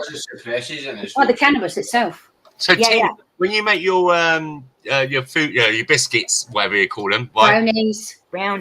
What are you using solids? Yes and no sometimes. I play around with it. I played around with the recipe until I got the right one. Now it's a brownie mix, and I just add the components to that. But for sweetness and to take the cut down, I add a caramel sauce to it. You add it in the middle, or you put it all the way through the cake? All the way through the cake. Yeah. Oh, the crystal. It's sticky, it's yummy, and it smells great. Moorish, you mean Moorish? Oh yes, you need more. Going back to the cancer thing, when we go and stay in this place called La Marina, which is about 20 minutes south of Alicante, I was sat by a pool one day and I was talking to this geezer. We go down there for about 2 months. I was talking to this geezer. I said to him, look, do you know what? When I come down here, I don't know what it is, but after about 7 days, I'm 18 again. And he goes, you know why that is, don't you? Because I told him about my ailments, blah, blah, blah, and all that stuff. He goes, it's the world's most healthiest place. I said, oh, shut up, will you? Because no, it is. He goes, you've got people coming down here, 3 months left, terminal. They're still here 10 years later. I went and looked at it, typed it in on Google, and on the Telegraph, the newspaper, it said, and they all say, it is this place in Spain is something to do with the they got a lot of salt, like salt things and the muds and stuff like that, and the air is.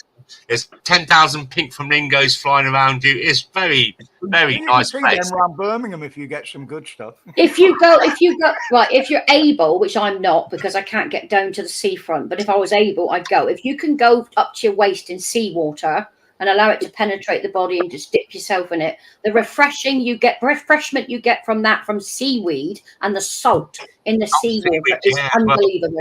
Unbelievable. That can cure a lot of issues. I felt so healthy when I came back out of the sea. Yeah, you do.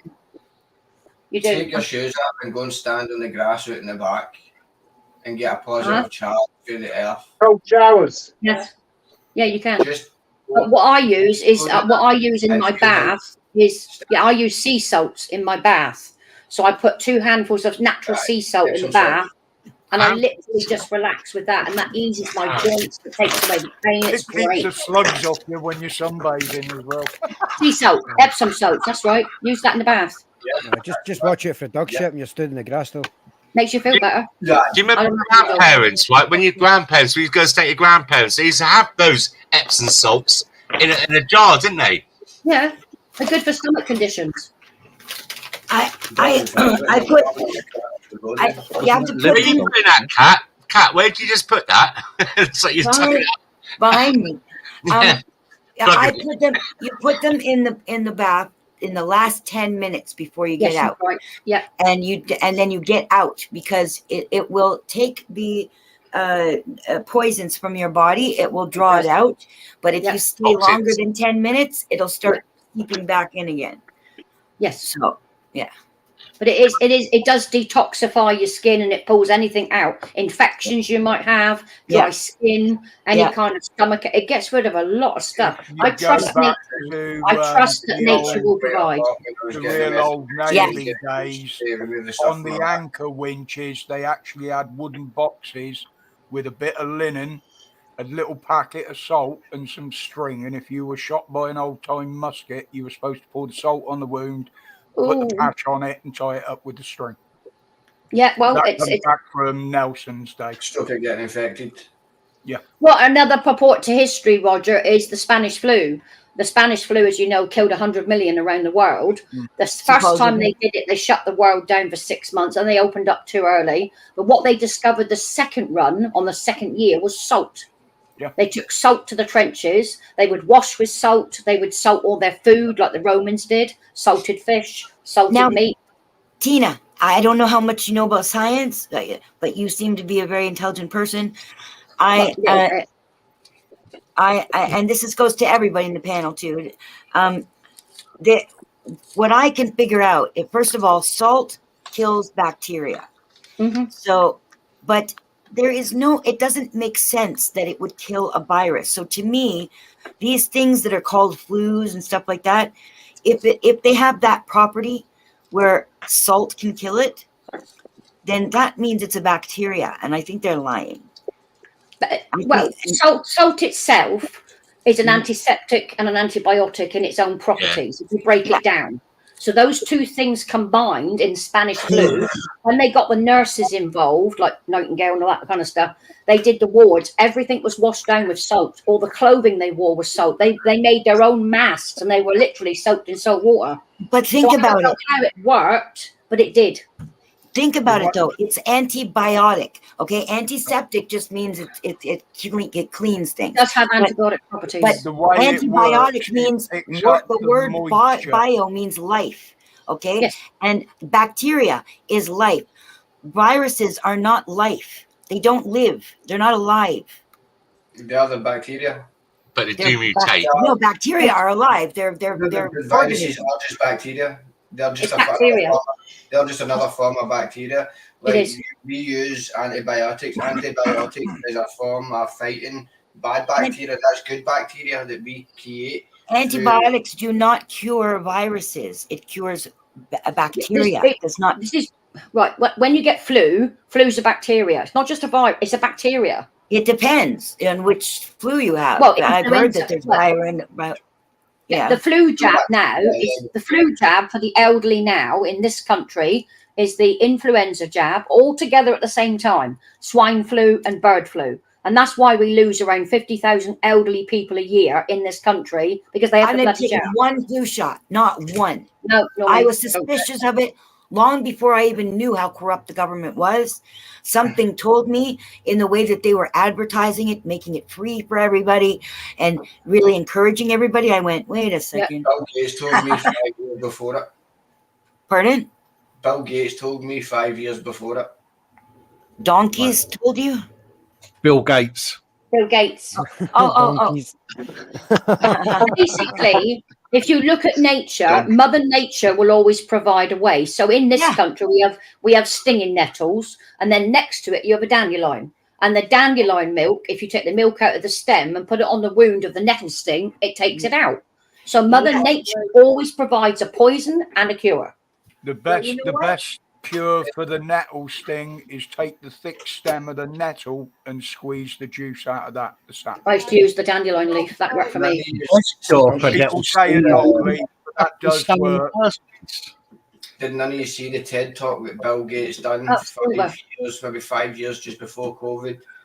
He said in the next few years there's going to be a virus that's going to come out, and he's going to be the one man who's going to provide the... Don't even think about it. Don't think about it. They only ever want to make fear. They're always creating fear. This was before COVID. This is what I'm saying. Bill Gates told me. I know, but they also said that billions of people across the world were going to die from it.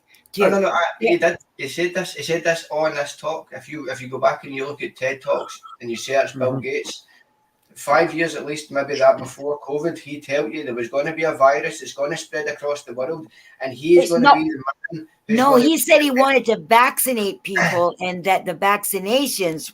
Well, watch the TED Talk. Trust me, watch the TED Talk. He's telling you there's going to be a virus. This is the miracle cure for everything.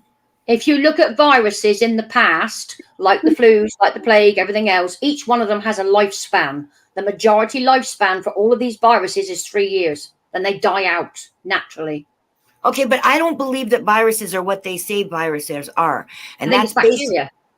No. Well, yeah, no. When we get sick from things like that, then yeah, I believe it's actually bacteria.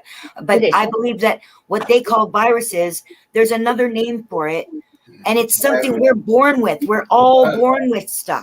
Sometimes it is, but then that can be done with electromagnetic waves. This is which is the most dangerous species in the world to anybody? Humans. Yes. Why? Because we're assholes. No, we carry in our bodies the largest amount of bacteria in any other species on this planet, human or animal. We carry millions in our body. We are half bacteria because there are things in our blood called every time I want a word I can't find it. It starts with M. Yeah. I think it's M. Melanin. And it is Melanin, melatonin. No. It's like it was a living thing. We can't live without it. We're symbiotic with it. Yes, with most things. The two lives are intertwined, and it's like a bacteria. What's it called? That's our cells. It's part of our. Not being funny, but we're the only ones that actually take bacteria and start fucking about with it, and they shit we shouldn't have been doing with it. Everyone's saying mitochondrial. How many people in the panel? Mitochondria. That's it. How many people in the panel use mouthwash? How many of you use mouthwash? Not me. This is the best mouthwash. Dan makes me gargle. Yeah. I'm glad you said gargle and not gag. You can never gag on a chipolata. Right. So if you look at other countries, if you look at other countries who don't use mouthwash, they've discovered the bacteria in your mouth. You brush your teeth, that's great, and swell out with some water. But mouthwash has got so much stuff in it, it strips out your ability to produce the good bacteria.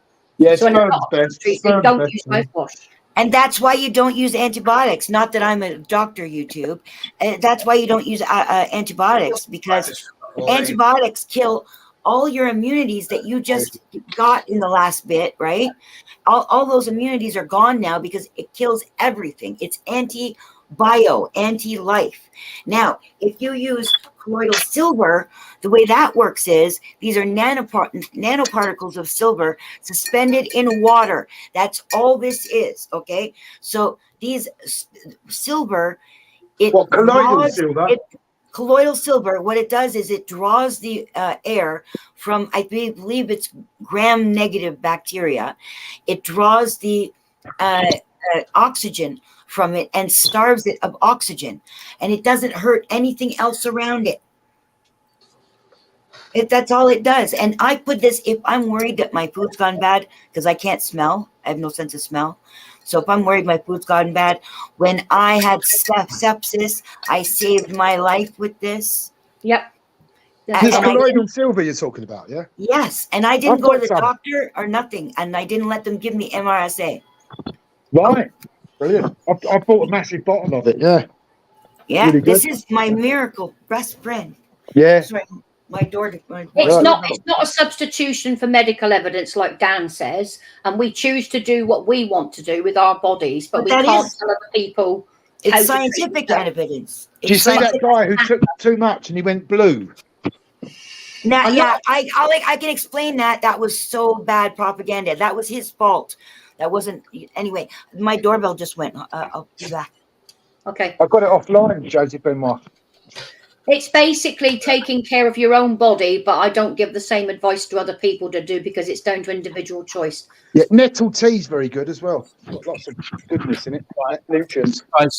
Guys, I'm going to wait for Kat to come back on, but I'm afraid I did say it wasn't going to be a late one. Yeah. Cheers, Dan. Go on, Cinderella. Go on, Cinderella. Thank you. Thank you, mate. Tired. See you later. I've hit a wall. I didn't sleep at all last night. I only got 4 or 5 hours this afternoon, and I've hit a wall. I'm yawning. I can't stop yawning. My eyes are watering, and I'm just going to lose focus. So it's not fair on everybody for me to. I could see it coming. That's why I asked in the chat, mate. I could see you struggling there. So I'm going to wait. Excuse me. I'll wait for Kat to come back on because I don't want Kat to come back and go, where the fuck is everyone? But nice to see you again, Stevie. Nice one, Dan. Nice one, everyone. Yeah, See you later. You too, Stevie. Sorry, I don't remember speaking to you in the past. My apologies for that. My brain is shit these days, so I apologise. I'm sure you still got my number anyway. If so, give it a shout. Yeah, drop us a message or something, man. Definitely. Tina, always a pleasure. Thank you. You too, Dan. You just look after yourself. I'll send some letters tomorrow. There's no rush. But when you get some time and you've recovered, go through them and make sure everything's there that you want me to do. DJ Sonic, I'm glad you've taken some time off from your cottage inn to come and join us this evening. Not your choice, man. Every time I go to the fucking toilet, you're never there to wank me off. So hey, listen, mate. Sonic, watch out for Charlie Beach. You might be on one of his streams. Thank you for jumping up, Roger. I appreciate it as always. Roger, you're looking well tanned, mate. Yeah, I got some. You got a bit there, dude, didn't you? Yeah, my wrists and the head, it was the only things exposed. Oh yeah. You have to come in, are you back on your show on Friday? Possibly a live Friday again. Yeah, I'd love to see some of the pictures of your holiday with you and the lovely lady, Mrs. W. I'm going to do a video out of the footage that I've got. Oh, it'd be nice. I'd love to see it, mate, because it looked like it was stunning from what I saw. I'd love to see more pictures. It was a right mixture. We didn't take pictures in the rain. While we're waiting for Kat to come back, I just want to say thank you everybody that's saying it was a good stream. Thank you. It's a good stream because of you guys. You know, it's nothing to do with me. I just give you somewhere to come and. Oh, it has to be Dan. You're the host. Sorry. So you know the stream. You've been the vessel. You've been the vessel, Dan, haven't you? And thank you especially to everybody that has sent some well wishes and helped out as well. You know, you had that 50 earlier. I'll probably send the rest over to him before I go to bed, so he's got it for when he wakes up. Sorry, Dan, I missed that. Send my love to Scott, would you? I will do. So I'll send that to him tonight before I go to bed in a minute. And as I've got his messages to you, thanks everybody that's helped him out today. But we're not going just yet because we've got to wait for Kat to come back. Yep. I've got a big fat bastard curry to go into in a minute. Ooh, sounds nice. What type? What type, Oh, Simon? I don't know. It's fucking loads. I should show a picture, shouldn't I? Really? What But flavour? Oh well, I've got starters. I got one of those mixed things with different things, and then something else, and then the rice, and the poppadom, and then the fucking keema naan, and Is it a korma? Is it a vindaloo? I don't know. Well, hang on, I'll tell you what it is. Actually, hang on a second. One of them mixed things with different things. Yeah, Is that what it says on the fucking menu? Is it? Hang on a second. Hang on a minute. Fucking hell. Where's the? Can I go back? Order. Oh, for fuck's sake!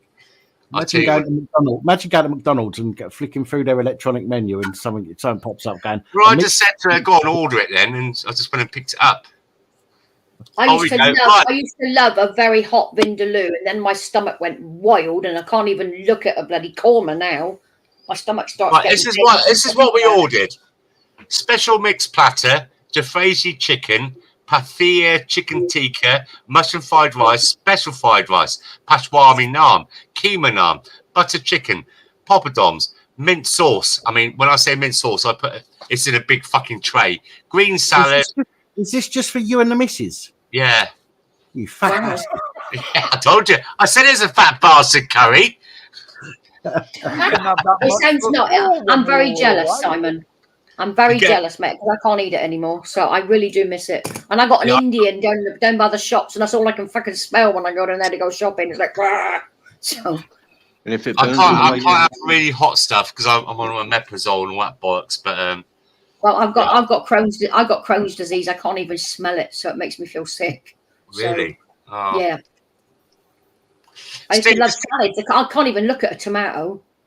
Steve, it's good to see you again. I know you from other channels. I'm just trying to think what panels I've been on with you. It's not just here. It's been on mine, Simon. I think it probably is here. Yeah. No, maybe Rogers. Yeah, Rogers. Yeah. Rogers, yeah, it will be. Yeah. Yeah, I met you a few times before, mate. You too, I'm often lurking in the background, so I see you all sort of like regularly. So yeah, it's good to speak to you, mate. You all right there, Dan? You're not the only lurker. I've got one up in the top right corner there. I've just Let's hit a go wall. outside. I've hit a wall. Yeah, I understand, mate. No alcohol to help me get through it, you see. So oh, don't you start that fucking shit when I'm on here. You said once a week, and I'm watching. It is once. That's why I've not had a drink tonight, because I had one a couple of nights ago.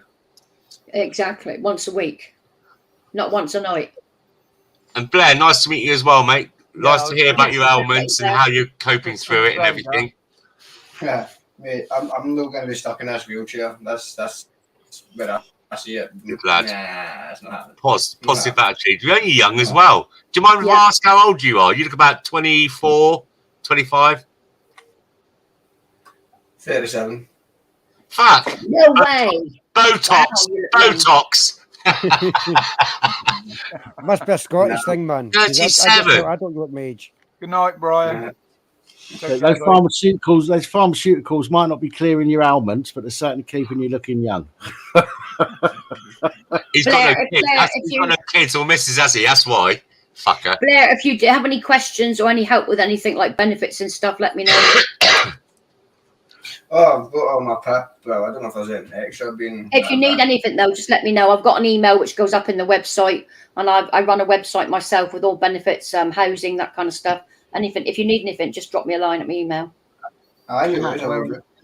Thank you very much. I appreciate it. You're welcome. And Dan's going to teach me how to do videos next year, aren't you, Dan? Oh yeah, only fans. Only Dan's. No. I'm going to try a couple of test ones, which will be just a video, and see how people like it, and get the panel to reach a decision, and also get some of the chat people on Dan's side and say, well, that's okay, could have done that, just to get it right. So then I'm going to go live after that. If I go, guys, if I log off, can I trust you guys to behave while I'm not here?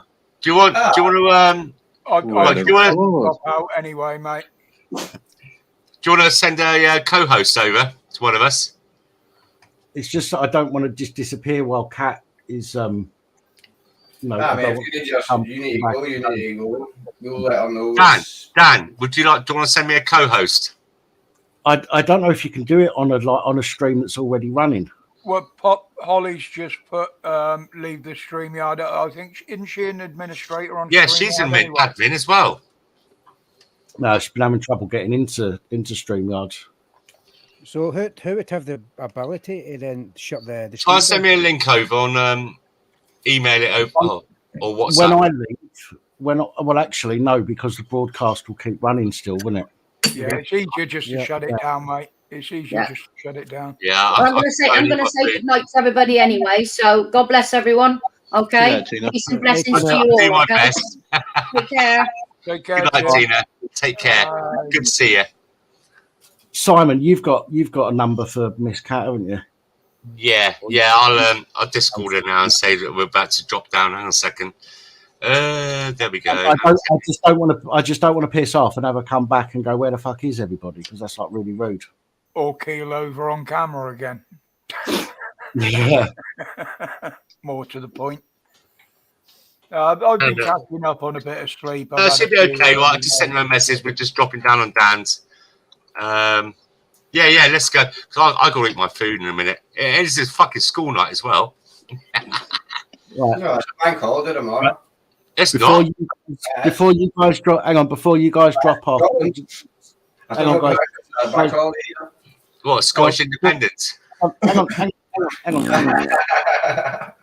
Hang on. Before you guys drop off, let me end this stream. And again, I want to thank everybody that's been here this evening. I appreciate you choosing to fly with Pap Air. Yeah, do you know what? It's been a really good stream tonight. Been very varied, and we have some nice people in the chat and panel. Yeah, it's been a good one tonight. Really good one. Well, most of the time it's. Oh my no, Joe Cole. Joe Cole's on. Hey. At least this time it never ended up with fucking Buddy Holly Airlines. Joe Cole is a top geezer. I've known him for years. Absolutely outstanding. Unfortunately, no, I've hit a wall, Joe, and I need to end the stream now. So I'm sorry, mate. Next week should be a bit better because I'll be having a drink next week, so I can go a bit later. But I'm afraid I've got to call it for tonight. I've hit a wall and I need sleep. So I want to again, last time, thank you to everybody who's joined us. I appreciate all of you, and I will see you soon. Good night, everyone. Good night, Joe Cole. Take care.